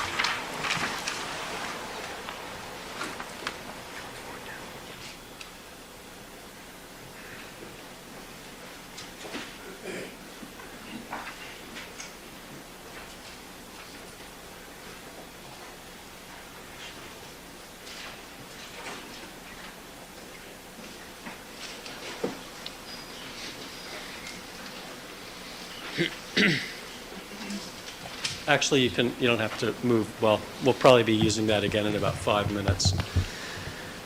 Sir, directing your attention to the date of October the 30th of 1994, did you take some cuttings from a item of evidence number 81?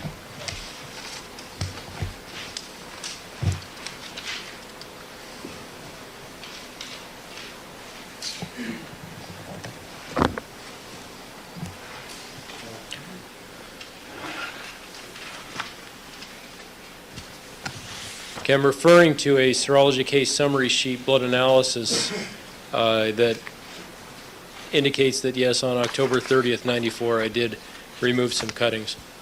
All right, Mr. Blazer, do you have that? I'm not sure what you're referring to. All right, why don't you show that to him? Maybe you can just give us the L number if it's on It's L number 408. All right, Mr. Blazer, you have that? Yes. All right, thank you. there. Your Honor, I wanted to mark as next in order L number 409 as People's 201. 208. 208.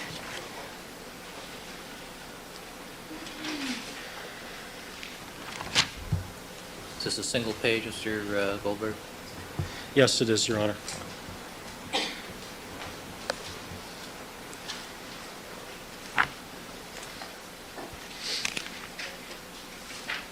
And, sir, shirt bear the DR number? The packaging that the shirt was contained in bear the DR number in this case? Yes, it did. Can you tell us what the DR number is?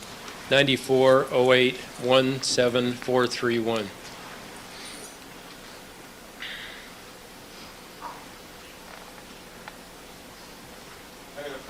409 up on the Elmo in a second. You may want to look at it on your notes.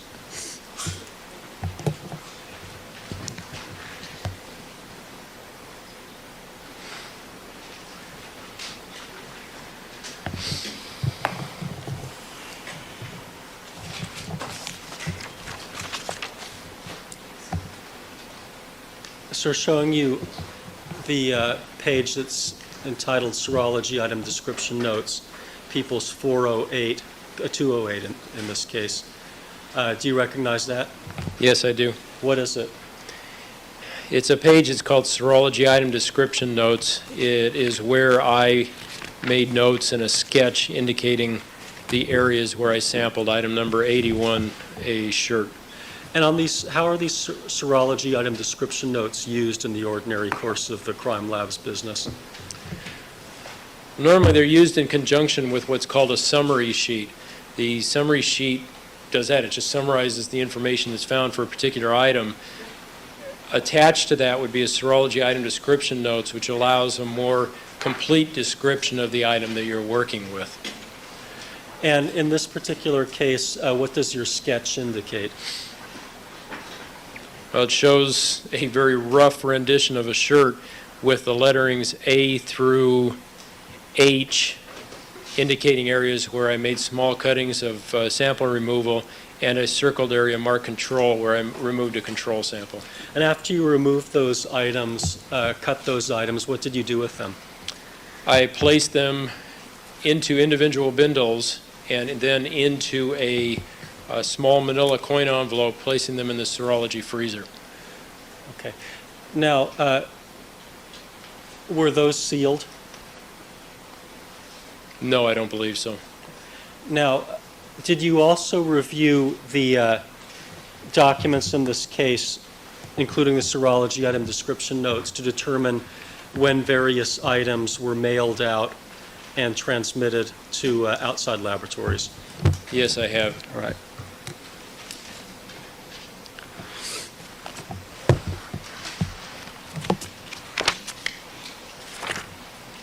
I'd like to direct your attention to the series of charts that we've labeled as People's 177 for identification.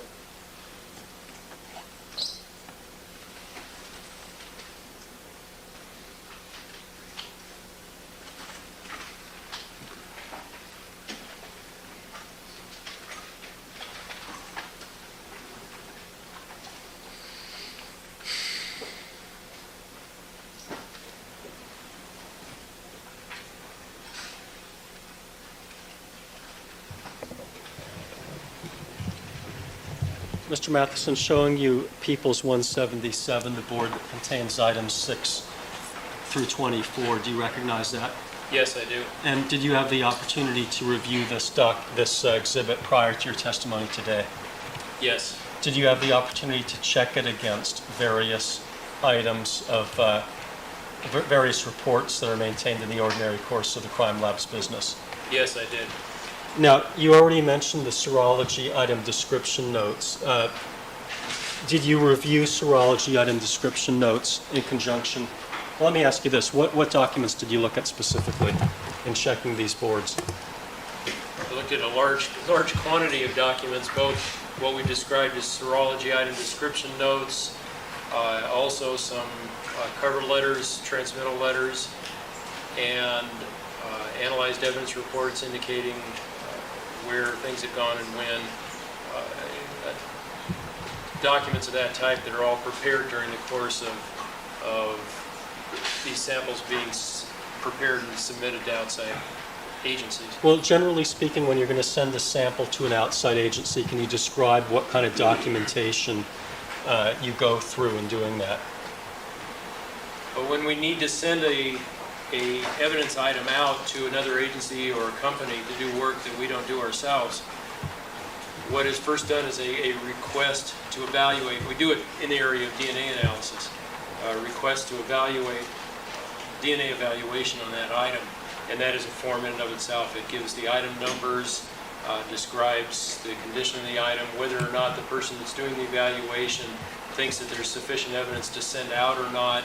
Ultimately then where it goes, which laboratory, the date that it went, how much is remaining of that item within our laboratory. There's also associated with that these item description notes like I previously described to give a more definitive explanation of what the evidence actually looked like rather than, kind of a brief just red stain or something along that line. Also prepared along with that is what's called an analyzed evidence report that just describes that these items were sent to such and such a laboratory on a certain date, which then is part of our permanent file, just like an analyzed evidence report as if we'd done the work, letting the detective and the DA's office know or whoever that something had gone out for analysis on this date in this laboratory. And there is also then a cover letter that is prepared to the laboratory that's being sent to, which describes the items that are being sent to them, giving them a very limited information about what the case is involved and who to contact in case they have any questions. Do you also use something called serology case summary sheets for this? These serology case summary sheets tend to be more towards analysis of the items. However, occasionally we will grab a form just to have something to write on as far as it has lines in it. And are all these standard forms that are used in the crime lab's business? Yes. And will the analyst then use these documents such as the serology item description notes? I'm going to object. Lack of foundation, nothing for vague as to crime lab business. Sustain, phrase the question. Are all of these documents ones that are used in the ordinary course of shipping items out when the crime lab does that? Yes, they are. Now, with respect to the usage, for example, of the serology item description notes, if the analyst is preparing the items to go out and packaging them, when does he fill out that document in relationship to the preparation and packaging of the items? That is the document that's prepared while the evidence is actually sitting in front of him. Now, does this exhibit People's 177 essentially compile, or does it compile information from all of these various documents and just summarize them in one place? Yes, it does. And how voluminous were the documents that are represented here that are compiled in 177? Well, this, along with a couple other charts, filled about a 2-inch binder. Okay. Now,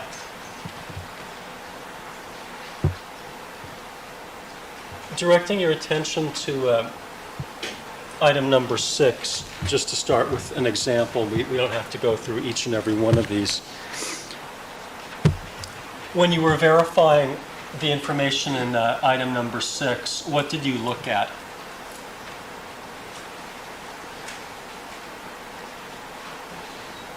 The piece of information there of interest for myself is regarding the trip to DOJ. I'll start at the beginning. As far as the property report goes, these items were in fact collected on June 13th, and that was confirmed by a property report. Okay, so the information in the left-hand column generally comes from a property report. Yes, because that's the document we use when things are collected. And did you take a look at the photograph in cell number 6 under collected LAPD to see whether you recognized the writing and the DR number? Yes, I did. And to verify that that was one of the items in this case? Yes. Now, what does Cellmark mean? Cellmark is a name of a company. It's located on the East Coast that we use for our RFLP type DNA analysis. Is that someone that you've used in a number of past cases? Yes. And what does DOJ mean? DOJ stands for Department of Justice. In this particular case, it's the California Department of Justice Bureau of Forensic Sciences Lab in Berkeley, California. So it's part of the state of California. Yes. And did you verify that, according to the records, an envelope containing swatches from number 6 was sent on the 12th of August? Yes, I did. Did you also look at the photograph? Yes. And what did you look at the photograph for? I wanted to confirm that one of those 8 coin envelopes that are depicted there was in fact the coin envelope that was used to transport item number 6. And did it have the item number and the DR number? Yes. And is that typically how you would do it if you were sending less than the entire number of swatches? Would you put it in a different coin envelope to send it out? And normally the process when the samples are being prepared to be sent to an outside laboratory, if we don't send all of the evidence, a portion or a cutting of it is taken from the original bindle and envelope, and a new bindle and envelope is prepared, which is then sent back to somewhere. And that would be sent in a sealed condition? That's correct. Now, there's a little icon under 81294, and the legend says swatch with an ES, swatches. What does that icon represent? That's to indicate in the case of item number 6, all that was sent was one of the stained swatches, no control. And did you verify the correctness of that icon? Yes. So on this particular date, swatches containing presumably blood were sent, but a control was not sent. That's correct. And FBI, what is that? FBI stands for the Federal Bureau of Investigation.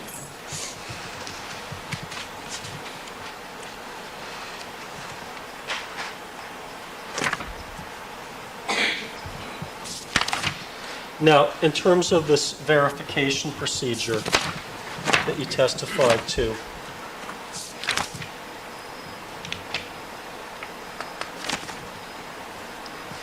did you look at the other items on this board and go through the same verification procedure, checking the documents and also the packages? Yes, I did. And was the information on this board correct? Yes. Now, with respect to item number 17, it says it what appears to be a reference file. Can you take a closer look at that for a second? That's correct. Was that the reference file that you did some testing on? Yes, it is. And did you check the records to determine whether, according to the records, another item of evidence entitled O.J. Simpson blood exemplar was created from that? Yes, I did. Objection, hearsay.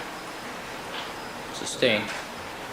Well- Without foundation, seriously disregard. Did you have to check did you check a record to verify what says O.J. Simpson blood exemplar? Yes, I did. What did you look at? Some notes that was prepared by Mr. Yamauchi during the course of sampling the exemplars. It's our habit to try and get portions of the liquid blood when we receive it onto what are called swatch cards, so it can then dry out and be frozen rather than it's just stored refrigerated in the blood vial. And does the analyst generate one of these records that you've described contemporaneously with doing that? Yes. And did you check that record to verify this entry? Yes, I did. Now, the little card that's represented there, the white thing, what's that? Well, that's the exterior of one of their commercial swatching cards that we have. If you open that up, there's 4 black circles, approximately an inch in diameter. Portions of the blood are pipetted or delivered to each of those 4 spots and allowed to dry. Okay, now, with respect to item number 13, for example, did you take a look at the picture of the exterior packaging to see whether the item number and the DR number was represented? hard for me to see from here. Yes, I did. And did you also check the records to see that that was sent out on September 26, 94? Yes.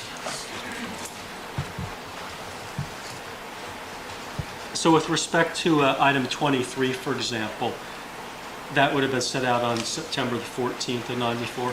That's correct. But with respect to that item, did you verify that both swatches and a control was sent? Per the records, yes. Okay, thank you. See that the next board.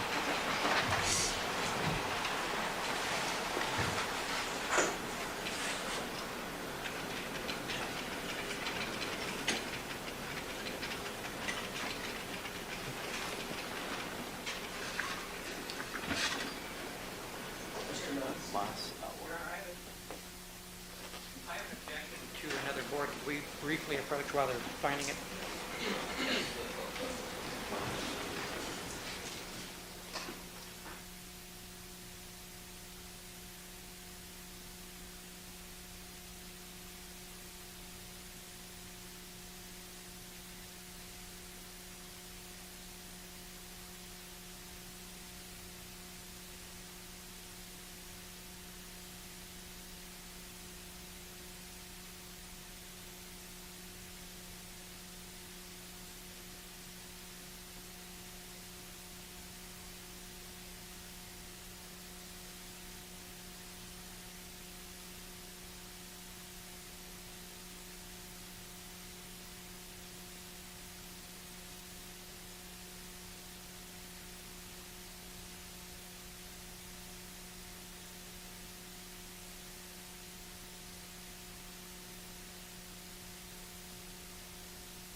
All right, juror number one, is that too extreme for you to see?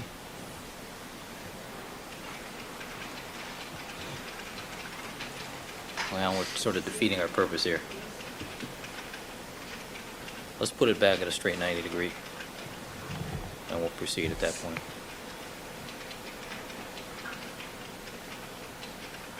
We may have to move some of those exhibits from out back there so we get a little more depth here. All right, Mr. Goldberg. Okay. I only have about 2 minutes of questions on this one, so they might want to stay there. Now, direct your attention to the board that has 25 through 44 on it. Did you go through the same verification procedure on this board that you previously discussed? Yes, I did. Okay, and was the information contained on that board true and correct? Yes, it was. I see Mr. Fairtlow is just.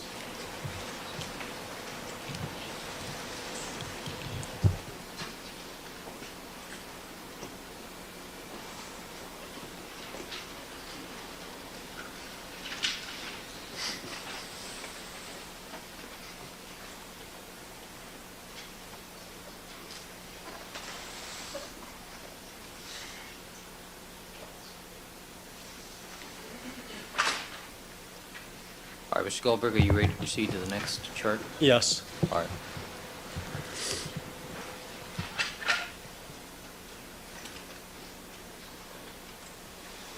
All right, Mr. Rather than move all of those, let's, right now, we'll do that later. Let's move on to the next chart.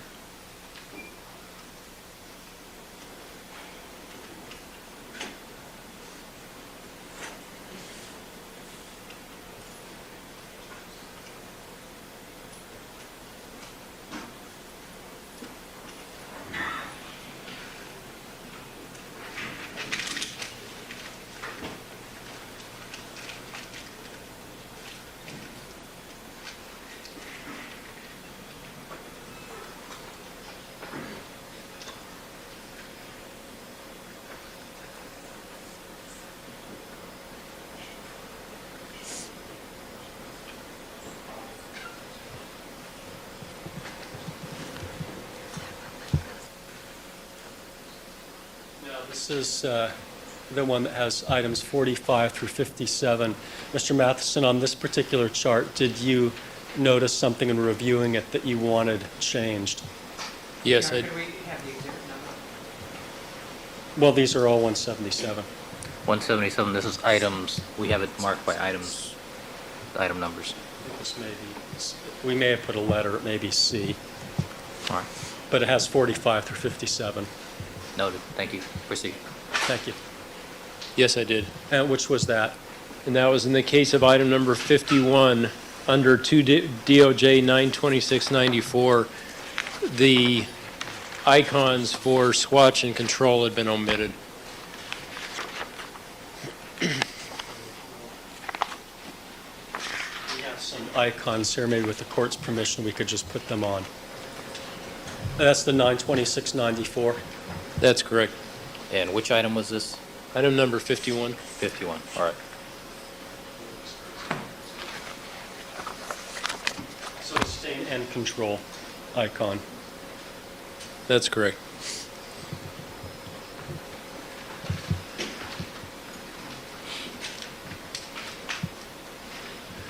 While he's doing that, maybe well,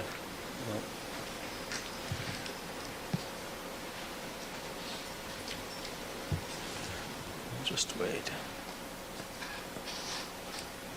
Other than that, Mr. Matheson, did this board correctly state the information that was contained in the business records that you previously described? Yes, it did. All right, thanks. Let's go on to D.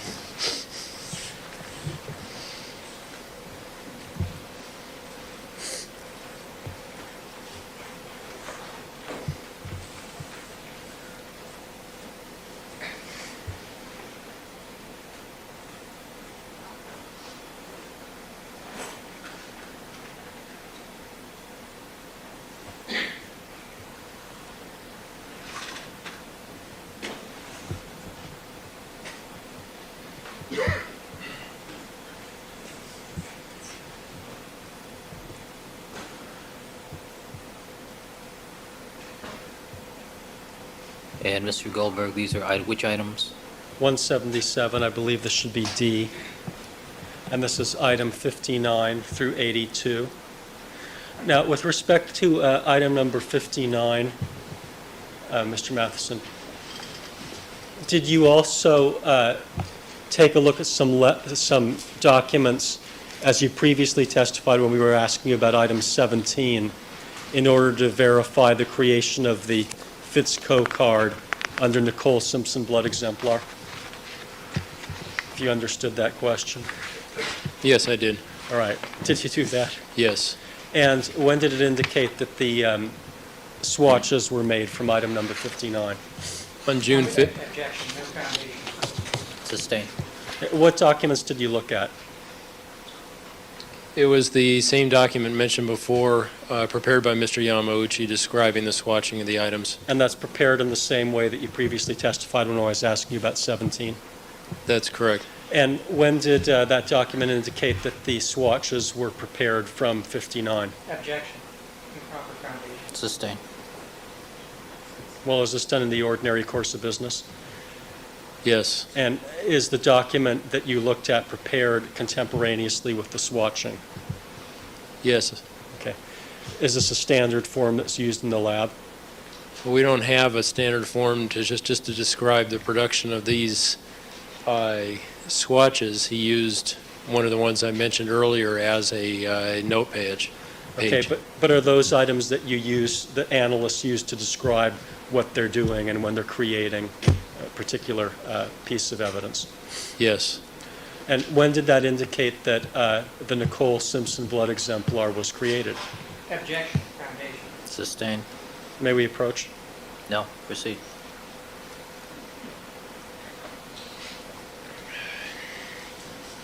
Because the counsel hasn't specified what element of foundation he's saying is missing. Doesn't have to. It's missing. Proceed. Okay. You looked at a document. Is that correct? Yes. Okay. And that document was prepared by who? Mr. Yamauchi? And this is a document that's prepared at or near the time that the swatch is created? Objection, no foundation. Overruled. That's correct. And this is a document that is used by serologists when they are preparing swatches? Yes.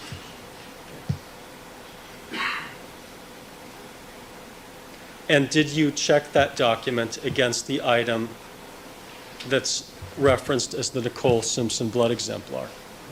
Yes, I did. And did it reflect, does this accurately reflect the information on that document? Objection, no foundation, calls for hearsay. Overruled. Yes, it does. All right, and when did it indicate that that swatch was created? Objection, no foundation. Sustain. We're missing item D, counsel. What? We're missing item D. Well, is this done in a manner that's trustworthy? Objection. Sustain. Calls for a conclusion. Has to describe the manner in which it's prepared. I think you just did that. That indicates its trustworthiness. Mr. Matheson, when does the analyst actually write down the information? Objection, irrelevant. Overruled. As they're performing the work, they are preparing note pages describing the actions that were taken. And what does he describe? What do they describe? Objection, calls for hearsay. Overruled. That swatches were prepared of particular item on a particular date. Okay, and when was that item prepared according to this document? Objection. Overruled at this point. June 15th, 1994. Okay, now did you go through the same process with respect to the Ronald Goldman blood exemplar? Yes, I did. And is the information contained there accurate? Objection, no foundation. Sustain. You want to go through this all over again? There's an objection, counsel. It's your burden. Proceed. Okay. What When- document? What type of document did you look at in order to verify the information under Ronald Goldman blood exemplar? I believe it was a item description note. Was that the same type that you just testified to when you were talking about 59? I believe it was the exact same document. Okay. And what did that document indicate in terms of when the swatch entitled Ronald Goldman blood exemplar was created? Objection, hearsay. Overruled. That it was prepared on June 15th, 1994. Okay. And did the swatch come from the vial number 60, Objection, no foundation. Sustain.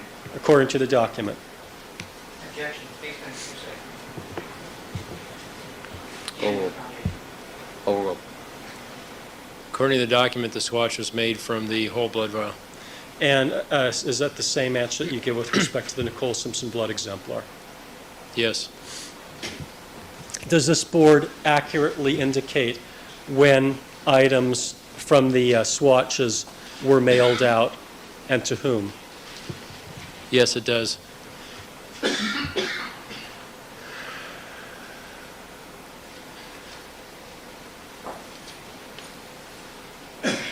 Now, with respect to item number 81, did you look at the photograph in the cell under collected LAPD to determine whether you could recognize the packaging?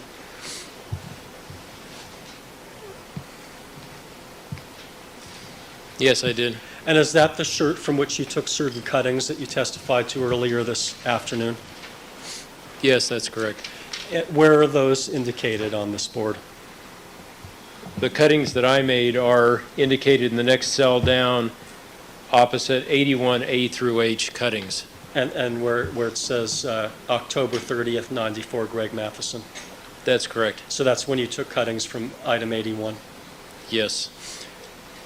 And does the cell under DOJ that says 11395 indicate when that was mailed out? Yes, it does.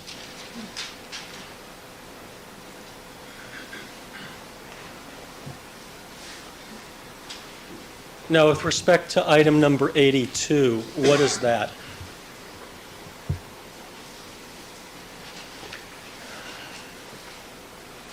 When samples are collected from the coroner's office, they prepare both a liquid sample and a swatch of blood. That is the outside packaging or the envelope that contains the swatch that was prepared at the coroner's office, marked as Nicole Brown's reference. So that is not done, that particular swatch is not done by SID, it's done by the coroner's people. That's correct. And does the cell under DOJ under 9794 indicate when that was sent out? Yes. Okay, thank you. Let's take a look at the next board. This is the final.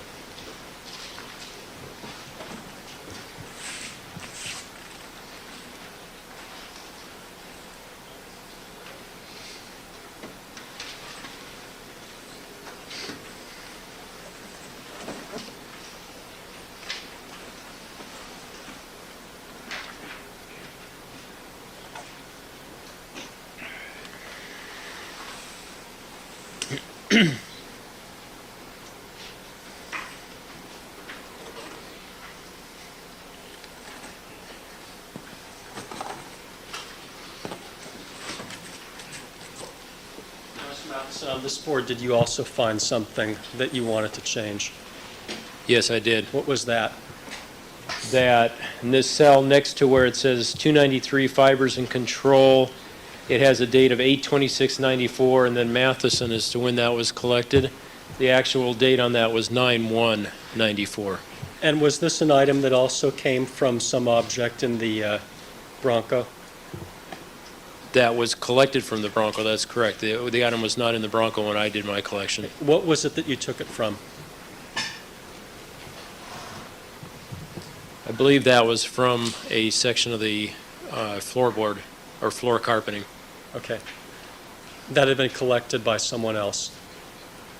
The carpeting had, that's correct. Right. And what did you do, what technique did you use to collect 293? Just cut portions of the fibers away from the carpeting, placing them in a bindle, closing the bindle up, and then making a control cutting, and placing that in another bindle and putting it in a coin envelope. So this was not the cloth swatch technique? That's correct. And the control was a cloth swatch or just another piece of carpet? It would be more cuttings of fibers. So where did you cut from in order to get the control? Near to the stain, but in an area that did not appear to be stained. All right. Now, with respect to item number 84 and 85, let's start from 80 with 84. Do you recognize what's depicted in that item?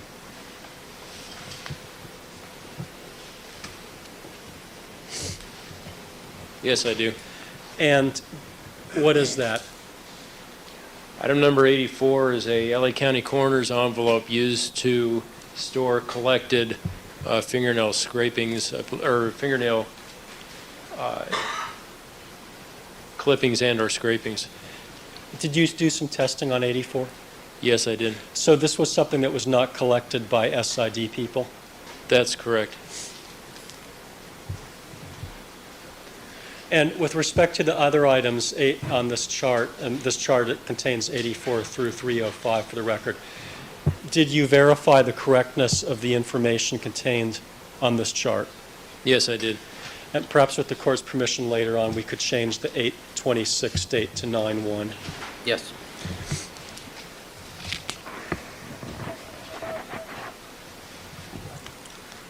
Thank you.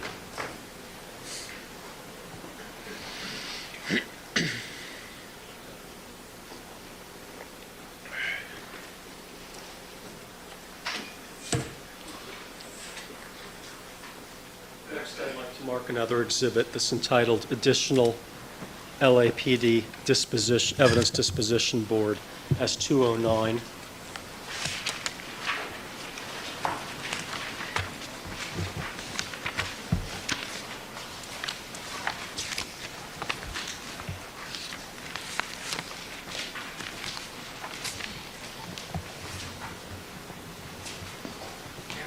Hold on, yet. Yes, please. Tell you what, ladies and gentlemen, I need to, why don't you turn that around, Mr. Fritlow? All right. All right, ladies and gentlemen, I'm going to need to talk to counsel about this next exhibit. Probably take us more than 5 or 10 minutes, so I'm going to call it quits as far as you're concerned for the day. I have a few other matters I need to talk to the lawyers about. Please remember all of my admonitions to you. Don't discuss the case amongst yourselves. Don't form any opinions about the case. Don't conduct any deliberations till the matter has been submitted to you. Do not allow anybody to communicate with you with regard to the case. And we'll see you tomorrow morning at 9 o'clock. All right, as far as the jury is concerned, we'll stand in recess. And Mr. Matheson, you may step down. You're ordered to return 8:45 tomorrow morning.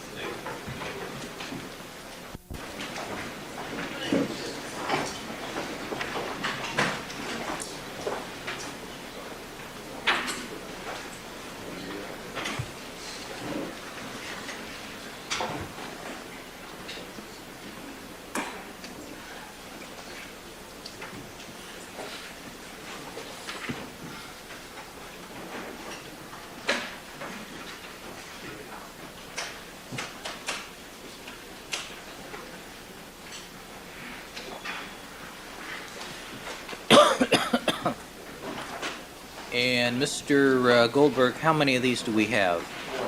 This is it. Yeah, these are what I call the round trip items. The round trip. They're items that came back and then went out again.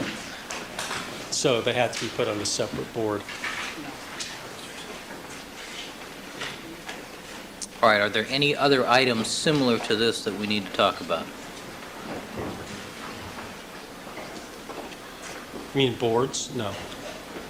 For the one on the board, I didn't know council had any objection to this because I think we've had it down here for a while, and I would have liked. I thought we had an agreement that we were supposed to know. But this so we raises could make this raises modifications. that issue that we were I going to discuss. understand what the issue is, but Yeah. I just still wish that we had. We sometimes come armed with patches if we think that there's a problem. Which is why at this point, the point of my question to you, Mr. Goldberg, are there any other exhibits that you have not previously shown to the court and defense counsel that you intend on using tomorrow? I don't think so, because I think I've shown all of them to you. Let me just check.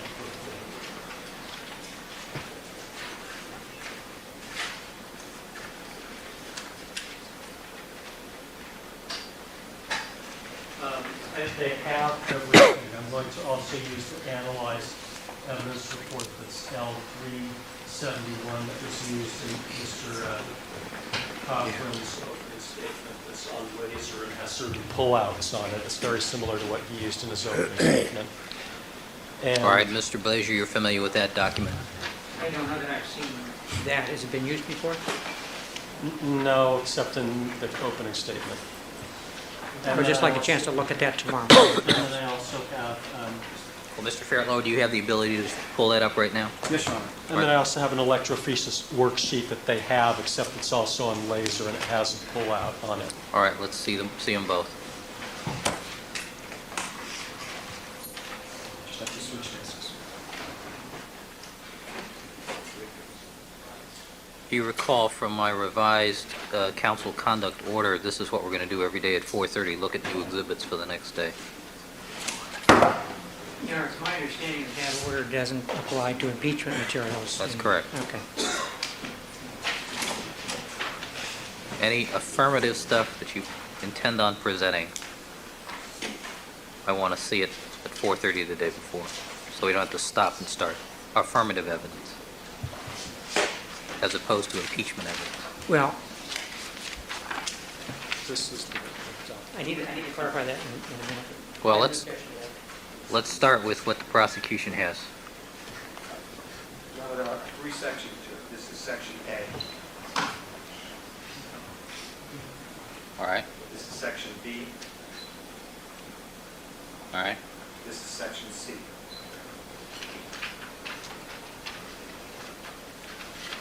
Okay. And Mr. Blazer, you now recollect having seen these reports? Oh, yes, I have no objection to this. All right. I hadn't seen it in the laser form. Next item.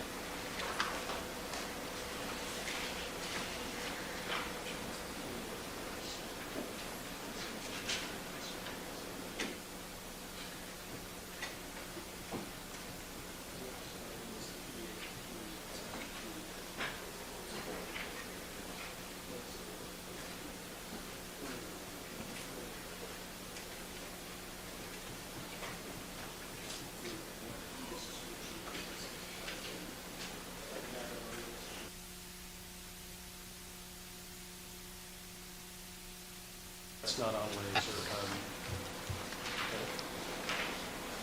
I have no objection to this. All right, what is that for the record?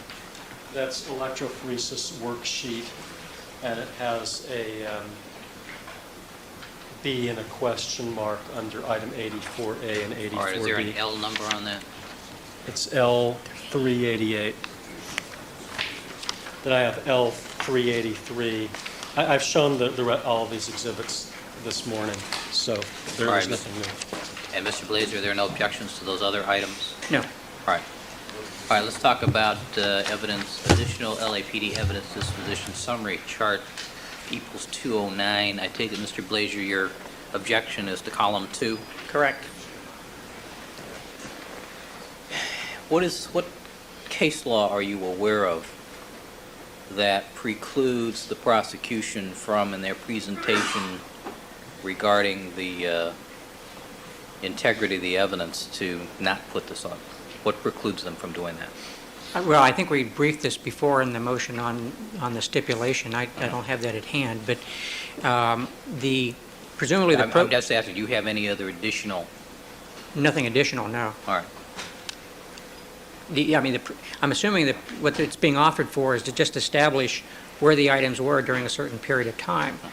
And you don't need to go into what happened to the items, speculate about what might have happened to the items, about who had them. We're willing to stipulate to that. We're not challenging it. Okay. I know we can't make them stipulate to it, but we are not challenging it.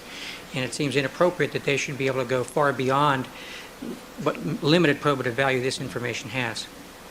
Well, if the chain of custody were stipulated to, which would be the normal way that things are done in a case such Well, as Mr. this. Goldberg, you know We there's will. nothing normal here. I know that, but even if it was partially stipulated to. We will. We'll stipulate it to it But- for any time. Hold on.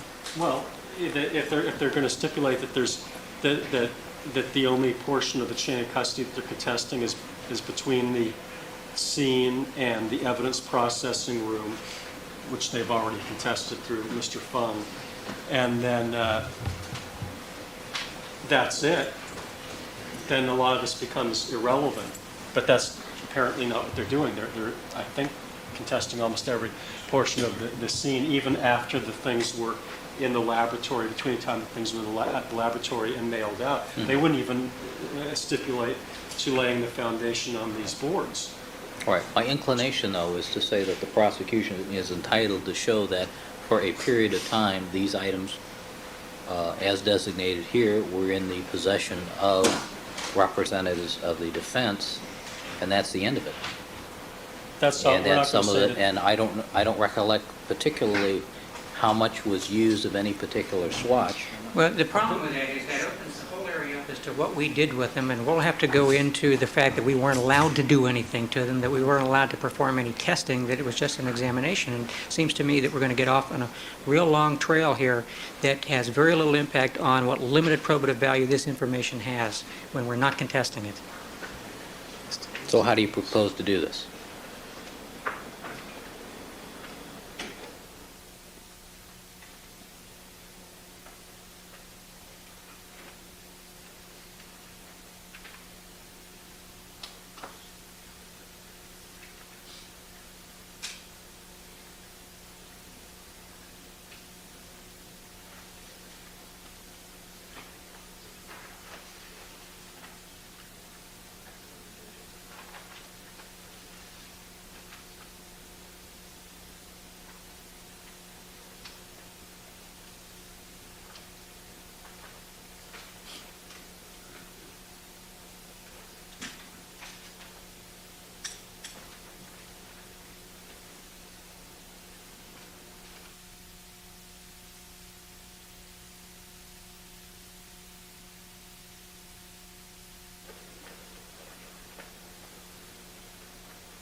Yes, Your Honor. If the information is going to come in that we had these items, then it needs to also come in that we were not allowed to do anything to them other than examine them, that we were not allowed to take samples for testing.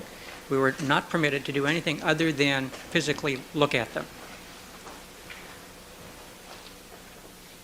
All right, Mr. Goldberg, do you have anything else to add that is beyond the points and authorities submitted regarding the proposed stipulation? No, but I did want to clarify one thing for the record. The courts said that you were inclined to allow this as long as we didn't have any evidence as to what happened.